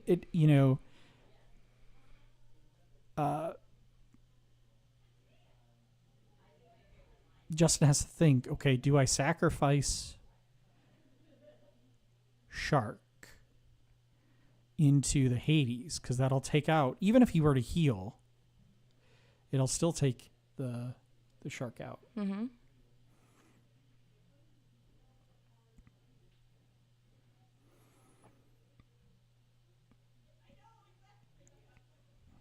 So, yeah, it takes it so he can get that brawl back. Probably is considering brawling the rabbit, but probably won't. So he's going to develop another. Shark. Oh, and then does brawl, and then gets the lore off of the Maui half shark. That's 3 sharks for Justin so far. I wonder if he's got 4 in his deck. Yeah, it's a really good point. I mean, in this scenario, too, now you see that Link has no board developed, and so... A lot of decisions to make here. Ooh, that's a good... Yep. That's a good top deck to have. I think he's thinking that's easy. Yeah, that's an easy decision. And then he still has 2, and he can still ink. Yep. Plays Tipo. Just put more cards. Though? Does he get rid of one of those uninkable cards? I think he's thinking about it, but he decides to pass. He decides, you know what, I've got enough ink. Yeah. Because he's got... I don't think that's a bad option. He's got 8 ink. Mm-hmm. That's a lot. That's a lot. He needs some more of those cards. I mean, Justin over here fighting for his life against this Blurple deck. I know. It's like every card that comes down. There's Link there's is always like, an Link answer is with like, Blurple. I gotcha. Yeah. I gotcha. And that's what I was telling him earlier when I played him. The best part about your deck is you just bounce your answers and you just continually keep having those answers. So we got, looks like Tamatoa is coming down.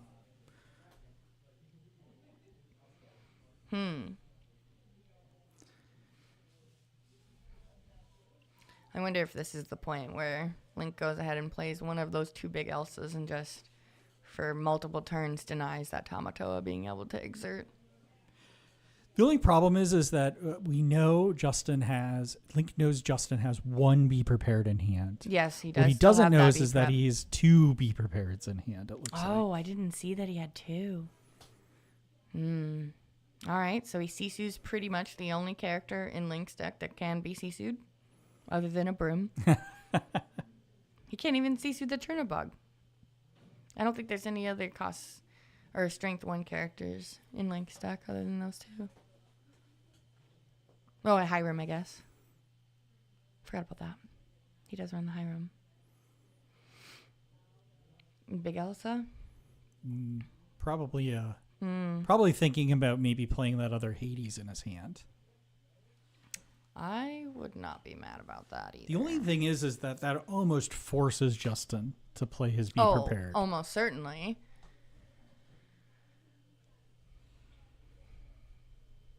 Which I feel like Link's probably trying to play around. Keep his board enough that he doesn't want to do the Be Prep. Yep, there we go. Yeah. I like that option. Yeah, I like that play a lot. Uh-huh. Basically now forcing Justin. I mean, now Justin does have... I think his option here is to Well, he's got win on board. He has to. And I Be think prep. he has a goat in his hand, unless he inked it earlier. he did ink, Okay, so maybe he inked that goat a while ago. you know, but I think Justin's thinking, okay, He has if to I be prep. have to stay alive. But he does not have anything else Be good in his prep. hand to do after that be prep. Yeah. And there it comes. Mm-hmm. And that is just not. I mean, because what else is he's and then the CC and with which no has trigger. no target. Yeah, that is just not an ideal turn. Yeah, after that a be was prep just- for a ruby sapphire, in my opinion. Genie. Yeah, So Link has to feel pretty good here. yeah. But it is really. I mean, I know Justin's only at 2, but it is easy to get stuck at a decent amount of lore and just lose still, which really feels bad. Yeah. I just think the thing is you don't want to overcommit to the board you need here. to be safe, and I think Link knows that. Playing those two just okay characters. that aren't huge Did Justin threats. get a pirate's life? I did not see what he drew. It might have been, indeed. Oh, no, it's a It's a Medusa. Medusa. And a So dime. Medusa's the. I think he still has a brawl, too. Is that a brawl? It is a dime, brawl. brawl, and something. Medusa the genie. Mm-hmm. I feel like he's got to develop the dime here. Yep. Puts Yeah. the dime on the board. Okay. There we go. Because now He has to catch up. Yeah, He you needs to gotta catch up. set a timer for Link here. You gotta be Yeah. like, okay, now you gotta have the. Because I don't think Link's played any goats. He may have inked one, but Justin sure knows that there's probably 3 more in Link's deck. Yeah, and so he's searching his discard. Like, okay, What do I need to play against? Yeah, Well, he's what got do I just got? he's used just all of his card draw. He doesn't have any of the lore gaining.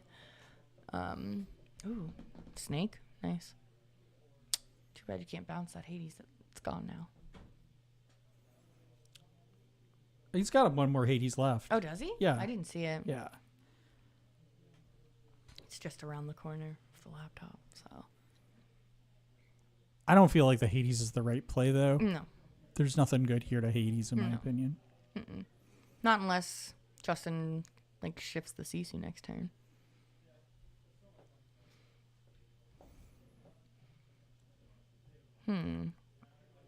And I don't think he has the shift line in his hand. Of course, Link doesn't know that. No. I just don't think that there's a lot of good options for Link to play right now. I think he wants to keep a lot of those for later, just in case. A lot of those are his, like, more... Oh, he does have a goat, and he has a snake. Nice. Nice. I did not see the goat in his hand. The rest of his things were more control. Oh yeah, he's now basically Yeah, telling Justin, I have win. I have win. For sure. Because you have to. Yeah. Justin has to win on this turn, and there's just no option here. Mm-hmm. This is Because he's got the bounce. Even as Justin, you have to assume that he's got another bounce to that goat to get the last 2 lore, even if he take out his whole board. yeah. Yeah. There's just no way. He does have Pirate's Life, but it looks like but you can still sing with The Medusa. Which I think he kind of needs to. It's the only way he can buy himself another turn, turn. here. Yep. He's just going to sing it. Yep. All right. It's not a bad move. So it goes to 5. Does comes Link down have to enough 16. ink to bounce goat? Or no? I don't think he has So he's 10. got Fox. But Oh, he's got, goat fox, but goat fox.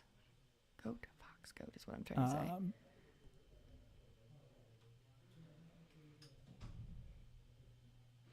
Oh boy.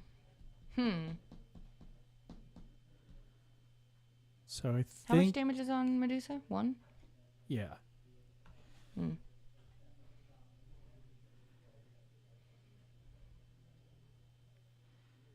I think probably I think I would still just bounce it again.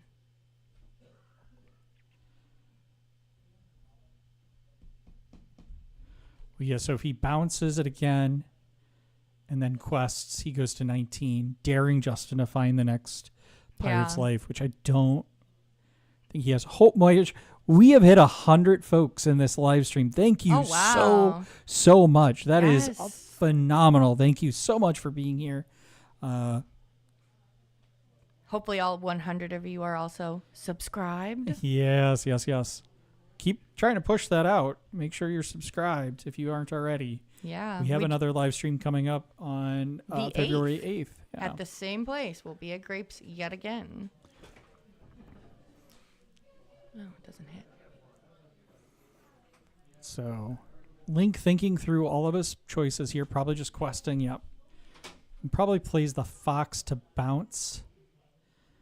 Yep. 19. Very nice. I wish he had enough ink to play that goat one more time. We're supposed to be not biased here, but yeah. I mean, this is I'm not trying to be biased.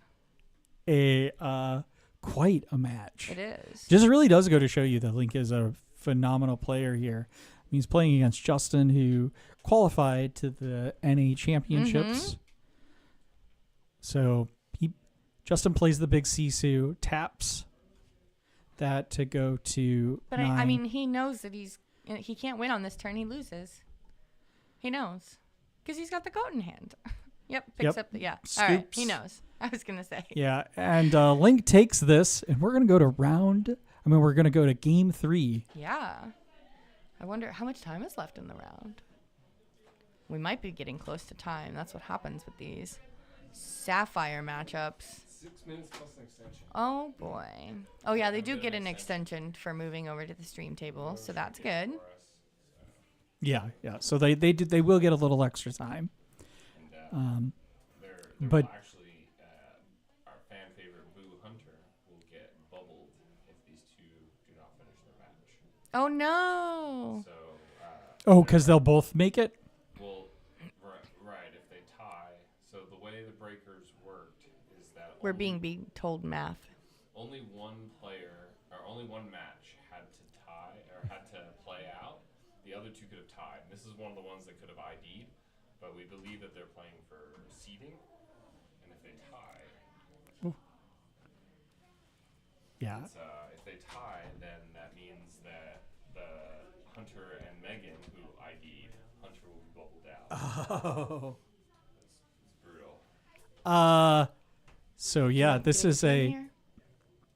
If you want. Do we not want to? Oh, so they're playing seeding then? Is the I way? think they're playing this for seeding. Yeah. Yep.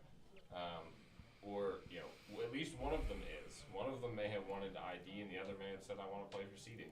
So I don't know. It's a two-way street here. Man, you just hate to see a bubble though. We Especially keep when it's our saying friends. that Brad should ask Link for some lessons. Yeah. On how to play Blurple. He is a Blurple master. Yeah. It was a great game to watch. Yeah, Sure. definitely. It's a great game to cast. I told people, so I'm like, I had to play against this kid, and I was quaking in my seat. This kid is good. Yeah, 100%. Yeah, I got lucky. I just won the dice roll. We'll just say that. I won the dice roll. So. Did you win at 2-0 or did it go to game 3? No, we went to game 3. Yeah. Blurple is one of the lists that I feel does fairly decent against your deck. Yeah, it can. It really can. Yeah. But sometimes, you just don't get the cards you need, and I win too fast. So I got really lucky against him, and I had 3 daisies in 2 games. Honestly, not going to lie, I might need coaching from Link. He's such a good player over here. We all need some coaching from Link, honestly. All right. So Justin's on the play here. He played Popsicle, and then Link responds here with his Chernobog's followers. Classic. Pretty standard stuff. Can you get my water? I think it's over by my bag. Okay. Thanks. So Paul, it's not our location, but we are casting at Grape's Games. It's in Wildwood in St. Louis, Missouri. It's basically kind of right off of Manchester as you're heading out towards when Manchester starts to hit Highway 100 or turns into Highway 100 here in Missouri. Yes, we are just good friends of the people who own the store, and they are kind enough to let us stream their events and occasionally host our own events. Yeah. We just borrow their location. We're just a podcast. So Link quests with Chernobygs, uses ability to draw a card. The glaze. What's glaze? Probably the glare, I imagine, is what glare. the glare is. Yeah, we did our best. Unfortunately, as the day goes on longer, I think that the lighting changes a little in the store. Well, I think like Andy and I were talking about earlier, I think it's one of those things we need to invest in a big little like indoor tent. Like, I was thinking about that. So that we like just a have a little table. overhead cover thing. to Genie block comes the- down. He's going to quest with Diablo, go to 2. Very nice. Now, I do know that I think, unless he inked it, no, he didn't. Justin does have a brawl in hand to take care of that. I'm still waiting to see this spice that he's got in his deck. I haven't seen any of it. I know. I'm wondering if maybe he was just Bluffing? bluffing me. Oh, so you haven't seen it firsthand? I haven't seen it firsthand. I thought you had seen it firsthand. No, so Tipo challenges into Diablo. And what makes Diablo such a great card is you're able to get that free card off of it. No matter what. And like we said, we did see that that brawl come down.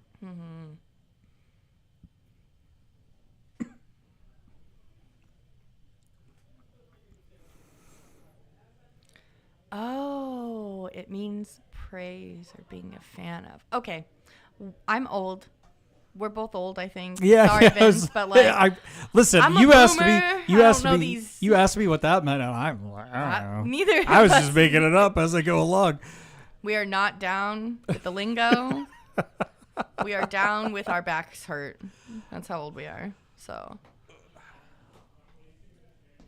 Listen, I fall downstairs now that I'm so old. I was telling the story. I sneezed before we got on the plane to go to Philly last weekend, and I hurt my back. I was in pain for 2 days. So Link not developing the board here. I don't Quest blame with him. Hiram banishes the popsicle to draw 2. Yeah, I feel like you always have to be wary of developing your board. I mean, you're going into turn whatever it is and potentially 7 ink. You could be prepped. Gen X. I speak Gen X. I'm so dang old. I don't even know what generation I am anymore or what lingo that is called. I think you're solidly a millennial. I think we're both Am I a millennial millennials. still? Shit. Yeah. All right. I feel like Hopefully you're brawls. crying laughing at us. The, because we're having fun.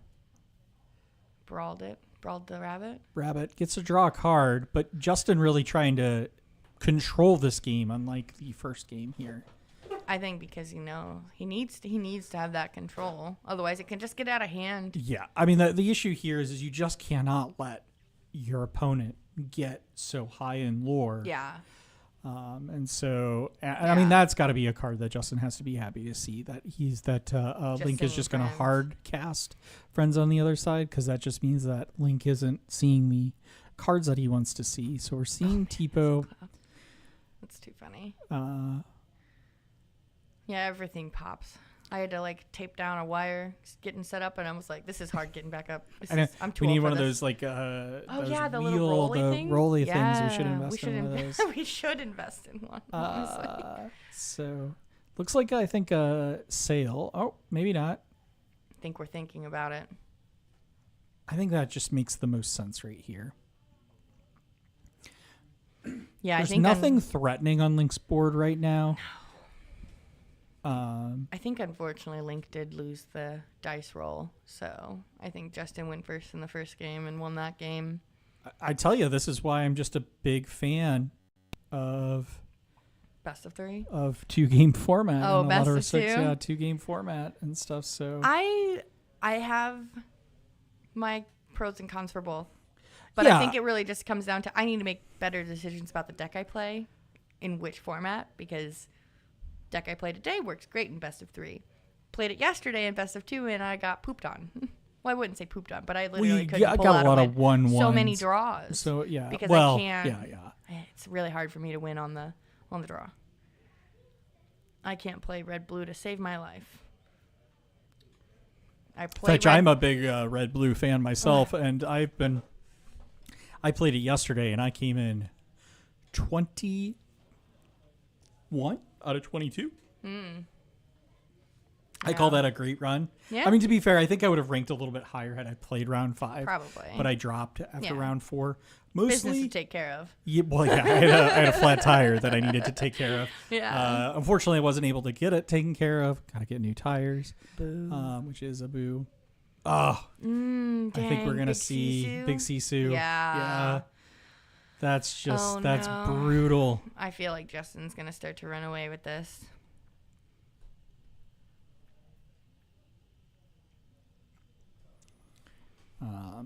Yeah. So again, thank you all for joining us here. So Link, I think, thinking about this, let it go on the Sisu. The only problem is like that's a 2-for-1 on the ink in the It is. inkwell, and that's just Yeah. that is not ideal. It's but I just hard. feel like you've got to slow this game down.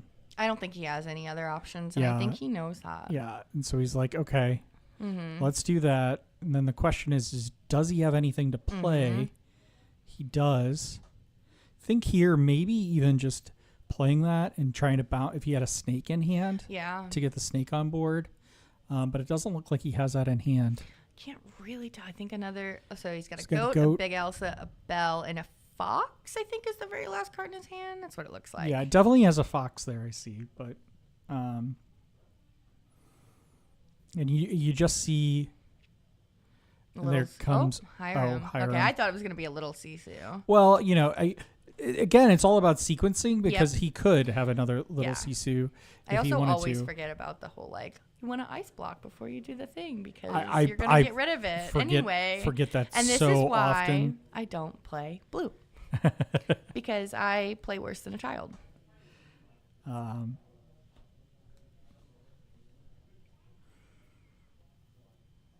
Link trying to think through all of his options here.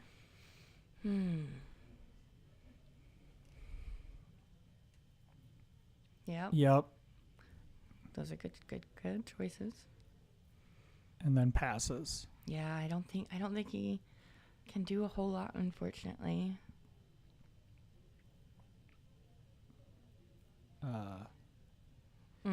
Dang. Man, that is just, again, just showing when you have the control and stuff. And Yep. just like the last game where Link had all the answers, Justin Yes. is finding all the answers he needs to deal with this deck. Yeah. So Elsa exerting that last character. Gonna Okay. take out The Tipo. the Tipo. Yeah.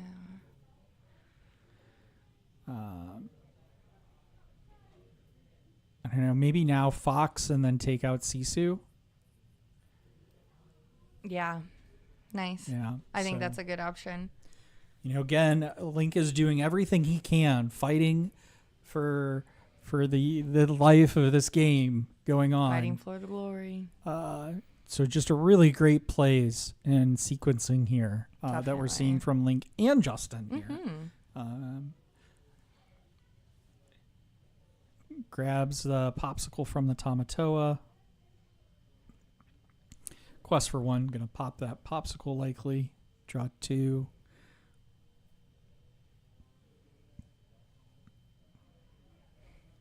Quest for 2. Goes to 14.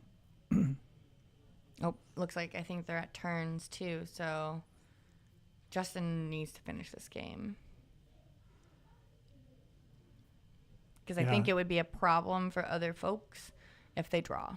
Yeah, that is the what we're hearing. But again, I mean, this just goes to show you why you got to be careful when you ID rounds. Yeah. Because you can be in situations where other people don't do that. Yeah. And so ultimately, it's why I really encourage folks to play. We do see that Link has a Hades. Okay. Going Nice. to take care of the Tamatoa.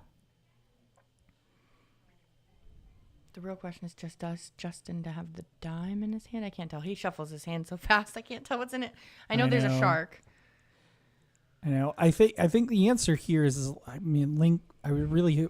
You'd want if your Link to have like a snake in hand so you can bounce Yeah. the Hades, because you just don't want to leave that card vulnerable. Right. Because now you're in a situation where It's very easily removed. I mean, I don't know if he's running Tremaine, probably not, but like Medusa, another dragon. I mean, heck, Sisu with the ice block will do it. Well, Brawl with an ice block. Yeah. So we're questing for 1. We're gonna. And so he got a Tala and another Hiram. He's going to quest for 2. Go. Oh, or is he? I don't know. The only problem is I don't know what turn we're on. So we're on turn 3. Oh, okay. So you do actually know that that's turn 3? Yeah, he's got the die. Oh, there, okay. If you see I didn't that see on that. the board. Yep, I see that now. So Tala got a vision. It looks like maybe even double vision. I didn't I feel like quite see Justin that. needs to play another character. He needs to win on the next turn. Otherwise, they'll draw. I think. Justin knows that, and he's going There to we play go. the Okay. Maui Half Shark. Good. And honestly, Just do an action. could just Yep. do an action. To get a lure. Goes to 16. Oh, and he found the dime too. Not enough to play it. Not enough to play it, but he could play it next turn. Next turn if Link had like an answer, like an Elsa or something. I almost feel like he has to take the die. Yeah. If he has to close this out. Yeah, he definitely does. I think. He's got a quest with Maleficent. Yep. And then Yeah, takes the dime. He's thinking so hard about it. Okay, you gotta take the dime. Yeah, I mean, dime I is what say he that like takes. I'm so confident and I play blue. I don't. No. Don't I listen mean, I to just me. think Don't take my I think advice. the answer is you know going into Blurple, right, that you've got these freeze actions. Yeah. And so dime is your out here. Sure and is. so does he quest? Yeah, there he goes. So we go to 18. We're closing out this game. And the real problem for Link here is he doesn't have... Did he just Oh, he brawled his Hiram. own Hiram. So he got another. Duh. Okay, that makes sense. He knows but because Link is so far behind. There's no. Well, the answer here is what Justin's trying to do. Yeah. Is get to a point that even if Link was able to take care of his board completely, he could just play one character in Diamond. Yes. Yep. 100%. So, just real smart playing, just thinking Yeah. about the How to future and stuff. really I close it definitely would out. not have brawled my own I would never thought of that. Hiram. I don't play blue. Yeah, Or well, no, Ruby I just Sapphire. would have never thought about that Me play line. neither. Like, I think Me that just neither. really goes to show you the skill, Yeah. the competitive skill we're having here. And Link Exactly. just really trying to think through the actions that he has. I mean, the unfortunate part is like what he's hoping is to prevent Justin from winning in the next round, because then it's a tie. Yeah. So Because I think if they tie, they both make it. I think he's thinking about singing Let It Go, but he's trying to think about, okay, what do I sing Let It Go on? I would almost do. I mean, you almost have to do the shark and then figure out how to freeze the other two, because the shark can just immediately get the with an action, whether he's exerted or not. Yeah, so he takes out the shark. Yeah.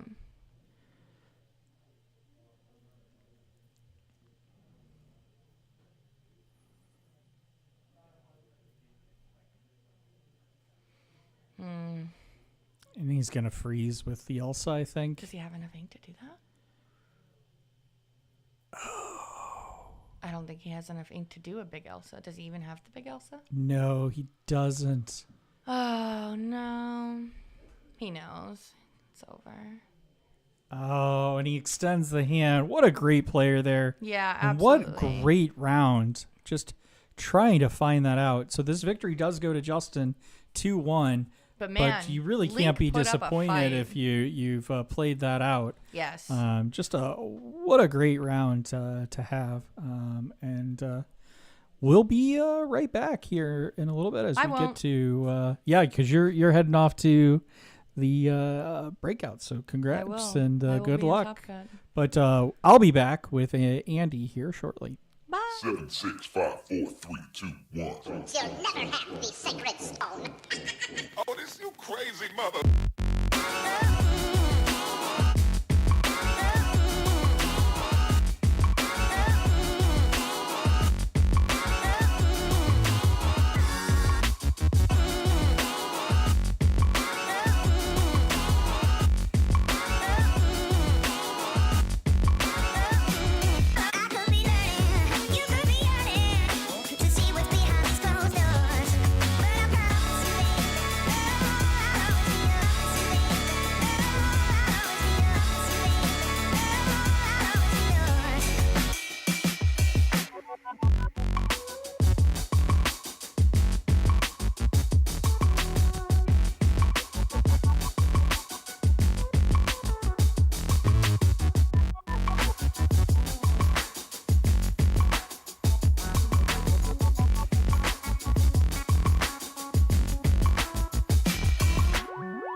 7, 6, 5, 4, 3, 2, 1. You'll never have the sacred stone. Oh, this you crazy mother.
Welcome back to the Azurite Set Championships here, live from Grape Games. Just to give a brief update before we go back to the Be Right Back screen. So we are just kind of giving folks a little bit of a break between the top cut, but I did want to talk about who made it in the top cut. So we're breaking to quarterfinals here. So it'll be Kirsten and Hunter in table 1, and Mitchell and Nicholas in table 2, Justin and Megan in table 3, and Alec and Izzy on table 4. So we're going to cut here back to the Be Right Back screen. And we thank you again for joining. If you haven't, please like and subscribe. As I've said, our hard goal here is to try to get to 200 subscribers. If you can do that, the reward for viewers out there is that Andy's going to run a Ruby Steel Mill deck at a set championships, and we will record all those matches and commentate and bring them on our channel. So please be sure to hit that subscribe button to get us to 200 subscribers. We'd really greatly appreciate it, and we really appreciate everybody here in our first Don't do it. round. Quarterfinals will be with Kirsten and Hunter, who you saw earlier. I think that's tentatively what we decided. There may be a surprise. We're still deciding what feature match we're going to bring to you, but we're going to go ahead and hit right back over to that BR back screen, and we'll be live with the quarterfinal match here in the next 5 to 10 minutes. 7, 6, 5, 4, 3, 2, 1. You'll never have the sacred stone. Oh, this you crazy mother.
All right, and we're back. I'm here with the mayor, a.k.a. not Vince. Let's change that while we're doing it. We got our top cut match coming for you. I think Vince already spoiled it here. It is going to be Kirsten versus Hunter. Boo Hunter. We love you, Hunter. But yes, boo. I do have to state that I am officially biased in this match. I will be rooting for Kirsten. For it is your wife. It is my wife, and I do have to drive her home. Fair. Unless she doesn't win, in which case she's walking. All right, let's go to the gameplay. Wow. Okay. All right. And Getting all set so, up. maybe we should change their names and stuff too, right? That'd be great. This is So that Justin and Link match, I'd love to Kirsten. watch that again. That was great. That was a great match. Link is so good, man. Yep. And I saw you were talking to him about getting,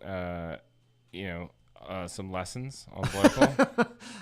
Yeah, that's how it went. I think that was more along the lines of Vince telling him to coach me. That's what I'm saying. You're getting lessons from him on how to play Blurple, right? Yep. No, it's a cool story. I played him a couple weeks ago at another local shop, and we decided to trade decks after the match was over because I was, of course, playing Blurple, and he liked the deck so much and decided to go check it out, and he had a lot of fun with it. And it was nice to see him get as far as he did today with it. He did great, just right on the bubble. Such a bummer for him, but yeah, played it so great. Absolutely. All right, let's reset their lore here. Although Kirsten can start at 19, that's fine with me. Yeah. I'm sure it's fine with Hunter, actually. He told me it was okay with him, so. All right. So we already saw Hunter earlier today on the stream. He was playing this Baja Blast deck, similar in style to the one we saw at the Ursula's Return second chance event we ran, where it uses that Clarabelle package. But a little more devious now because they followed up the next turn with that Bend to My Will. Oh, goodness. To just dump their whole hand. So Kirsten, however, is on this Amber Steel, kind of similar to the Diggy Hole deck, the very aggro Steel Song. And so I think, and she's going first. So it's always good to see. Top seed, right? We're doing it by seeding here? Yep. Doing by seeding. So she's a top seed. We'll see her go first here, and we see the Daisy Duck come down. Question will be, can Hunter survive long enough to see it work out here? No ramp in Hunter's hand. I don't even see a blue card. That's the worst. That being a resident Blurple player, when you're holding all purple cards and after your altar, it does not feel great. Yeah, no good. So we'll see the ink come down here. The ink's the Piglet. Ooh, I feel like the Piglet might have been a play. But the Smee comes down. We get the quest. It's a sail. Oh, my goodness. That's what he needed. Yep. Nope. No. Oh. Okay, Kirsten. I heard Kirsten her tell him. Kirsten got it. Okay. Oh, my God. Devastating. That is exactly what not he needed for his turn 2. 100% not what he wanted. So you do it on the Smee for sure. He's going to play Heffalumps and Woozles. Heffalumps, can't quest. That's such a great card. But now he can't quest with the Clarabelle. Okay, so he doesn't. Fair. I feel like Kirsten's encroaching on his playmat a little bit with her deck there, right? Like it's halfway on his playmat. I feel like we need a judge call on that. I don't know who he targeted at Can't Quest. The Smee. It was the Smee. Because he would rather get the chance at a card from the Daisy. He's a gambler, as he told us in his interview. Fair enough. So no. It's the other way around. So he can't quest. From Heffalumps. Okay, so she was also confused at it. It is a Grammatala. +2 on the screen here. You know what would be really sweet? I would love to see. I doubt it's in there, and I don't have this deck list in front of me, but the Tala package with the big Tala, you know how much I love that card. He does ink a lot in this deck, that's for sure. Because why not? Still falling behind here. Mother Knows Best on the Cindy. Okay, to keep his Clarabelle safe, that's fine. We see a strength in her hand, so that's pretty good. Jokes on him, though. The strength can just be hard casted if he really cared. But there's no ramp, so she's still one turn away from having to deal with the shift, which it honestly doesn't look like he has in hand. I don't see it. I see Tala, Muses, Mother Knows Best. A couple Mother Knows Best, I think. So the Muses comes down next turn, but he still can't sing to do anything with it. A Lawrence here would be... Oh, okay, so she fell for it. She didn't know. It's a smart play. And she plays 1 to play the Cindy out, and she's going to quest for 4. So she's at 8 now. Losta, you're welcome. Those Daisy triggers are hitting. That is, some really nice Daisy triggers. So what did he get off the top? He put it right into the back of his hand. He plays so fast. I forgot how fast Hunter plays. Was it another Mother Knows Best? Does he have? Is he holding 3? It's either that or a Bend to My Will. 1, 2. Oh, Genie on the Job looks like he's got 2. Yeah, I missed that card so much. Put way to the back. I think it might have been another Mother Knows Best. That Pete from Kirsten. It is the Bend. It is the Bend. He has the Bend in hand. Yeah, but Pete from Kirsten is going to stop those actions. Yeah, she's just going to take it to... And the Bend doesn't matter at all. Because really... And it's so far away and she has no card. Cards. And he's so many cards away. He gave it up. He's scooping. That's a game 1 for Kirsten. Wow. He had 5 uninkables in hand. That was very much a brick. Brutal. Well, She's out there having a good time. I can hear her through the headphones. I said it earlier when we were discussing the matches to have on here. I said this might be a quick one. Yeah, I don't know. I wasn't sure how his deck worked. I always like the idea of it, but against a deck like Kirsten's, like it doesn't work. You don't have the removal to Yeah, it's really really tough when they go super fast like that. And the other problem is that his whole strategy is Clarabelle, shift Clarabelle, dump his entire hand into ink, and then basically draw a ton of cards off them. So he gives cards back to you. So he'll play You're Welcome on your characters to remove them, give you even more cards. He overwhelms you with cards. Yeah. And you don't have the ink to play them, and he has the ink to play all of his. So he draws more off of Clarabelle every time, and then eventually he finds his Bend to My Will, and he plays that and makes you discard your entire hand, and then you're top decking. I saw somebody in the chat earlier talking about bend, and I didn't realize what they were talking about because nobody talks about that card. Well, but I would love to see it in action. You're gonna go back and timestamp all of our videos probably. So definitely watch the match that we had Hunter on. Okay. I completely forget who I think he played. Britt. Oh, Britt. Yeah, he played Britt, and there was several moments, but there was one where Britt played Ursula on 2 and saw his hand, and it was 2 sails, 2 big Clarabelles, and he already had a small Clarabelle on the board, and she was just like, oh, well, he's going to Giga Ramp, and then I'm going to get Clarabelle, and it was the second game, so he had already done the combo to her the last game, and then there was later in the one game, she played the Ursula and saw the bend in his hand and was just like, oh, this is what's about to happen to me. And it's scary. It's brutal, yeah. I see John in the chat asked a question. I heard the top 8 is 8 different decks, and I think he is correct, right? He may be right. So we have these 2 different decks here. I know we also have a Ruby Sapphire and a Blurple. Yep. I know we also have a Ruby Amethyst in Megan's deck, and she's playing against Izzy's Amber Amethyst. Yep.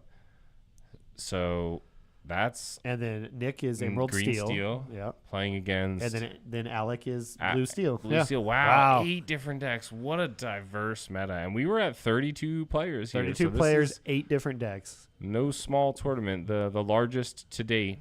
And of course we're rooting for Blurple. You're rooting for Blurple. I am. I want to see it succeed. I want to be better at it. Today was not good for me. The last 2 days were not good to me. Maybe Blurple needs to lose so that you don't because if Blurple wins here, you're just that's gonna be your copium. You're just gonna say, "See, Blurple is good. I'm gonna keep playing it." No, I think next week I'm gonna switch it up. I should have done it today after the bad feeling that I had yesterday, but I had a lot better time with it today. It just didn't work out. Looks like Kirsten over here is. So did he draw several? He basically has the same hand as last game, and I think he's Mother Knows Best twice now in a row for his turn. Play the Muses. Okay, so the Muses is going to try and get him back in the game. So he'll be able to do something like How Far I'll Go and bounce the Daisy. But, I mean, the Daisy gets a trigger here. Does he have 2 bends in hand? Oh, that's got to be... Oh, he does. That's so devastating. You're welcome. How many actions is he running? Because it feels like Daisy is hitting everything. Well, I mean, he runs a lot of songs and a lot of things to ink his cards, so... So now he's got to sing. Oh, and the Pete came down. No he can't. No actions. Oh, my goodness. I think... Did he just not do anything? I think he just passed. I think this is his way of... giving up. 2, 4, 6, 7 on board for Kirsten. She's got no reason to not to go for it. And what is he going to do with a wide board? Right? Yeah. How's he going to clear that out? Oh my gosh! It's Jane Lynch has entered the chat. Sheesh! This is Jover. Dang. I don't know that he can do anything. There's no wide removal. Genie bounces 1, but you need a song to get 2 of them from the Muse. So he can play another Muses, sing the song. Oh, I don't know that is enough, but that's exciting. Near enough because the 2 Calhouns take him out. So the muses, he's just going to try it. He's going to sing that C2.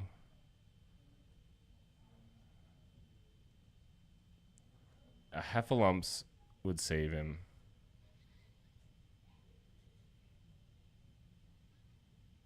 Okay. I don't know that I would do the non-exerted characters. You can't. It's 2 or less strength. Oh, yep. He's gonna have to leave the Smee on board. He's gonna have to leave all of it on board. He's can't quest on the Smee. Okay, but she still only needs 3. Yep. Oh, but wait, she can still bounce with the muses here. But so it's 2 or less. yeah, So so it'd be Cindy. this is it. Bounce Cindy. Smee can't quest. There's still 3 on the board. Oh, and he doesn't have the ink for the other Heffalumps he just got. Would have bought him 1 more turn. Yeah. It's the only one he can bounce. Damn, he surprised he doesn't have ice blocks in there. What was his turn 1? Did he have turn 1s at all? Like ice blocks would It's help. little Clarabelle's Little turn 1. Clarabelle's, yeah. I think ice blocks would help bring those I might be the only Calhouns turn and one he Pete's and has. Smees down for those muse bounces. that's the And that thing. looks like it's He it. chucks the cards. Oh man. Wow. I was excited to see that deck work, but Kirsten's aggro just can't. No, it's Can't too let it. fast. It's just too Can't let it. fast. And I've been up against that so many times. I know how frustrating it can be. Is she still running mines? She didn't need to Yeah, here, but she is running the mines. I keep telling her I hate the mine package. yeah, I would too. So she would stop running it, please. Mini Manlow in the chat says, "Not that it matters, but how far I'll go needs to fully resolve before muses bounce anything." Yeah, I think you're absolutely right there. That makes sense. Ultimately, I'm pretty sure Hunter was just checking the temperature as to how fully cooked he was. Yeah, Hunter's not the kind of guy to didn't really exploit matter. anything. You're gonna do a pack rush, okay? Did you? We could see if someone wanted to move over there after their game 1. Yeah, Or that works too. Yeah. yeah. Let's that's fine. let me go see what we got going on here, and Send somebody in to talk to me while Andy's doing that. we'll find something to do. We're gonna get someone to hang out here with Brad. I get to talk to the chat. How is the chat? How many people we got right now? 75 viewers. Thank you so much for joining today. It's been a blast. We're happy to have you here.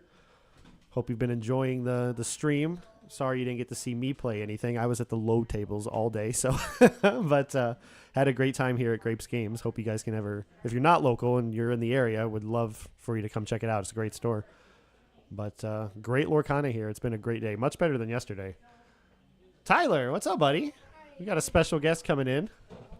Hi. This is Tyler. If you guys remember, you're going to give him a headset? Or does he need one? You can have a headset if you want, then you can hear yourself talk. Yeah. You can take it off. That's Yeah, fine. totally up to you. We're just going to be chatting while they figure out what they want to do. Right now, we're thinking about trying to get another game over or a pack rush. So we're going to chat with Tyler while we're doing that. How you doing today, Tyler? Good. Good? Let's bring you up to the mic just a little bit. Okay. I think that'll help. But no, how were your games today? Were you playing? You're playing blue sapphire ruby, right? That's unusual. I'm used to you playing blue steel. Yeah. And what made you change?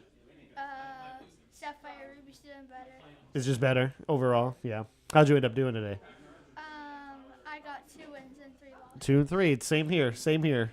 Sometimes it has to be like that, but that's how Lorcana is. Hi, Mikey, a former guest of the podcast today. This is his brother Tyler. They're just filling time, having a good time over here at Grape's Games. Have you thought about any changes to your decks or any other decks you want to play? No, but yesterday I added Vitalospheres in. Vitalospheres. That's a good card. I didn't know how good that card was until I saw other people locally. John, Megan out there, her husband. I did a lot of practicing with him, and he showed me how frustrating those Vitalospheres can be on the other side of the table. That's a good ad. I popped it and made my Maui Shark Rush. Of course. And what is better than a Rush Shark Maui? That Yeah, it just comes out, takes out almost anything on the board, and you get an action back. You get just fantastic. What are we doing? Commentate a pack rush? We can commentate a pack rush. Yeah. Yeah. Cloud9 sticker on the back of the mic. John calling you out for the Cloud9 sticker. All right, so we do this is gameplay, and then you can watch the game. Okay. I do not know how to do the lore counter Steam Deck stuff here, so. Player 1 and player 2. Kirsten's player 1. So here, I'll Reset it? Okay. Just press and hold to reset it. All right, and then up and down, up and down. And they're Up, going to try and do up, down, up, down. Okay. You could shout at them. It's a pack rush. Sure. If you shout at them, move away from them. Pack Rush is serious business. Did they do an enchanted check already? They did the enchanted check. Okay. No enchanted. No enchanteds. Did you get some good pulls in your packs today? I got a foil legendary Herc. Foil legendary Herc. Very And I nice. did a- Legendary Herc. What's from Sixth. The baby Herc. Oh, gotcha. Yeah, very cool. Okay, yeah, I completely forget about that card. Yeah. Because I did a pack rush with my family. Okay, very cool. All right, we're going to watch Kirsten and Hunter play this pack rush and see if we can figure out their play lines here along with them. Can I get a sound check in the chat? You guys hear Tyler okay?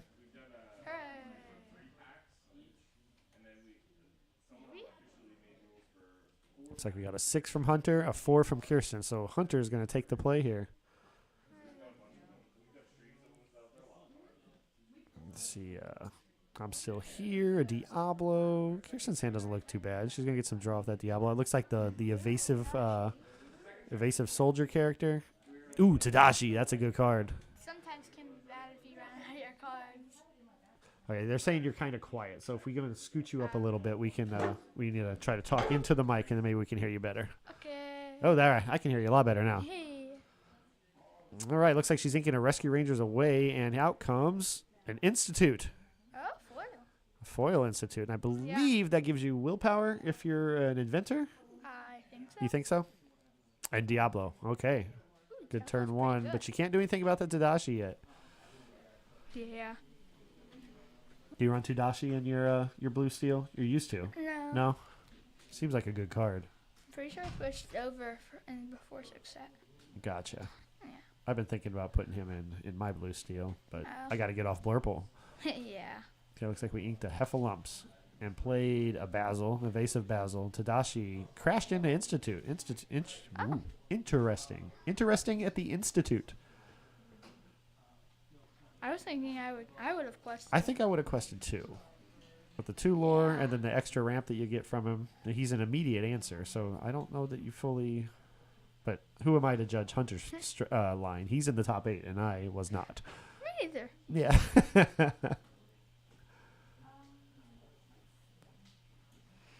All right. Let's see. Kirsten's thinking here. I think that would be my play. The red card there. I never forget the soldiers' names. Or never remember. All right. I'm still here. It gets inked. Going to pay 4 ink for that evasive. Yep. And what is he? 3-3, 3-2? 3-2. 3-2. Perfect. Quest with Diablo for 1. And we will. Did that work? Yay! I did the button right. Oh, and she's got 2 apparently. Yeah, I do you. Oh, 3. Oh, no, I messed up.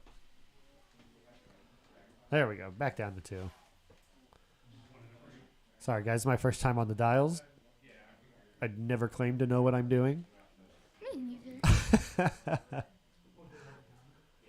Got 2 there for Hunter.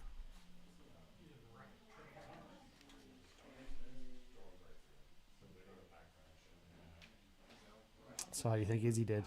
Did you see any of her game out there in the top cut before you came in? No, I don't know what game she was on, but they were like at turn like 3. But Right there, yeah. last time I checked. Yeah, shouldn't be too long of a game with her running that hyper aggro, but we're rooting for her. We want to see her on stream here. Oh, there's Gantu, the Rules of Villainy mascot.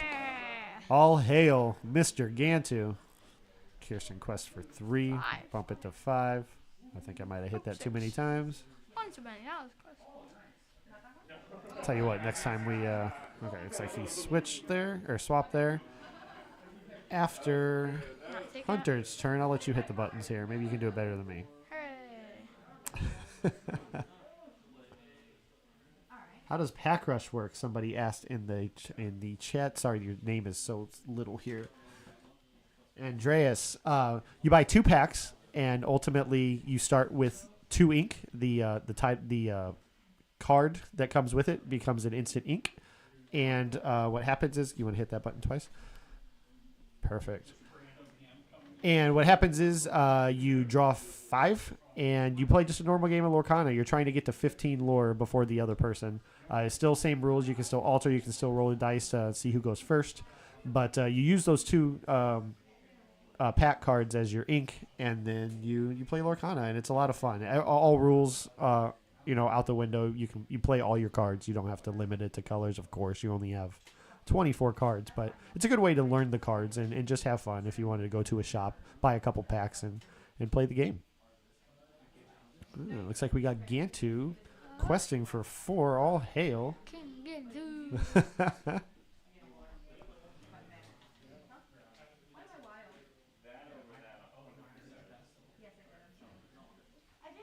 All right, we got Gantu hanging out at 100 Acre Island. We got Kanga hanging out over there. Monterey Jack quest for 2. We got some Tadashi still on the board. Sour Bill. Did you see what she's doing? Who? Kirsten? Yeah, putting him in her hand? Yeah, in her hand. No, I didn't. We were explaining Pack Rush to a viewer. You came back in her hand. Oh, she didn't use it? Or she didn't have the ink to use it? She had the ink to use it? Instead. Oh, no. She thought it said on play, but it's on quest that does the ability. Oh, gotcha. She thought she was going to say that because it makes it so they can't be challenged. So she was going to quest and then make it so that the Gantu couldn't be challenged. Oh, goodness. She misread it. Dang it. See? That goes to so Kirsten misplayed. Andy's in here. I don't know if you guys can hear him. That she has a "You Came Back" in her hand, and she could have double quested that Gantu, but she misread the Kanga card. So it's again going back to Pack Rush. It's one of those things where it's an opportunity to actually read the cards, and the cards you don't typically see in competitive play, and learn about them and see new lines of play that you might not have thought about before. So she'd be at 14 right now if she didn't do that, right?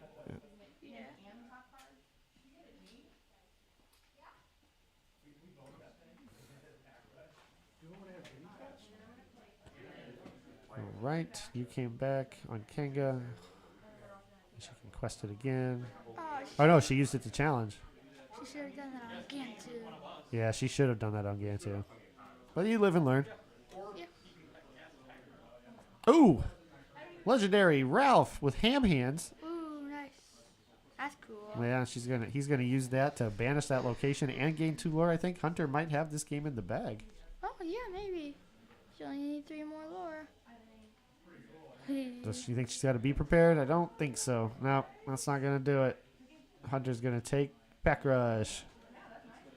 I don't know what maybe this is the victory button. Hey! Look at us. We're figuring stuff out. You did it. Good job. Thank you. I should get a good job card with Nick Wilde, right? Let's see if we can flip back to... Actually, I don't know. I'm not gonna press buttons. Maybe I press this to turn that off. Yep. Yeah.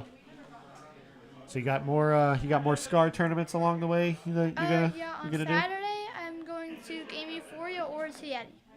Oh yeah. Okay. Cool. Yeah. I don't know which one I'm going to yet. Wish you the best of luck. I wish I could play Saturday, but unfortunately, I shouldn't say unfortunately, I will be out wedding venue shopping, so I will be like an hour away looking at cool spots to get married. Do I want to Pack Rush? Right? Did they finish their game? Yeah, I can Pack Rush. Oh, they started a new one. Yeah, you want to take over the dials? I think Mikey wants to Pack Rush with me. Yeah, I think we were gonna have you guys stream. Okay. Jimmy and someone were gonna cast it, but they started another game. I wouldn't remember the game.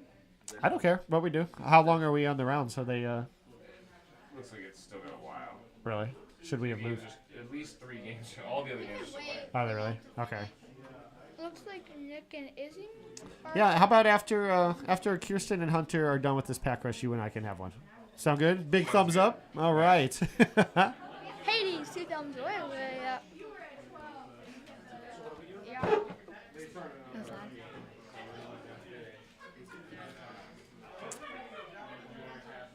Look how many many views we have. Yeah, quite a few. Yeah. Again, it's a good shout out there, Tyler. Thank you, everybody. For everybody who's tuned in for a little bit or been here for the long haul. It's incredible having you here, and we can't thank you enough for helping make this thing work, because we love doing this, and we hope that you love watching. And yeah, thank you for coming back. We hope you continue to come back. We have another one in a couple weeks, so 1.5K here at the same location with lots of cool prizing that we think that will bring out a big turnout and have, you know, some really good content for you guys to watch. So hope to see you guys again then on February 8th. Yeah, I'll pick my packs in a little bit. Or I could pick them for you later. Yeah, maybe. We'll see. All right. We got a 0-0 game here. Jasmine on board. That's a scary card, because I think whenever she quests, you lose the lore, right? Chip's going to tag that Basil to make him quest for one more. Kirsten's going to fat finger that lore counter. We're going to reduce her down to 2. Maybe. Got some lag here. We're going to reduce Hunter down to 0. We'll see how quickly he goes from 0 to hero. Looks like Michael's just stomping around. Yeah, Michael really wants to play some pack rush, and I'm gonna oblige here shortly. We got Hey and I can't tell what that card is. Kakamura. Is that a Kakamura? Okay. I think so. Oh yeah, because if you look right there, it looks like Lorcana. Yeah, up there. Yeah, looks good. Looks right. Kakamura. Is that the rush one? Is Is that a 5-3? I can't really tell no, with the glare. it's not. The gray one's the 5-3, I think. Okay. 7 drop. So he wouldn't have been able to rush anything anyway, because that Basil's evasive. He's gonna sing "I'm Still Here" to give Chip a resist. Plus how many? +2. I thought it was +1. Okay, +2 resist on that Chip. Billy Bones goes into the discard or into the inkwell, and we got Mullins coming out, who I don't think does anything unless you have Smee on board. Yeah, I think Smee gets like +1 or 2 resist. Okay. So we'll bump Kirsten up to 3. And then Hunter will make a decision here. That High is evasive on turn, so that's going to be a good answer for that Basil. Okay. Basil and Hey trade. Will the Jasmine quest?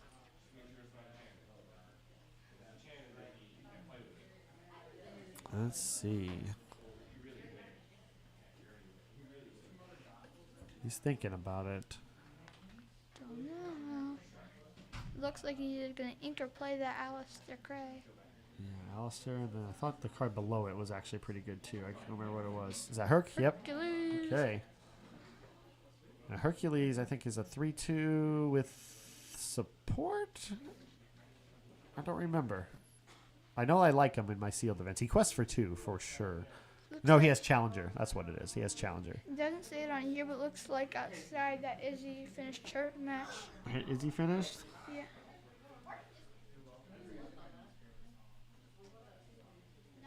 Okay, that's not reported yet. Nicholas 1, Kristen 1. Okay, we got 2 games still finishing in the main event, guys.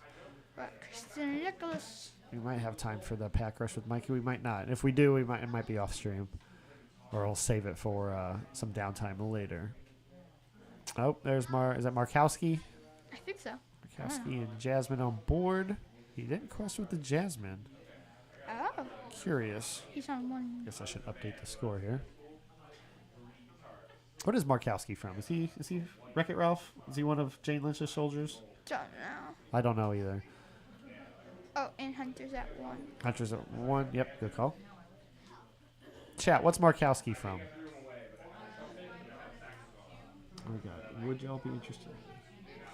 It's not my call for remote players. I'm going to say probably not.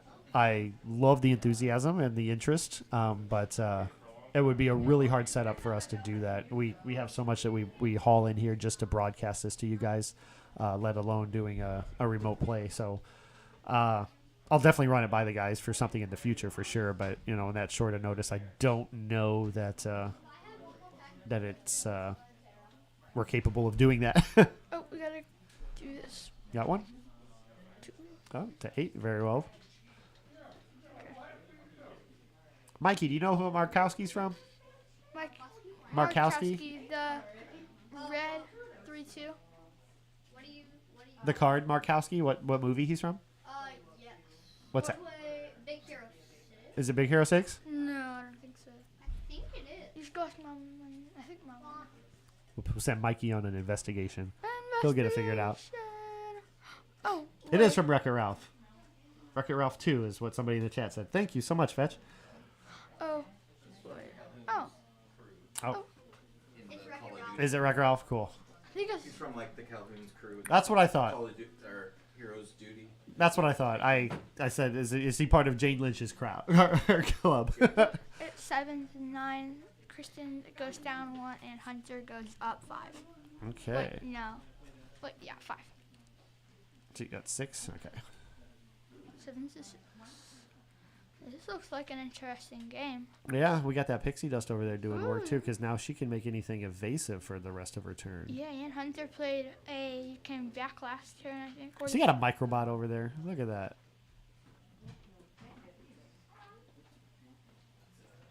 We got a local here who's very interested in running a microbot deck, but like the puppies, he's having a hard time getting a hold of those microbots.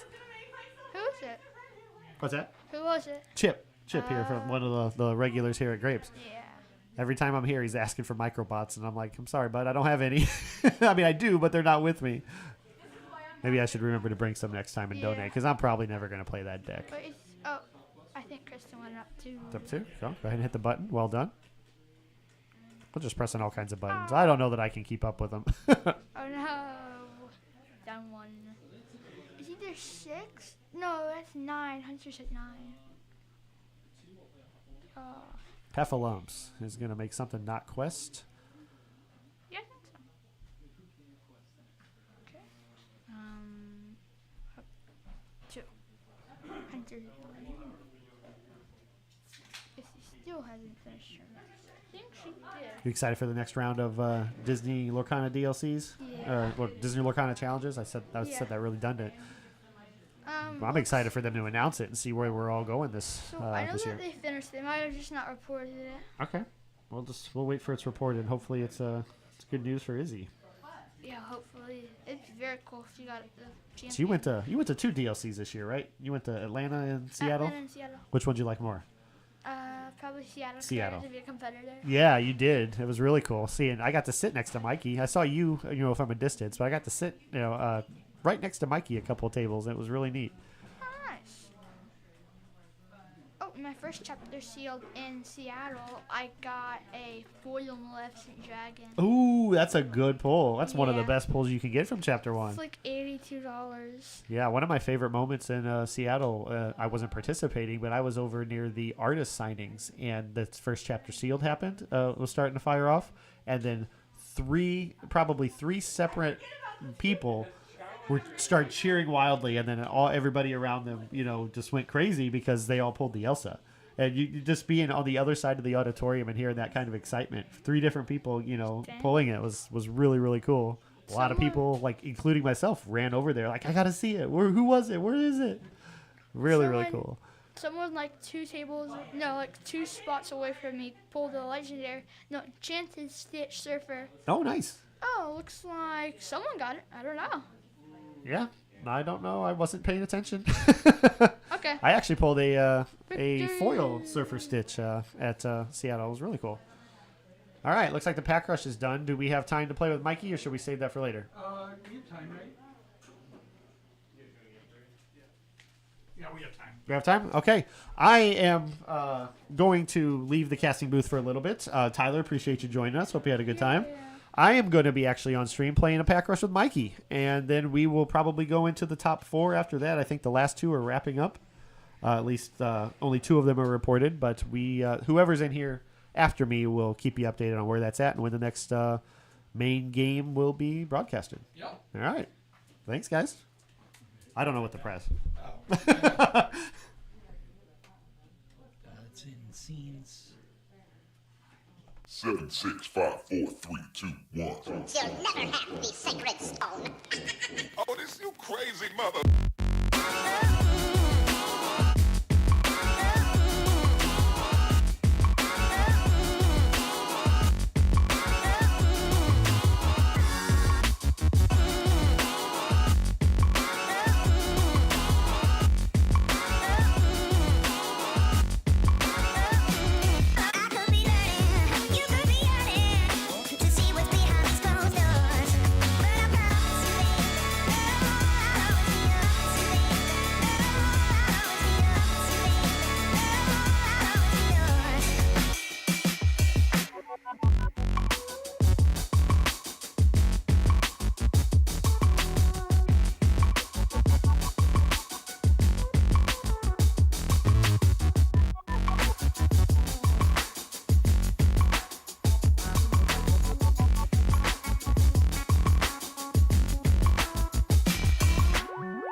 All right, welcome back. In the booth, we have for the first time Jimmy. Hello.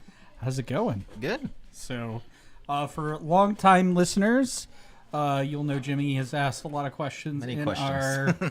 our podcast, and he asked how to cast, and so he is here with me in the booth. Indeed. So what cards are you looking for out of your top 5? In the pack rush?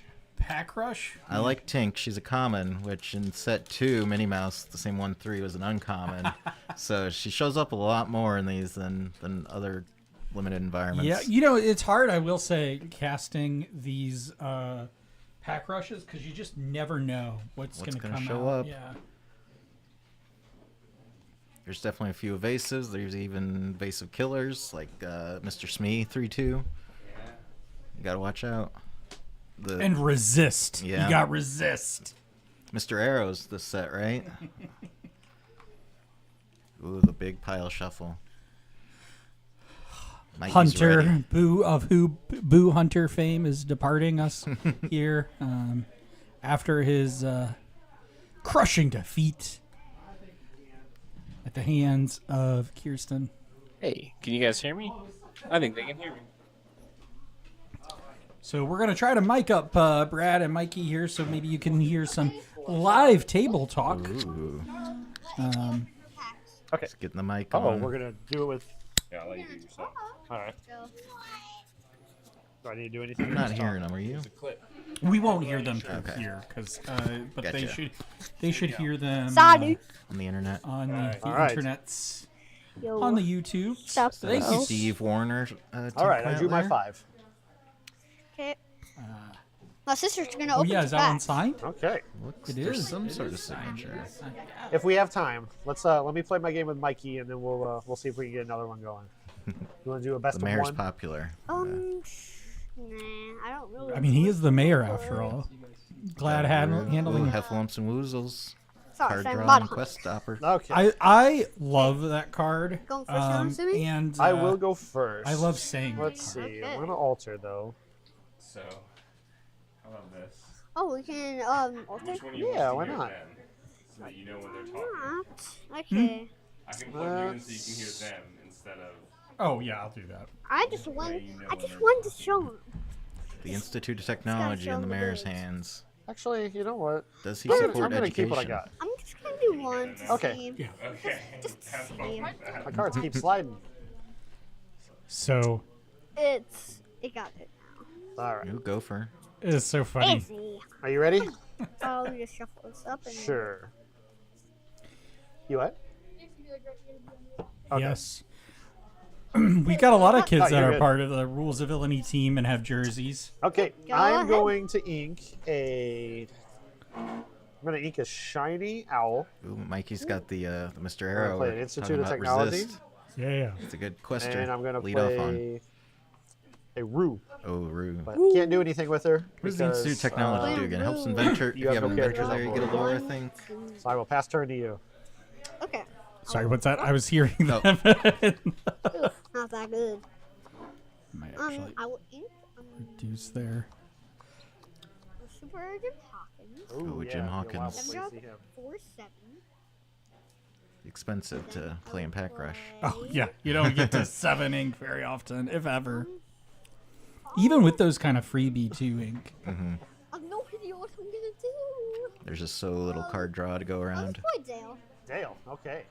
Quest for 2. That's a I good don't know if card. you heard earlier, but Mikey had a challenge out to Justin that he is going to crush him one day. I believe it. I do too. Unless you, okay, so he's gonna come out exerted. So good thing we read that. Nothing a Ruby Sapphire That's okay. player's I'm not gonna run scared it. of more is aggro, right? Pass turn? It's coming for Yes, him. go ahead. Okay.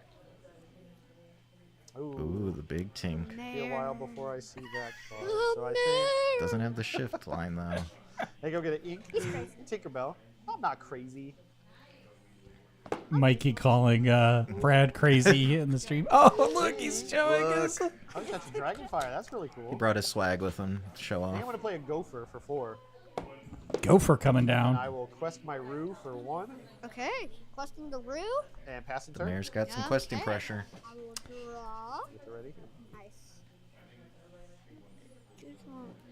already chosen item. Already chosen bot character that can't quest. Mikey's in the tank. He's thinking about that prepare your bot with no items.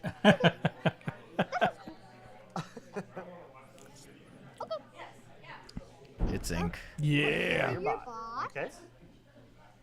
And play. Mr. Arrow gonna make it. Oh, John Silver. Okay, that's when he quests, right? Whenever this character Yeah, when he quests, he kicks someone to for other damage chosen and character of lets them yours. ready up to go If you go fight do for him. ready that character, they can't quest It's one of for those the rest villains of the that makes other people do his dirty work. Cool.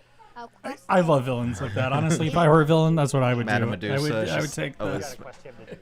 Ooh. Yeah. So that'll be Tremaine your sitting next on her throne. Okay, then So you I'll wanna quest for get your 2. score? 1, 2, So Mikey's gonna quest for 2. Oh, bro. The swipe activated. You- Yeah, there. all good? I love with the Alright, kids that are ready like up. I will draw my card. out there talking about. He's like he messed up on there. He's I'm gonna like, have bro. lumps and noozles. And I am going to say The lingo that differences are there. John Silver can't quest next turn. Uh-oh. You're I'm so sorry. rude. And then with that, I can also draw a card. So John asks, "Is this a top cut game?" No, this is a pack I'm rush a little game. crazy. A little crazy. This Yeah, set is- champs were pack rush. yeah. Yaga for 4. Okay. And then I will quest the gopher for 2. And pass turn. We're just using the same kind of background here for. My turn. just let me do my stuff. Oh, do you need to increment player 1? Don't forget to ready up He's the at check. Oh yeah. That's Dale, actually. I'm so sorry. That is Dale. You're good. Ooh, that Iago's I don't good. worry about it at all. Hey, his bigger brother. I'll get some crazy stuff going on soon. Okay. Guys. So no, not yet. I'll play 4 for Mr. Arrow and the Chumper. Nope, Okay. not him. The Going carpenter wide. Chumper. You mean the carpenter? Carpenter. Okay. Whatever. Doesn't matter. Okay. So he can't quest. He cannot quest, but he can do other things. Big fella. Big fella. Yes. You love that microphone, don't you? Yeah. You don't have to hold it. But, Okay. then I'll quest for Dale. Okay. Did I take it away for you? You want to do it? There you go. There you go. Thank you. Go ahead. Passed? Okay. Already up. So just a reminder, Draw pack for rush third. games only go to 15 lore here. They're inching closer. My brother just came in. All right, we are gonna play. Somebody shouldn't have given Mikey a mic, or maybe they should have. I think it's kind of entertaining It's- listening to It's him. for the content, Yeah, right? the content. Ooh, the mosquito bite. I am gonna do 1 ink for thievery. Ooh. For thievery. Yeah. So I'm going to get 1 lore. You're gonna lose 1 lore. How dare you? I'm the worst. I know. Yes, What you the mayor are. needs now is a Maui half Sorry. shark. Yeah. Get those actions back. Yeah. I will move. Let's see here.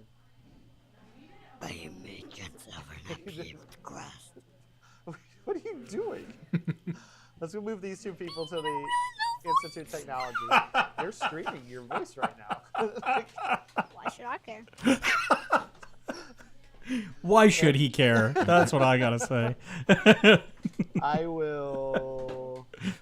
Let's go ahead and Do whatever you I'm want. gonna take out Dale with Iago. Ah, And, this boing. character is banished in a challenge. Return this card to your hand. So I'm gonna do that. Okay. I'm gonna go ahead and quest for 3. Yeah.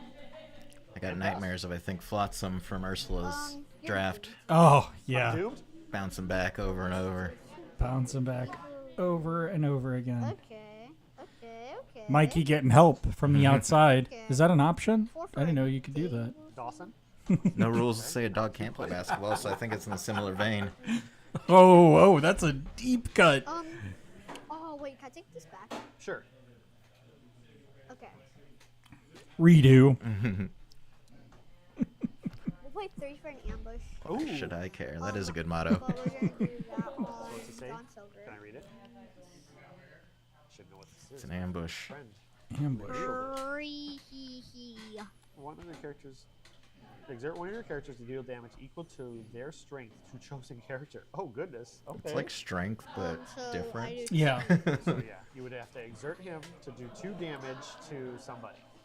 Whoop, To Rue. so I can You're kill it. still forced to Perfect. sing it, Well but you done. also have to pay full That'll be cost. discarded. Yeah. And it's uninkable. Yo. But, you know, Yeah. pack rush. a Whatever good card. whatever removal you got is, Okay. is Go ahead. worth Yeah, playing. ready up. And there isn't My a ton gopher, of because like he is at this removal location, in I get this one more. set. Are we going Really, is to there? 20 It's like or 50?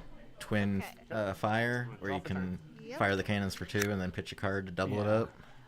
There's that And ambush. And That's pretty much it. Yeah, I know. This set's light on Well, the I knew that direct was the removal. Carpenter from earlier to Guys. exert is kind of the sort of And stuff then you'd I look think for. I To, will Yeah, it's fine. quest for 2. Yeah, I will say, Go Brad for and I it. did a pack rush where we played different sets, Mhm. Get ready up. and it really depends on how lucky you get on certain sets. yeah, like Mr. Biggs in this set, and he can't be challenged by a Oh, is near that all right? of Is these. so? Yeah, that's right. So ambush is not a song; Uh-oh. You're It's just sorry. it's an Action. action, and so it can't be Unfortunate song. situation. Yeah, that's another You can piece of probably removal. He's choose one of your Man. characters and deals 4 damage to them. Wow. Okay, that means like That's rough. If he chooses Iago, he doesn't get it back. But if he chooses Gopher, 4 he's damage to Gopher. not See what long you for this do. world. Okay. Let it do that. You do have the means to take care of Gopher. I do, but I don't want to, so I can get us some more. That's Okay. for 4 option 9. Okay. Nope. Oh, Big. Oh, That's you sure that's what you want to do? yeah. Okay. I will draw for turn. I will get 1 lore for being at location. I think we're You short. win. On the... Nope. No, you Not don't. yet. Brad's playing with a handicap, couple lore. Yeah. I think I will. Well, if he takes so long for his Judy, play turn, so Diablo. like he gets a time penalty. Diablo. I will Where's my move mic? both. Well, that of Judy these Hobbs over is pretty good too to protect your characters. Bodie, bop, bop, bop, bop, bop. And Beep, beep, then beep, beep. Gopher is going to quest for 2 Go for. and pass turn. Okay, I will draw. Trying Where's to be my at 14 gadget? because oh, you didn't quest Iago. Was bad. Iago dry? Oh, I guess I could have quested with Iago. I forgot. Yeah, Brad just totally forgot to quest. It's your turn. Yep. Okay. I already Sometimes passed. you get in the mode of this character's for attacking only, not allowed to quest. When I moved both of them, I You forgot forget. that he was dry. Okay, let's go. Mikey is the entertainment Can I on read this some- stream Oh, for right now. sure. Reasonable.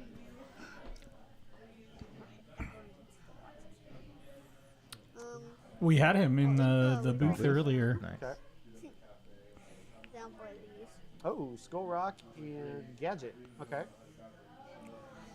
He's getting the value out of his Skull ink in his Rock says, hand. Characters get +1 strength while here, Okay. and at the start of your turn, if you have a pirate character here, game on. Okay.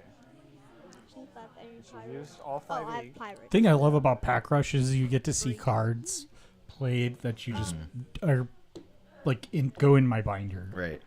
Even in like draft and limited, sometimes you're just like, this doesn't make the cut. I'm gonna Yeah. ink it or whatever. You're like, Might need I'm to playing use it. John It's Silver gotta to do take something out for me. Gopher, but then I still get Yeah. lore from being a technology institute. So I don't know. That's why I'm always a way big out of it. fan. There of- is not. That's game. That's game. Good game. All right. It's good playing. Yeah. Well, I think Brad, the mayor, takes Nicely that, done. Let's take a look. and we're gonna take a look and see what they got in their Ooh, packs. white rose? Oh, that would have been good. Have flumps Got a and gazelle? rolls. Ooh, Grand King Councilwoman. Calhoun. There's a good one for you. Calhoun. That's a good one. Ooh. That's one of those cards that's just good in every format. Yeah. Basil. What did I get Hey. back? Ooh, that's a good card. Oh, it's legendary. Chippendale. Ooh, foil transport pod. You saw that though. I Go-Go. ended up Go. with Wow, these are some good packs. Ukulele and Da-da-da. Jim Hawkins. Jim Hawkins. What's that? No, they have a box that we pulled from the play. Pizza. All right, that's Mom. So yeah, they Mikey got some good cards out of their Well packs. Calhoun. We're gonna go ahead and go Yeah, to we were break, just trying to kill and time. we'll have Well, the thanks for playing, Brad. Thanks for playing. It was nice playing semifinals you. here Here's shortly. here's I some rares believe it's that going to I'm gonna be separate, and the rest of these are yours too. Kirsten How was the audio? versus, let's see, update this up. Thule? Alec. Yeah, Alec. And then we're still waiting for one match between Justin and Megan. They're in game 3. It's close from what I saw. So some nail biters here at Grape's Games. Thanks, Jimmy, for joining us. Thank you for having me. 7, 6, 5, 4, 3, 2, 1. You'll never have the sacred stone. Oh, this you crazy mother.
7, 6, 5, 4, 3, 2, 1. You'll never have the sacred stone. Oh, this you crazy mother.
Seven, 6, 5, 4, 3, 2, 1. You'll never have the sacred stone. Oh, this you crazy mother.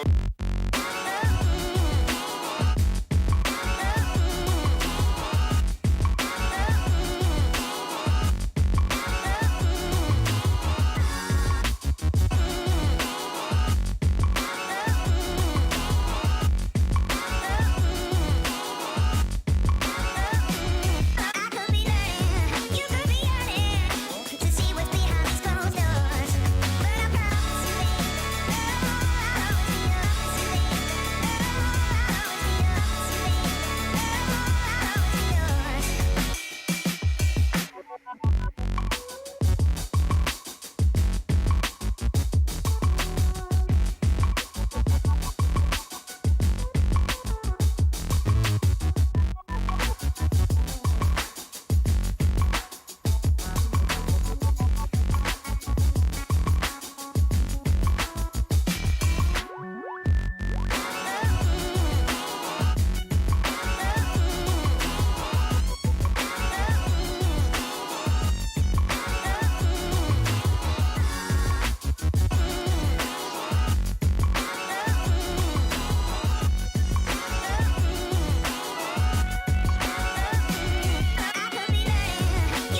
There we go. Right, welcome back to Grape's Games and the Azurite Set Championships here. We're about to kick off the semifinal rounds, and we have our top 4 determined.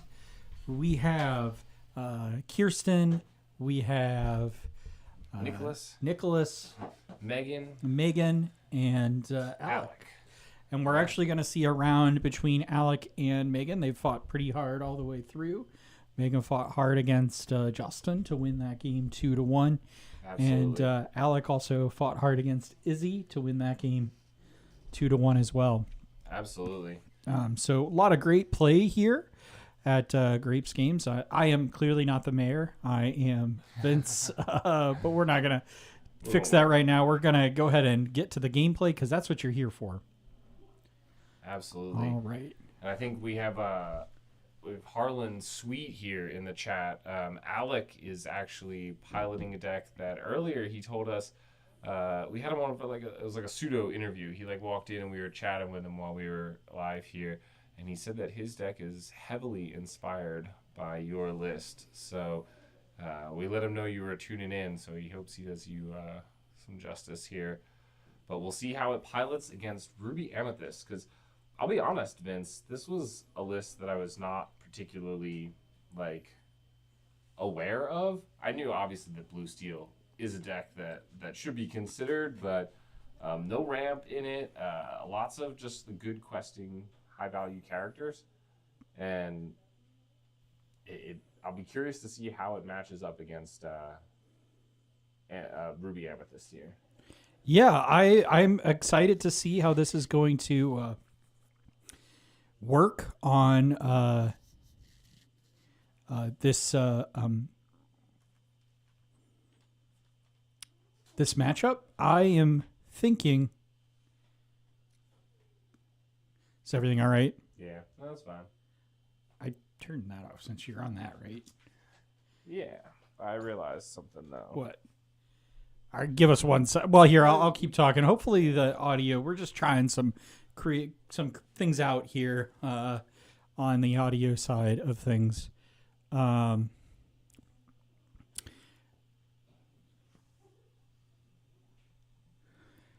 So Harlan coming in saying that it was that he won the locals today with it. Oh, he won your locals today. It wasn't you on the list.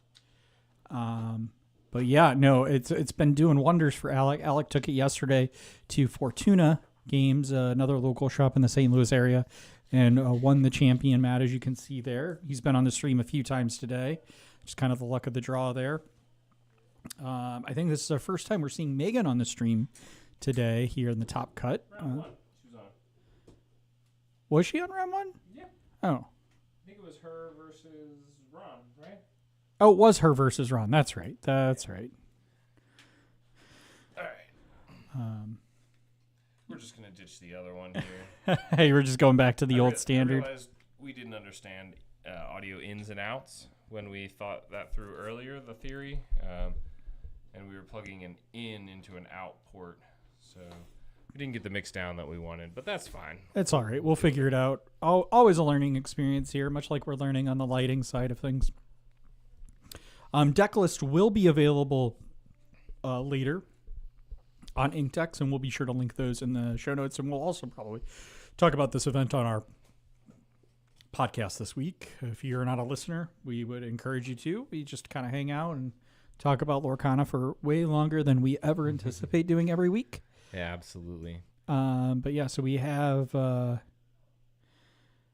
Megan inking and passing. Ooh, no turn 1. That's rough. Well, you know, we've talked about this, though, quite a bit. I feel like you always change your opinion where it's like sometimes it's okay, sometimes it's not. It still always feels rough. It does always feel rough. I agree. I feel like I don't hear myself. I hear you just fine. I can't hear myself. All right. Well, I'll let you figure that out. But so we got turn 2 from Alec as a SME on board. He'll quest for 1 with the little Robin Hood. We have a die roll versus Amber Steel. So I'm curious, Harlan, since you're in here and this is your deck. So I've got a Flynn down, but I'm curious if you comment. What do you think? How does this deck play into Ruby Amethyst? Yeah, this is definitely a more traditional Ruby Amethyst that they have here as well. It's I feel like not on the crazy 4 Tremaine line. Definitely has Genies and Elsas, but it also has the library and a few other tech cards that we've seen out of Ruby Amethyst lately. So we got the John Silver down, and we're going to quest for 2, go to 3 here. Definitely. Either I'm loud or you're loud or I'm quiet. I definitely think I'm the loud one. Probably. There we go. Now when we talk, our lines go to the same spot. That's what I think we want for the people. Yeah, absolutely. So inking. Ooh, the bounce into the Robin Hood. Good move, although can't expect the shift to be there. We did pass we on it. quest with that? I think we quested with that. We must have. That must have been what happened there. I just think the lore is not right there. It's all right. It's no problem.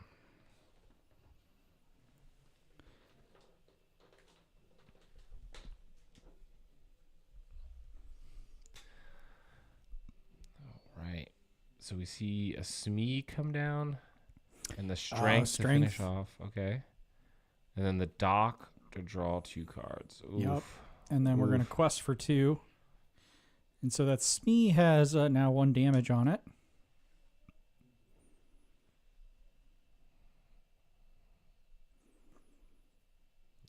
2. It should have 2 on it. No, it has none. Or it has. If it has 1, it has it. But it has none because it quested on turn 3 that John Silver is a captain, potato captain. Oh, that's right. It's a man, I totally forgot about that. So it keeps Smee going. So Smee takes no damage from this. So we play a rabbit and draw a card. Oof. This is just not what. Only on Megan 4 wants to ink see. too, so we're 3 turns away from a Be Prepared, and that's assuming there isn't a Pete no actions in the way. And then we're going to quest for a lot. 4, 5, 6 to go to 12. Because is that 2 Smees on board? 2 Smees, a Doc, and a Potato Captain. Yeah, and just with that captain.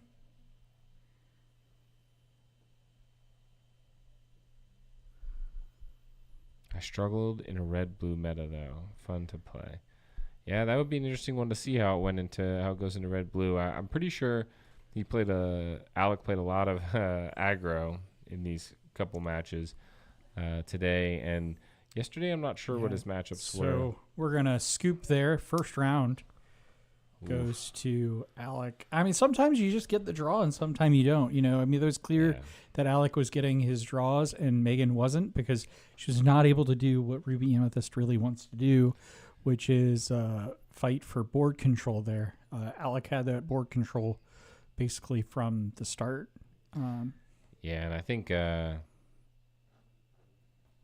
Flynn line is not particularly what you care to see.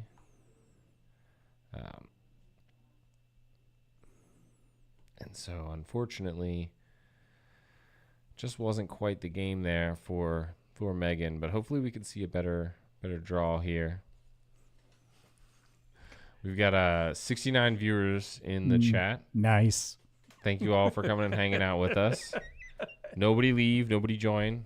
Hang out here for a little while. No, more people should join.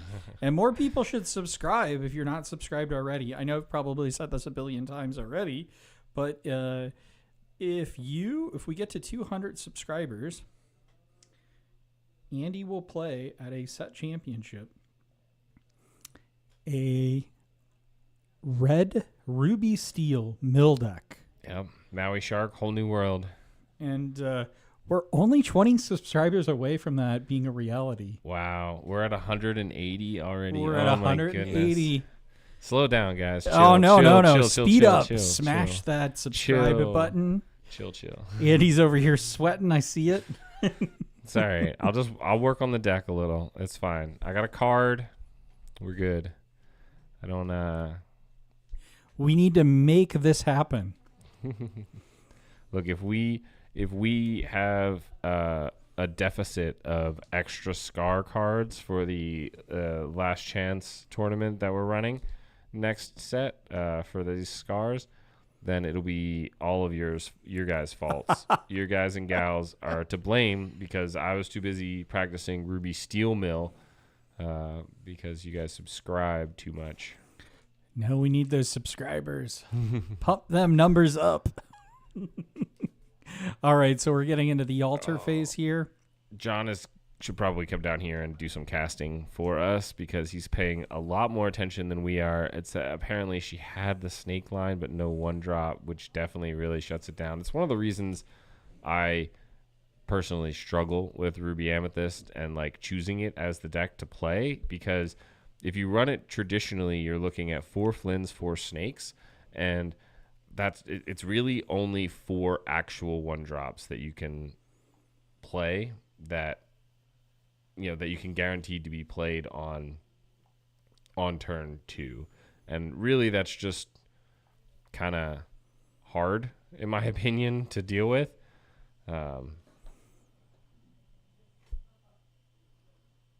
We got Joanne in the chat. If you want deck ideas for Red Steel, let me know. It's what I'm going to play for my set champs. I could definitely use some advice, although I will tell you this list is called Ruby's Steel Mill. Ruby is the name of our lovely mascot. You can see at the bottom of the screen there, Ruby the Amethyst Dragon. And we've devised this deck mid-podcast a couple weeks ago. It is... Andy and I were brainstorming. Yeah, it was not a good kind of brainstorming. It was like, the kind that ruins your trip to Disney World or something. And so we came up with the idea of Maui Half Shark plus a whole new world. And so if you sing Maui Half Shark into a whole new world, and then you have cards like LeFou or Fan the Flames to ready him, challenge, get the whole new world back, you can do the whole thing over and over again and mill them out. And Vince was on board because the deck has 72 cards in it so that you don't mill yourself. And, from there it was born. So I appreciate your help, but unless you have some very odd specific expertise in Ruby Steel milling your opponent out, Mill deck, you heard it here. It's coming. I may unfortunately have to avoid the good advice. That was my problem building the first version of the list, was that I kept wanting to put good cards in it, but I realized I had to mill their deck instead. Yeah, so you can't have that. It was tough. I think John is right here that the 2-drop slot is kind of weak in Ruby Amethyst. Oh, for sure. You've got Flynn. Terrible card. Frenemy. Very much a frenemy. More like enemy. No, he's a frenemy. Yeah. Mostly enemy. Just a little F in there. And then you've got Snake.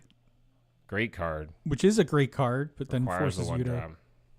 But it's a terrible 2-drop, I think. I think it's a great 2-drop. The problem is, I think it's just a bad tempo play. It can be, especially given that Steel and Green are both playing 3 strength characters in Bonsai and Smee or Calhoun. Yeah. All right, well, let's try and catch up with the game here. We saw the Robin Hood come down on 1. We saw a 1-drop, doesn't matter. It got bounced by the Snake. We see the Calhoun in response on 2, and now the Sisu comes down on 3 for Megan. Definitely a slower moving game. I think this is absolutely how Megan wants this game to go, though. Yeah, the slower, the better, I think, is going to be in Megan's favor. Yeah, Ruby Amethyst really has a problem, I think, when you get to a point where you want to be playing your cards to draw, like Rabbit and then bounce the Rabbit and things. But instead, you're forced to only play cards that can win the board. When you are stuck to control the board in the first 3 to 5 turns. We're going to shift Hood, and we're going to quest for 2. It can be really rough. Okay, so we could punish here with a crab. A crab into the Snake punishes the Robin Hood pretty well. Quest for 1 goes to 3. Wow. How many cards are in his hand? I Can we know. just clean? No, 4 maybe. So we can't clean take out the Robin Hood. That would be too nice. But still, a crab into the snake, into the Robin Hood, and then the Sisu takes out the Calhoun. That cleans up the board, and that's pretty nice. Yeah, I think that's definitely that's the tempo play you want to Unless he has 5 cards in hand. make. 2, 3, 4. It looks like he has 4. 4, okay. It's hard to tell. We're discussing getting hand camps for future events if you guys enjoy. Okay, so plays the Chernobygs. This is the second best option, I think, here. Yeah. I mean, this is partly though why I don't love the Snake turn 2 play is because a lot of the 1-drops that exist in Ruby Amethyst are actually pretty valuable. You want the card because draw. of the card yeah. draw. But you can't afford that luxury when you're going against aggro. No, absolutely not. I 100% agree. Like, there is a choice you have to make. So yeah, we take out the Calhoun with the Sisu, and then we send both of them into the Robin Hood and let them take the card. It's kind of unfortunate, but it is what it is. But now you have control of the board again, and depending on what he plays after this, you can start playing your cards you actually want to play. Like but it's stuff that actually a gets you great card play draw. here because, like, cards that he wants to play, like Alice at this point, basically become less valuable. Alice into Pluto might be rough, but yeah, this is definitely a good spot. It gives most likely means that Megan will have a turn or two of reprieve here where she can go back to trying to do what she wants to do with draw cards and get value on the board. And if he builds at this point, if he starts to build up a board too large, she's much closer to a B prep turn. And there's just not as much lore deficit here either. Yeah. So there's ways to build. Ooh, the manor. We see the manor inked. This is top 4. Yes. Yep. So manor gets inked. We see Calhoun come down and a Smee come down. It's not a bad play. No, not at all. But again, this is a turn of reprieve now. There's nothing Megan can do really about this board, especially with going on 5 ink here. So, we get to see Hardcast friends. Okay, that's an option. And then at the very least, we have that 1-drop. Oh, a crab drawn off the friends. Crab would have been nicer earlier. She's considering inking it, but she knows the McDuck Manor exists. Yeah. Do we have another 1-drop? Okay, no, we see the pass. All right. So, again, not bad. She drew 2 cards, inked and played, so she was net even there. Whereas he went down 3 cards last turn. 2 cards, I guess. He drew, inked, and then played 2. So she wants to just maintain card advantage here, and I think that will, the longer this game goes on, the harder it gets, especially being at only 3 lore. Yeah, that is definitely what the thanks, Brad, for jumping in there on the yes. Thanks, Brad. But yeah, definitely. The only time I think the Ruby Amethyst player doesn't want a game to go a little bit longer is in a matchup against Ruby Sapphire. Yeah. Especially one with the dime.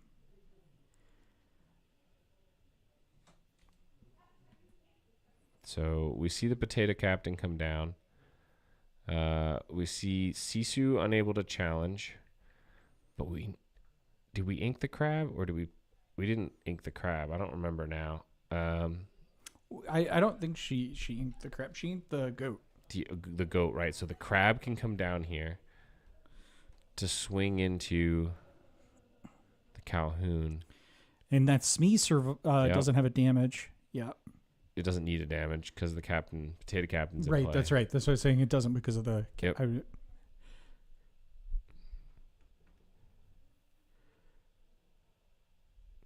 Oh, the future Mrs. Mayor is in the chat. We've got a jersey with her name on it. We do. It literally says the mayor's wife on it, I believe. Did it? How did it come out? That's a lot of words on a jersey. Yeah, and when you set up the jersey, it doesn't fit, and you have to put in the special notes. Please make this fit, and shrink it down. And I was worried they might not, but they got the note and they did it like they said they would. So requesting for 3 again. We got Pete. So Doc and a Sticky Mickey come And a down. Sticky Mickey. Let's see. Are we at 5 or 6 ink? We're I at 6 think. ink. And we can go to 7. This is B prep turn. He has 1 card in hand. This Well, she can't the Pete, play right, the B Pete, right? prep The Pete, no right now. actions. But still, this is Oh, the ship Sisu. 1, 2. Oh, only 2. Okay, but we could still trade this, especially knowing that potential B prep turn is coming next.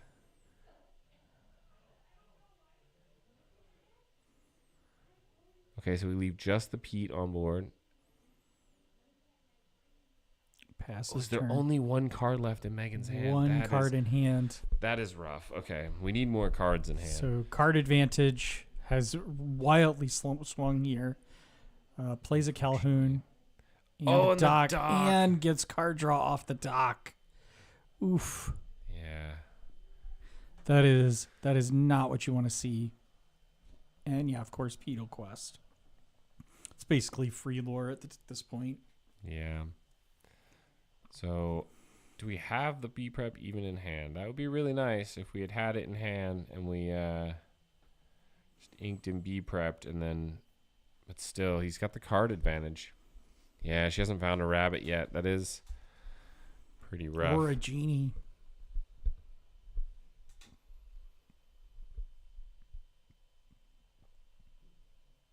Yeah, the timely docks are really brutal. So we see an Elsa come down. The Flynn gets inked. I don't know if I would have chose to ink the Flynn there. I might have played the Flynn. You don't need or at least held on to it, I guess, because you need the ink for B prep. Maybe that's what she's considering. So She just Alec now doesn't has the Alice in hand. I mean, this game is just getting away from Megan here, unfortunately, for position here.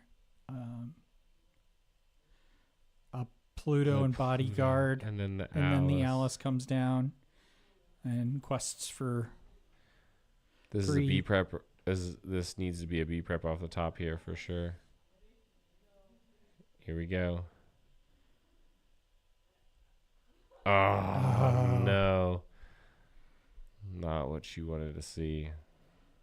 Yeah. And I mean, they're doing the 1, 2, math 3, 4, now. 5, and 6, Megan 7, yep. concedes. And that is a game for Alec. Alec will move on to the top table for the second day in a row. Absolutely. Looks like he's getting his second playmat. That is awesome. So folks out there, I guess if you're looking for a deck to think about piloting, maybe take a look at Sapphire Steel. Yeah, specifically, again, Harlan Sweet.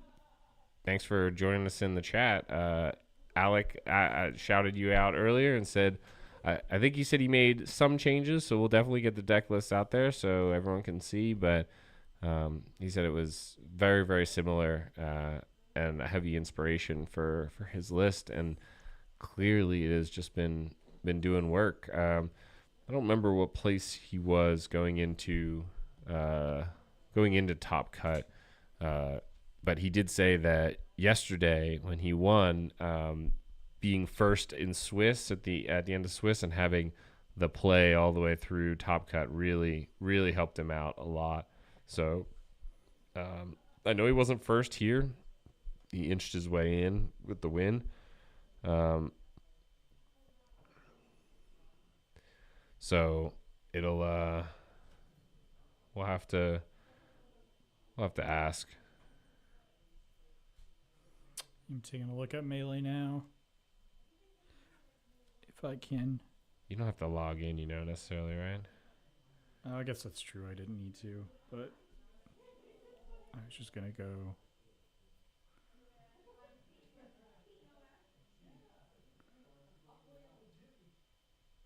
All right.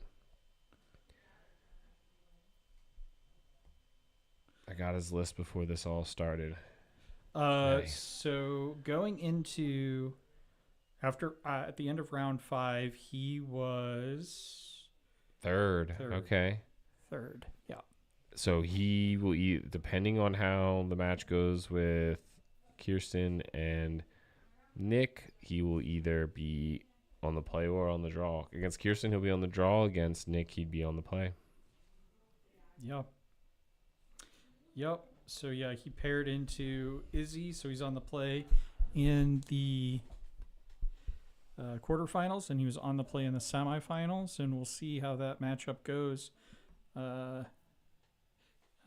It looks like Kirsten won her round, so it's going to be Kirsten and Alec in the final.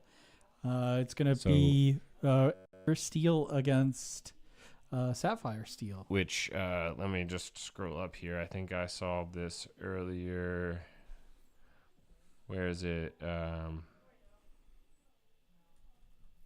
Bit of a die roll versus Amber Steel Doc. Both aggro, so win on the play. Normal as you can Pete lock them. So Harlan seems to think that his deck may not hold up against the diggy hole, We'll see. as they say. We'll see. It'd be on the play. I tell you what, though, you will not hear the end of it if Kirsten goes a champion. Yeah, I'll be happy for her. I mean, I'm I'm ecstatic for her. This will be awesome. What a tournament, though. I was ribbing her too yesterday because she was mad that she didn't get top 8. She got 9th though, which is really good out of a 20-person event. And I did get the card or whatever, and so she was just like making fun of me and stuff. And I was like, it's fine. I mean, you can just wear like your shirt that says I got 35 points at a DLC once. People will understand. They'll know that you're that good, and because she does better than me in the DLCs, and I typically will do better than her in the set championships. But so not today. I have 0 wins today. It'd be same. But I also wait. We have how many subscribers? 180 still? All right, I have 1 win at least. I got 1 win. I don't have to play Ruby Steel yet. Folks, if you're in here and you have not subscribed, there are 64 of you. I imagine some of you have not subscribed. Go subscribe now. Yeah. If we hit 200 subscribers before the end of Set Champs, I should be playing in one every single opportunity that I get. So yeah. So I won't be there. Are at least 2 that I won't be playing in. Well, besides this one, plenty of opportunities. So we get the subscribers. We'll do it.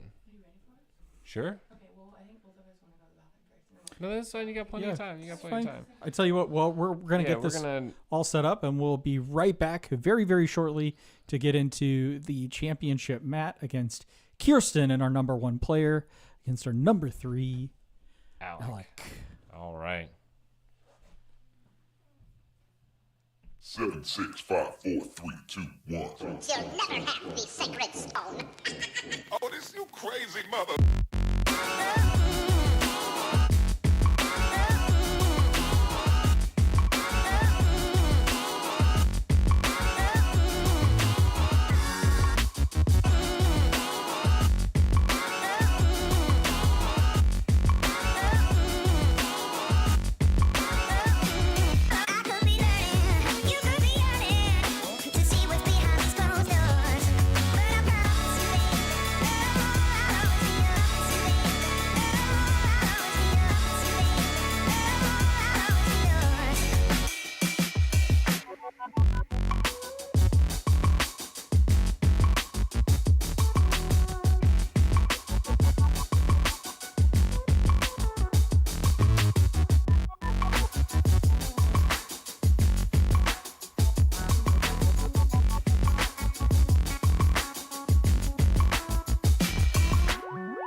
right, welcome back. What is up?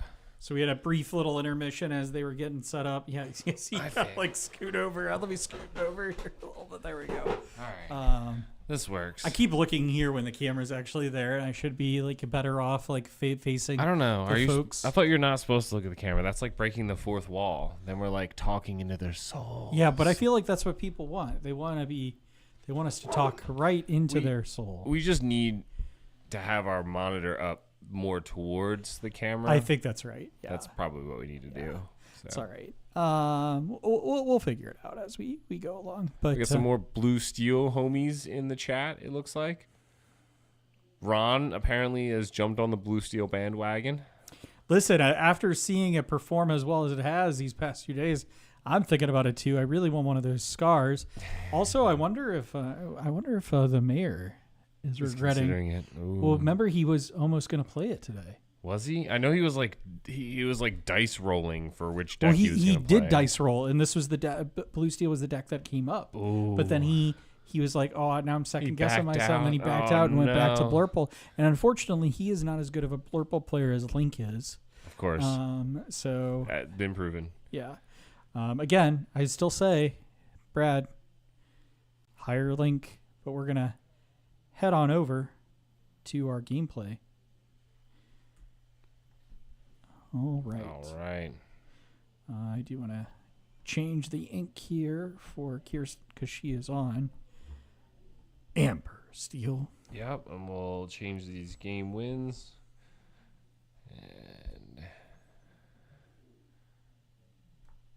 And we're good to go. So we see turn 1 come down with the Cindy for Kirsten. Strong move usually indicates there's a song in hand to be sung next turn. It will work nicely against the Robin Hood, but won't work on that Sticky Mickey. And because Kirsten is, we were just saying going into this, is number 1. She went top seed. Whole way. So. Oh, the Sticky Mickey. Inks the Baymax, plays the Sticky Mickey. I think she just needs to go fast. I think she needs to go as fast as she possibly can, which means not inking that Piglet and instead playing it. Okay, we ink the Piglet. We see the Calhoun. Yeah. Calhoun does work really well into that Sticky Mickey, though. Yeah. I wasn't sure if we were going to see the Calhoun or a Smee. Yeah. The Smee would have been worse here. Honestly. I think that's right. Yeah. I do think she wants to go fast, but I don't mind this play that she's made.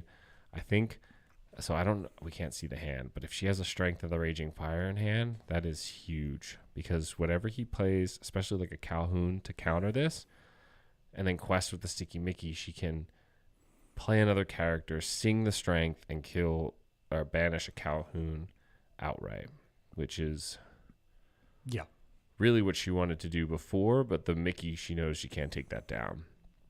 So looks like we're getting an ink decision here from Alec. So it looks like the Potato Captain. John Silver into the inkwell. All right. So turn 2 for him is probably his best choice is another Calhoun to counter that. Because you see the Robin Hood. He doesn't have a 2-drop, so he has to play the second 1-drop. Always a bit of a weak play on any deck, really. But certainly is an option.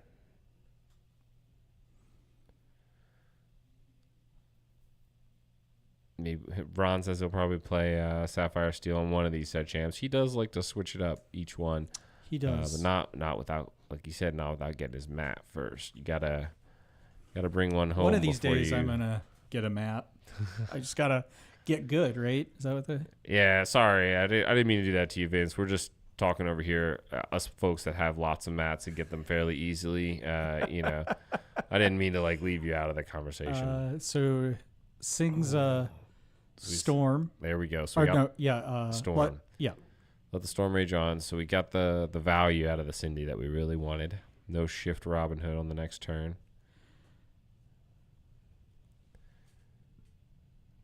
Let's see. So we need ink. And I suspect it's probably a Lawrence or something coming down here. I know, Ron. You're not the only one that gives me trouble. It's also It's just too easy. Andy.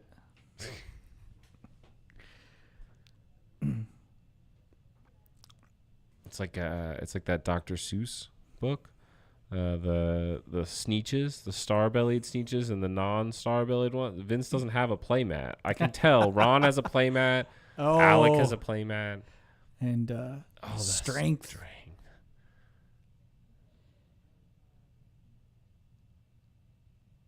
What's going on?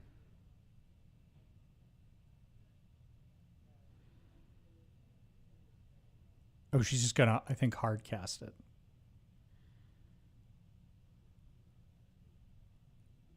Why didn't she sing it? Yeah, I'm a little confused as to what just happened here. Should we go check, make sure they don't need a judge call? Yeah, maybe go check.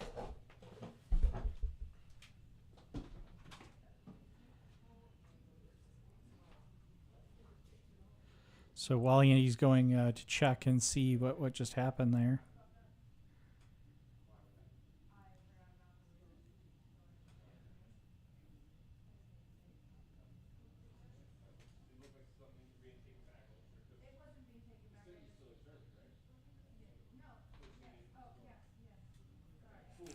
You don't need to.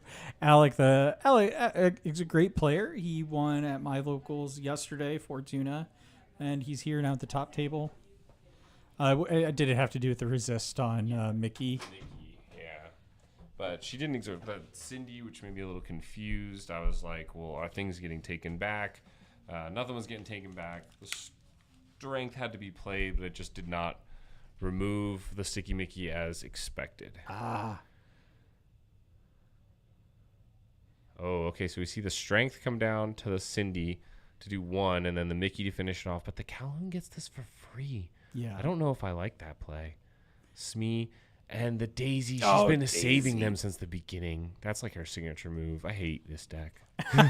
You've played into this deck a lot, haven't you? I've Like played a into it lot. Much. It's brutal. I think the later turns, developing those out when you know they just have nothing on the board, and like it's just so brutal. Would have been nicer to see a faster start. I'm sure Kirsten would love a much faster start, but this is pretty good. Listen, so far, Ron, I have had to buy all the mats or like do weird competitions for Andy to get the mat, which we're still in the progress of. The villain showdown between Brad and I. Who's playing? Where Alex getting some trouble from Christian. Yeah. Who's playing with a champ Scar deck, a Scar mat in a set champs. He doesn't need to. Tell him to concede and go home, eat dinner early. I think at this point, both players are probably happy to get a mat. Honestly, I don't know if they talked beforehand. I know that if I was in Alex's position, I would say, let's play this match. It'll be fun. I enjoy playing Lorcana, but I don't want 2 of the same mat. You know, I don't need 2 champion mats, or maybe what's the bragging rights? Maybe, here? yeah. I will say though that I definitely know Kirsten wants the bragging rights to win. Yeah, for sure. And typically you want a lot of players want the second place mat. The dock.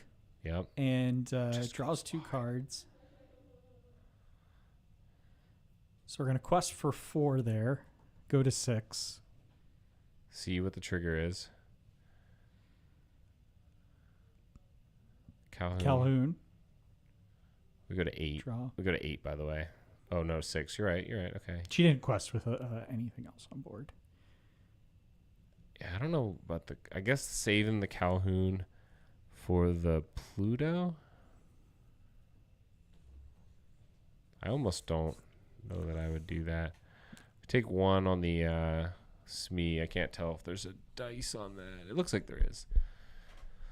We definitely need the high vis dice. Yeah, absolutely. They're doing it for the views. No, they're not necessarily doing it for the views. Like I said, I don't know if they've made any decisions ahead of time for this playmat. And even if we weren't streaming this, I know a lot of times I've played out against former team. He's still on the team. He doesn't play Lorcana anymore, but Jesus. Yeah, Jesus, if you're listening to this. Yes, please come back and play Lorcana with us. We miss you. But I've played out finals matches, even though the two of us had already decided where the playmats were going and things. So this is Grape's Games here in St. Louis, Missouri. It's a store out in Wildwood off of Manchester. Yeah, and if you are anywhere even close to the St. Louis area, or if you happen to have a lot of frequent flyer miles, you should check out what your schedule is like on February 8th. It is a Saturday. I know there's set champs that day, but you can make an exception. This will be a 1.5K tournament that we're having. Let's see what's going on. Double Calhoun. I didn't see what removed the Calhoun. It was a strength. So we double Calhoun. And then sang with Pluto. And then sang the Pluto to get rid of the... Developing the mine. Moves the mine. 2 on that. 2 on damage. Oh my gosh. Finish it with the Smee. That's fine.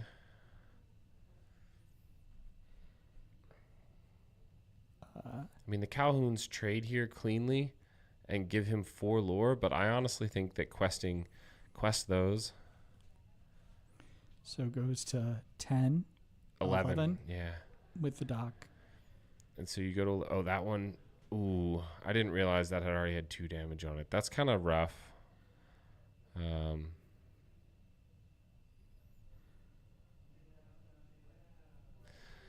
Curious to see. So he's only got 2 cards here. 1 from the 3 cards. So the one he had in hand, 1 from the Daisy, and 1 for turn. So we know as a character. I didn't see what the trigger was.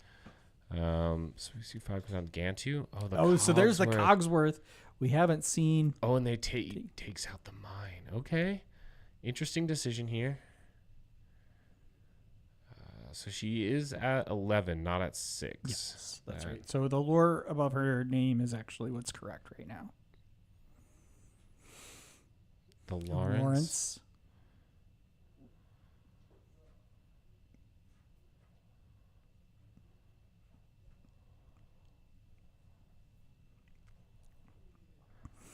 Interesting. Love to know what's in her hand right now.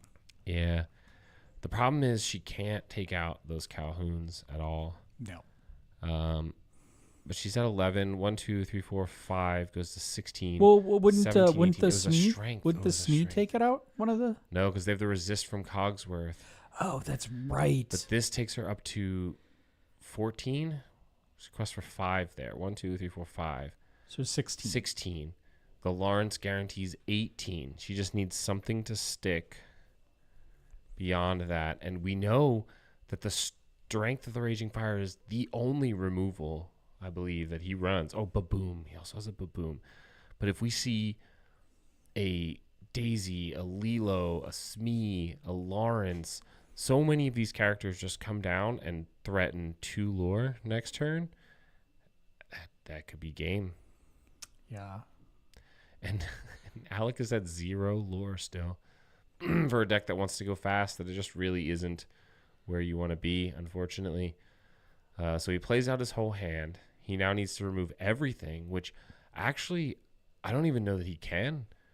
So he needs to do Cogsworth and Calhoun into the Daisy, and then he needs, Calhoun into the other, into the Smee. So it'll take, 1 damage? 1 damage, yeah. And so he'll gain 2 lore off of that. But then we need to send the other 2 into the Daisy. Yeah. Take that out. 2 lore. And that Calhoun won't take any damage. Pass. Oh, so she goes to 19 here. She just needs any singular character to stick. What does she top deck? Please be a character. That's all she's saying, is be a character.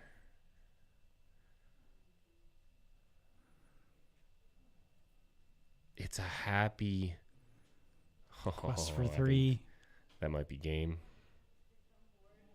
Goes to 19. Basically, his only out at this point is the strength, and he doesn't get it. He doesn't get it, Peep. and that is a victory. Wow. Game 1 goes to Kirsten. Wow, what a game! What a game! So go ahead and give that.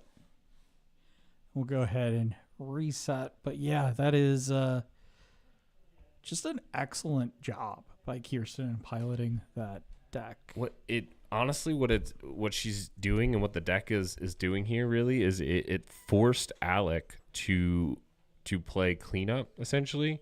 I mean, Alec was doing the classic thing where you have to control the board, and then once the board is controlled, everything you have left over just gets you to 20, and he just couldn't control the board. The deck is not simply designed to do that, and he was losing the race from early on in the game.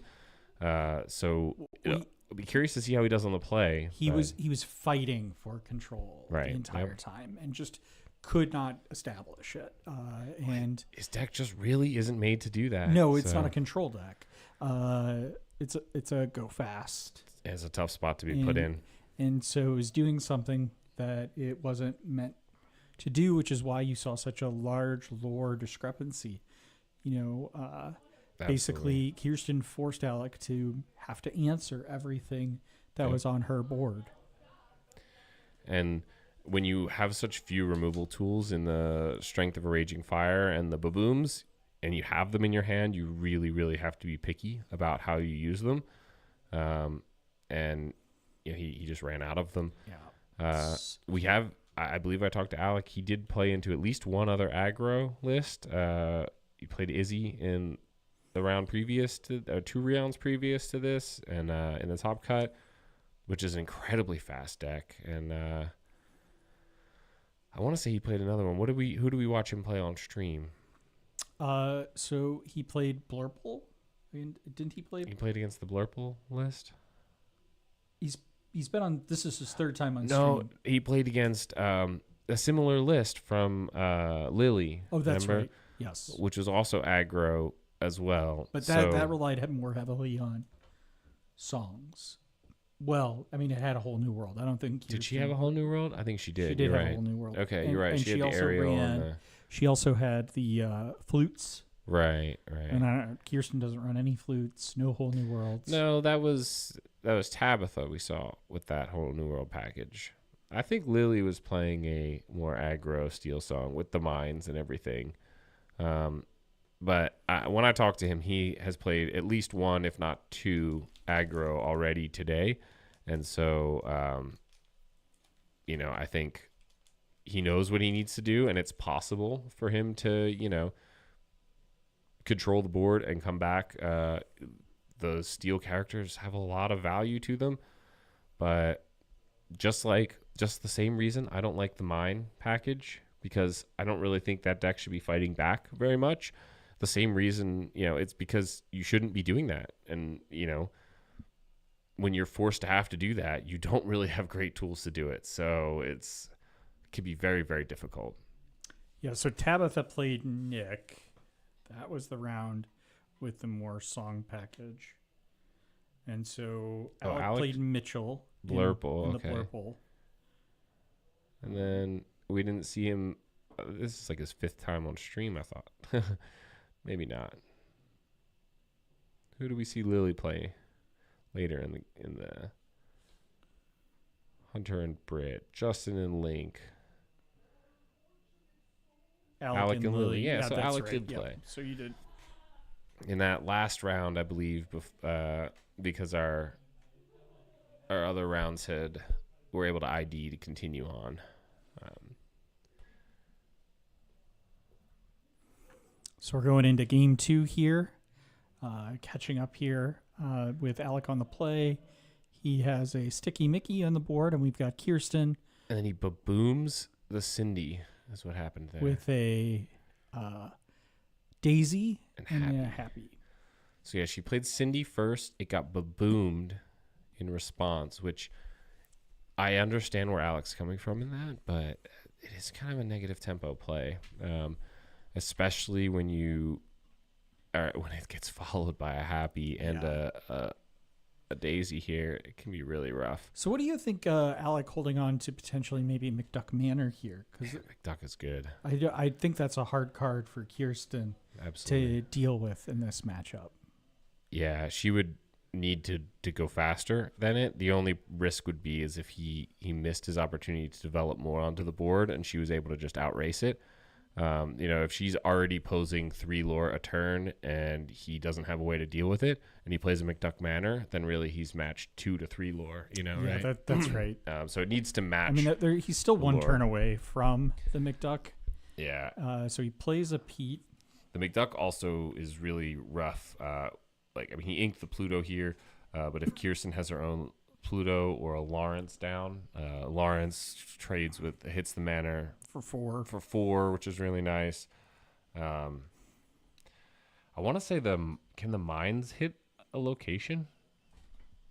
I don't know. I want to say they can't, but at the same time, I feel like there's always these cards. I know Baboom can hit a location. I think it's Mine. Yeah, 7-dwarf Mine.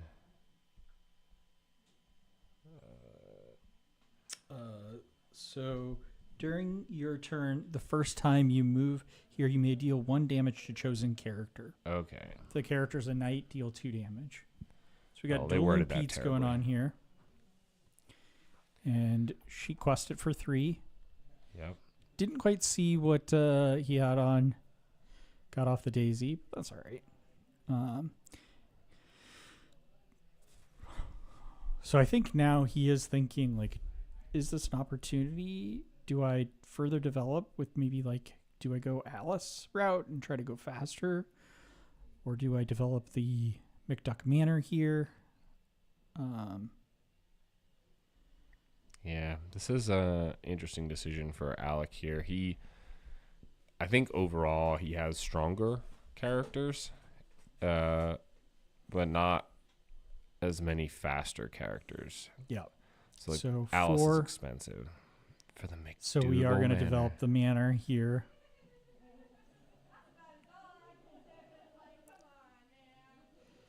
Kirsten not happy about that McDuck Manor. We Yeah, can no, hear that's her yelling from the other room.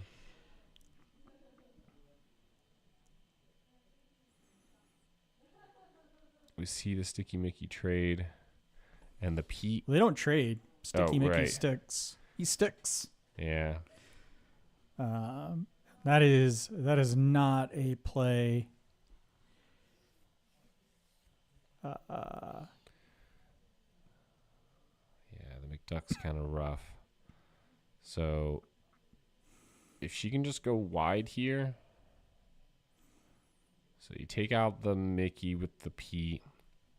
You quest for 2 to go to 5. That matches the McDuck Manor. You need to play 2 more 2-drop characters here. So you need Ink and then play Double Smee or Lilo. Double Smee would be the best, but Lilo Smee would be fine as well. That way you can ignore the Manor and just go fast. It's either that or a Pluto right here. Or Lawrence. Even Lawrence, though. So you'd have to Lawrence and then Pete the Manor and then hope that Pete survives so you can Lawrence and Pete the Manor again. That's kind of rough. I feel like you'd want to... Yeah, the Pluto. Okay, so the Pluto cleanly takes out the Manor. And now you Pete into the Mickey. Do you put 3 on it ahead of time? No. Oh, you sing. Oh. Even better. Even better. Perfect. Quest for 2. Yep. 1, 5, 6, 7, 8. Yep. Okay. So we put the 1 on there so that she can get it cleanly next turn with the Pluto and the Pete. Not bad. Not bad, honestly. Yeah. So gonna gain 2 off the McDuck Manor. She's trying to remain in control here of the game, which. So I think at this point, now Alec probably wants to respond with his own Pluto, or that would be nice. Maybe now develop his Alice. See, the Pluto doesn't protect the location, though. Bodyguard only states that if you were to challenge a character, you must choose the bodyguarded character. So if he plays his own Pluto, really all that is doing is giving him something to answer the opposing Pluto the following turn. Right. But I think that's the... I mean, I think it's a decent play. I don't know the deck or this matchup well enough to say if it's the right play. But the problem I would see in that is, so you play this Pluto. My question here, though, is do you sacrifice your Pete into Pluto. There's no value in doing that this turn. Oh, to keep the mana alive for one turn. Yeah, but if she has a Rapunzel in hand, you are kind of cooked. You're just... So he plays 2 Calhouns.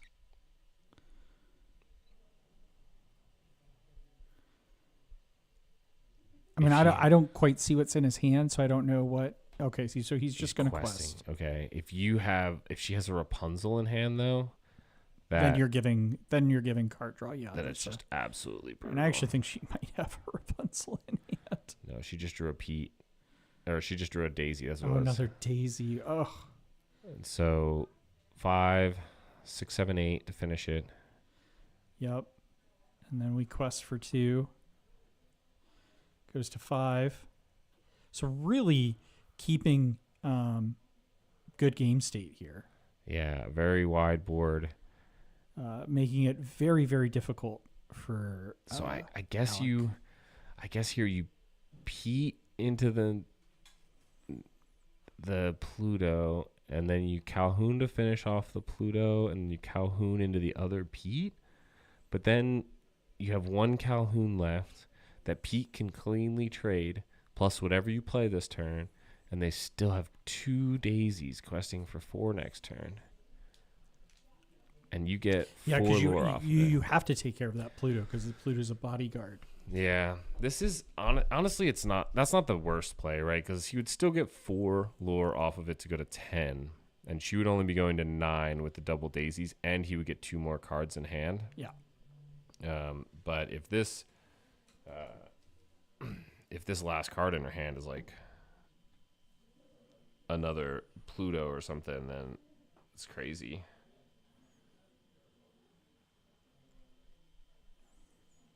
Okay, so we see that play coming here. So he gains 2 lore off of that. Swung the Pete into the Pluto. Uses Calhoun. Now I think he's thinking through. It looks like she's got a Lawrence in hand still. So yep, trades 1 of the Calhouns. When he quests the other? No, he didn't. He traded. Oh, he traded into the Pete. So he did exactly what we were talking about. So he played exactly. double Smee. And double Smee. The second Pluto. And another That's crazy. Pluto. And quest for 5.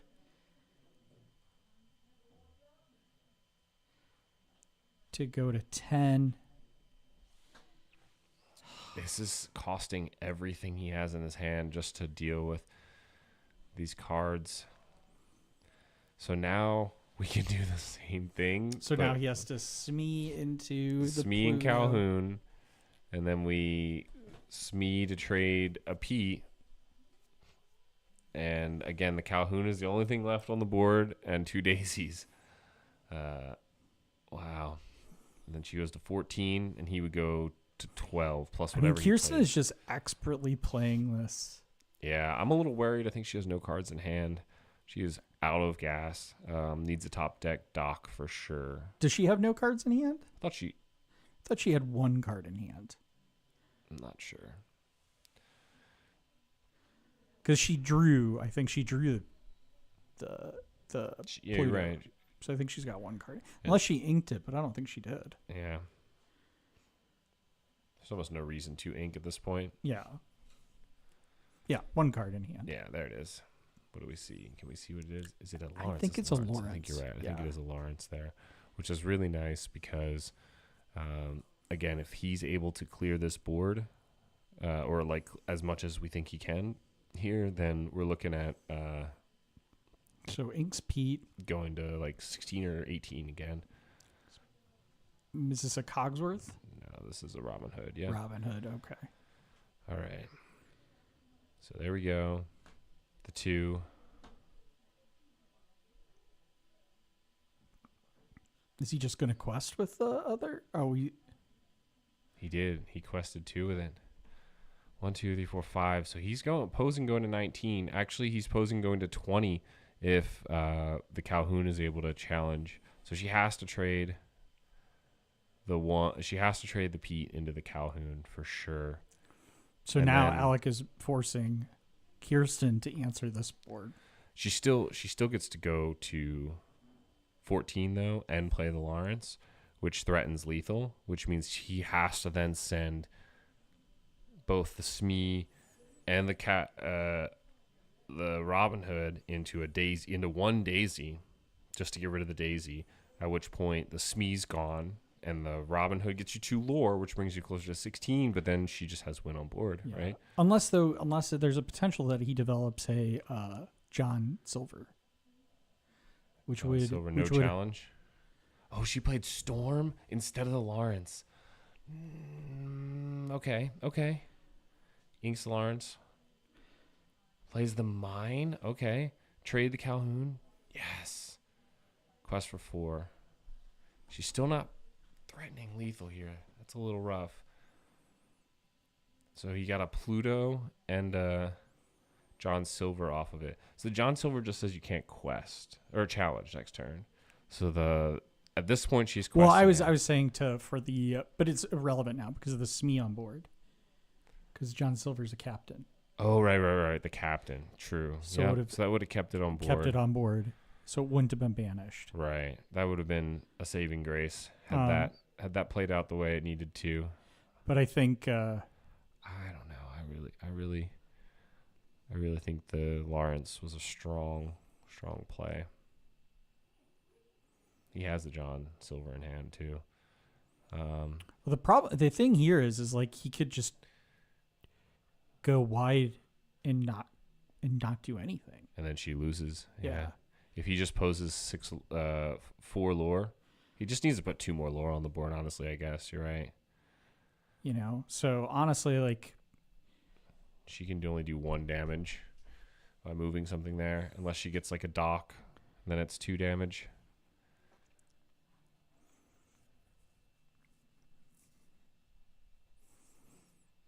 While I say that, I can't see what Alec has in his hand, but ultimately, like I think even though it looks like Kirsten has a pretty wide board, I think Alec is actually in better control of this game right now. Depending, like I said, On what he on does. what he does and what he has in his hand. I certainly would be very, very nervous. This is this is the finals, Chris. This is the second game of the finals. Kirsten is the top seed, so she went first in the first game, and she won. And so now Alec is on the play this game. So we'll see 4 come down to develop. Probably Alice? Pluto? Pluto? Okay. In Bodyguard. Man, I keep thinking that he's got an Alice, but he just never does. Is that a John Silver? John Silver? Can't challenge. And that might be it. Because there's 4 lore posed on there. I think you're right about having not played the Lawrence, I think. Oh, man.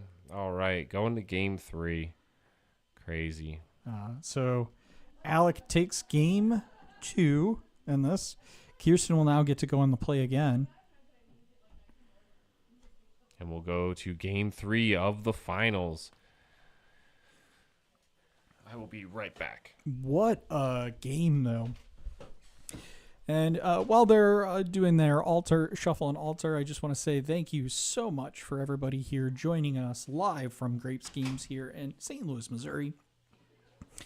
We've been here all day. We've got 32 competitors down to the final 2, the top 2 here with Kirsten and Alec, fighting to be who is going to be the set championship here.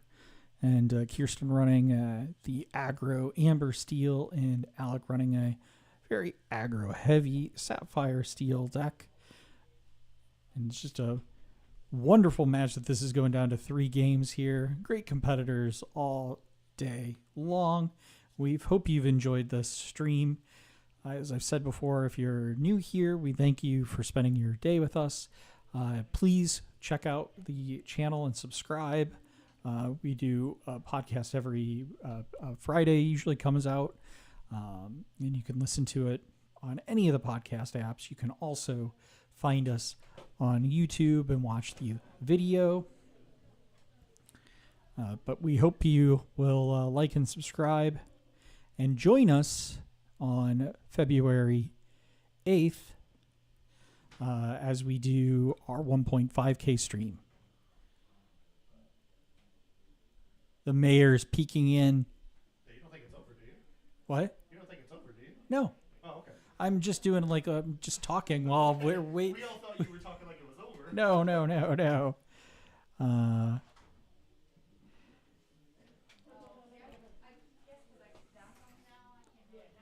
But yeah, so the players are altering, and we're going to get into this final game of the final round.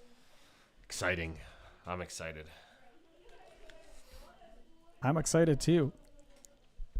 Oh, we broke the 100 viewer mark. Thank you everyone for tuning in. This means so much to us. We're having so much fun doing this, and we hope you guys are having just as much fun watching. I think all the players are having fun playing in it. I don't think Brad's having fun. I think he wants to go home now. But no. Yeah.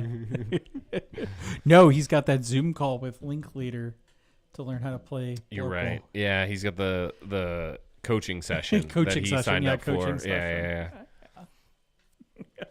All right, game 3 of the finals.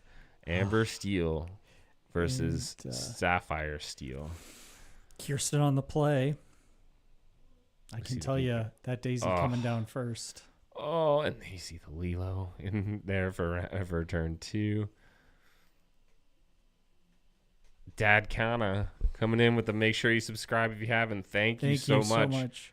I think he may want to really see me play Ruby Steel Mill deck in a set champs. So yeah, I mean, I want to see this happen. Why do you think I keep saying it?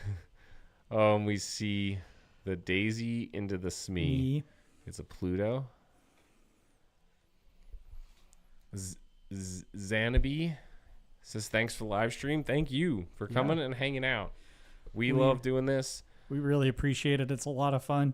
We've already been talking about how we're going to improve. We keep improving. I think the number one improvement we've decided is that we need a new computer.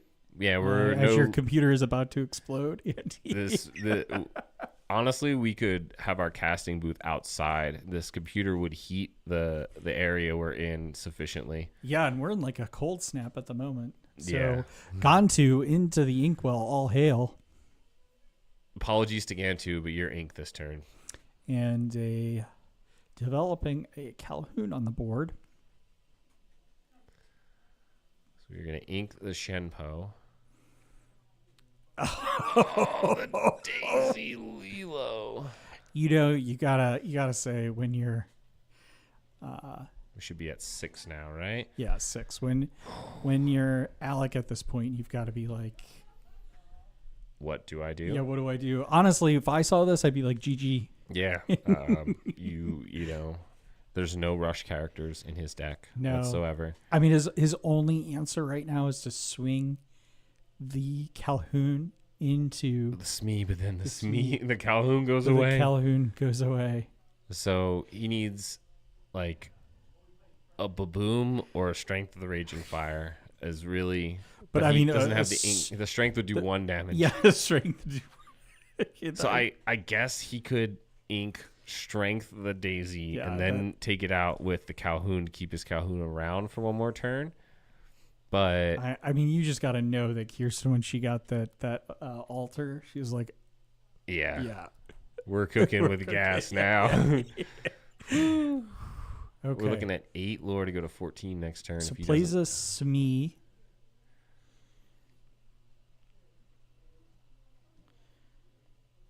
Well, no, we're looking to go to 10 if he doesn't take out. If he doesn't take out anything, we're looking to go to 14. We're getting 8 lore there. Oh yeah, because she's at 6. She's at 6. Sorry, I'm the one updating this, and I can't. We practice every single night of the week, Vince, and we use exactly this app in exactly this setup every single time. I have no idea why she's missing putting these lore on the phone. We do this every night. How is she forgetting? It's. I wanted to say something to her before, but I didn't want to mess her up in the final match. Keep the tempo. We'll let it slide. I'll give her trouble for it later. Absolutely. Well, I think when we're done this, regardless, we'll have the winner on. Thank you, Alec, for her. Oh my goodness. We'll have. Oh, and the Pluto comes down. Oh my goodness. Oh my goodness. And we go to 12. This, my friends, is kind of Jovert. Oh no! She's calling it out. That one does not go in your hand. Yeah. That one goes. His only out. Oh, his only like semblance of an out. Oh my god, is gone. We had two really, really close matches. This one does not seem this like one it. does not. This one, but again, it's not over. She does not have lethal on board here. So that's right. Somehow, maybe. But he has to take. I mean, he can't take out anything here. Yep, he can't take out anything. He could swing the Smee into Pluto, but that doesn't do any good. He was wondering if he had drawn for turn because of all the Daisy stuff, and honestly, he could pick up the rest of his deck and put it into his hand. I don't know that it was really helping.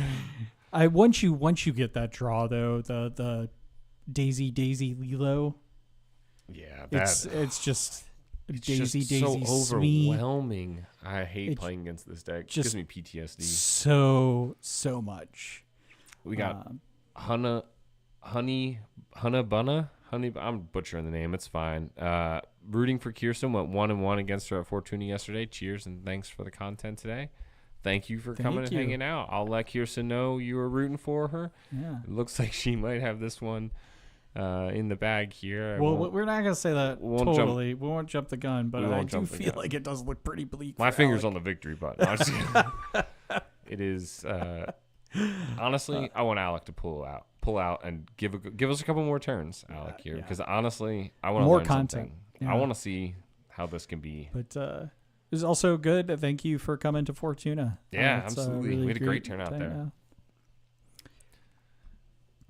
Kirsten, I'm assuming this is the same person because we know a lot of the people in our area, and I don't recognize this person. And I think Kirsten was telling me yesterday that she played against someone new that had traveled, I want to say, from out of town to come play, and she said it was a lot of fun. Didn't we talk about that? The person from we might Arkansas? It might be the same person. I don't know. I'm not 100% certain, but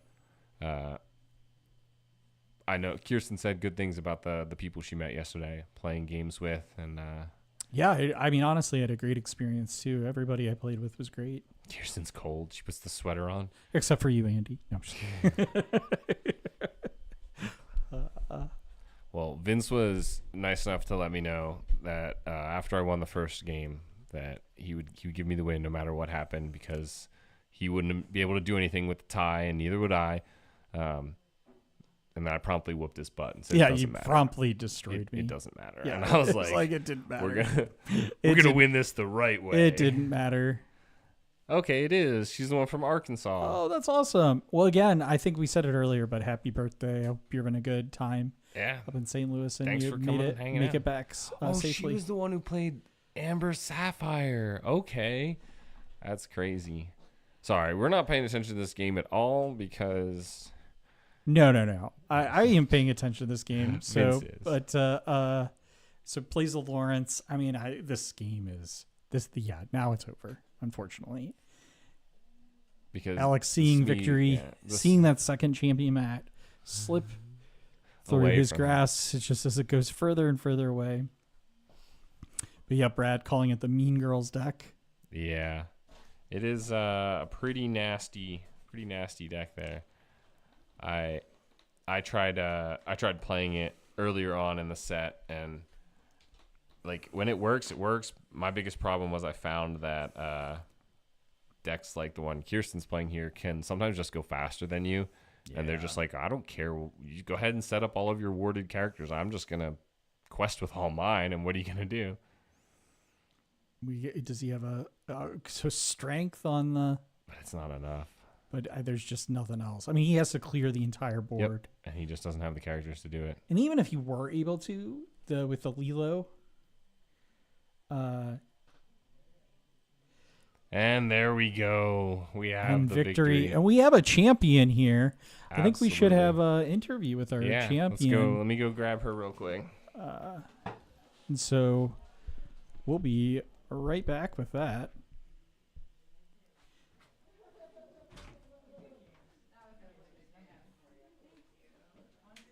Seven, 6, 5, 4, 3, 2, 1. You'll never have the sacred stone. Oh, this you crazy mother.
All right, here we are with Kirsten.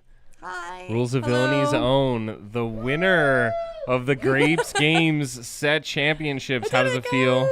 I did it, Mom. It feels great, honestly. I've not won a big tournament before. Won smaller tournaments, which feels good. Don't get me wrong, but a big event is definitely 32 very people. very rewarding, and it feels really good. So. Absolutely. How did it feel to have the absolute nuts hand in Game 3 there? It just was it 3 daisies and a Lilo. No, I think I drew into the second daisy. Actually, I think I started with one daisy, and then the happy and a Lilo. Yeah, we saw the. Maybe it was 2 daisies. I saw think the I drew daisy in the this- Lilo in your opening hand, and we saw Lilo or daisy come down on 1, and you didn't even need the Lilo on 2. No, I Saved it for decided later to go double 1-drop Lilo instead daisy. because of how well he was able to control my board at times. So I figured I should probably play more characters. So I went the double 1-drop route on turn 2 once I drew into a second daisy. So helped a lot to get that second daisy. It's kind of rough too because we were talking about it a lot that his deck does not have any removal really. Yeah, so I noticed. I was concerned because I have not practiced or done anything against Sapphire Steel, so I was a little nervous going into the matchup because I didn't know what his deck was like. I didn't really know what he attacked into it, but I quickly realized he did not have a lot of actions or removal like none. no Just let it the storm, goes. just the strength. Yeah, just the strength and the baboom. No, fire the can't. Was it fire? No, he had just fire? baboom. Oh, He it was had baboom. baboom, That's what yeah. it was. Yeah, so I wasn't really worried about my little questers dying as much as they would normally have been. So yeah, I just figured flood the board was the best option. And it worked out. So I did notice in game 2, the one you lost, at the end there, you played the mine. Mhm. So you took out the Smee, and then you played the mine, Yeah. and you inked that Lawrence.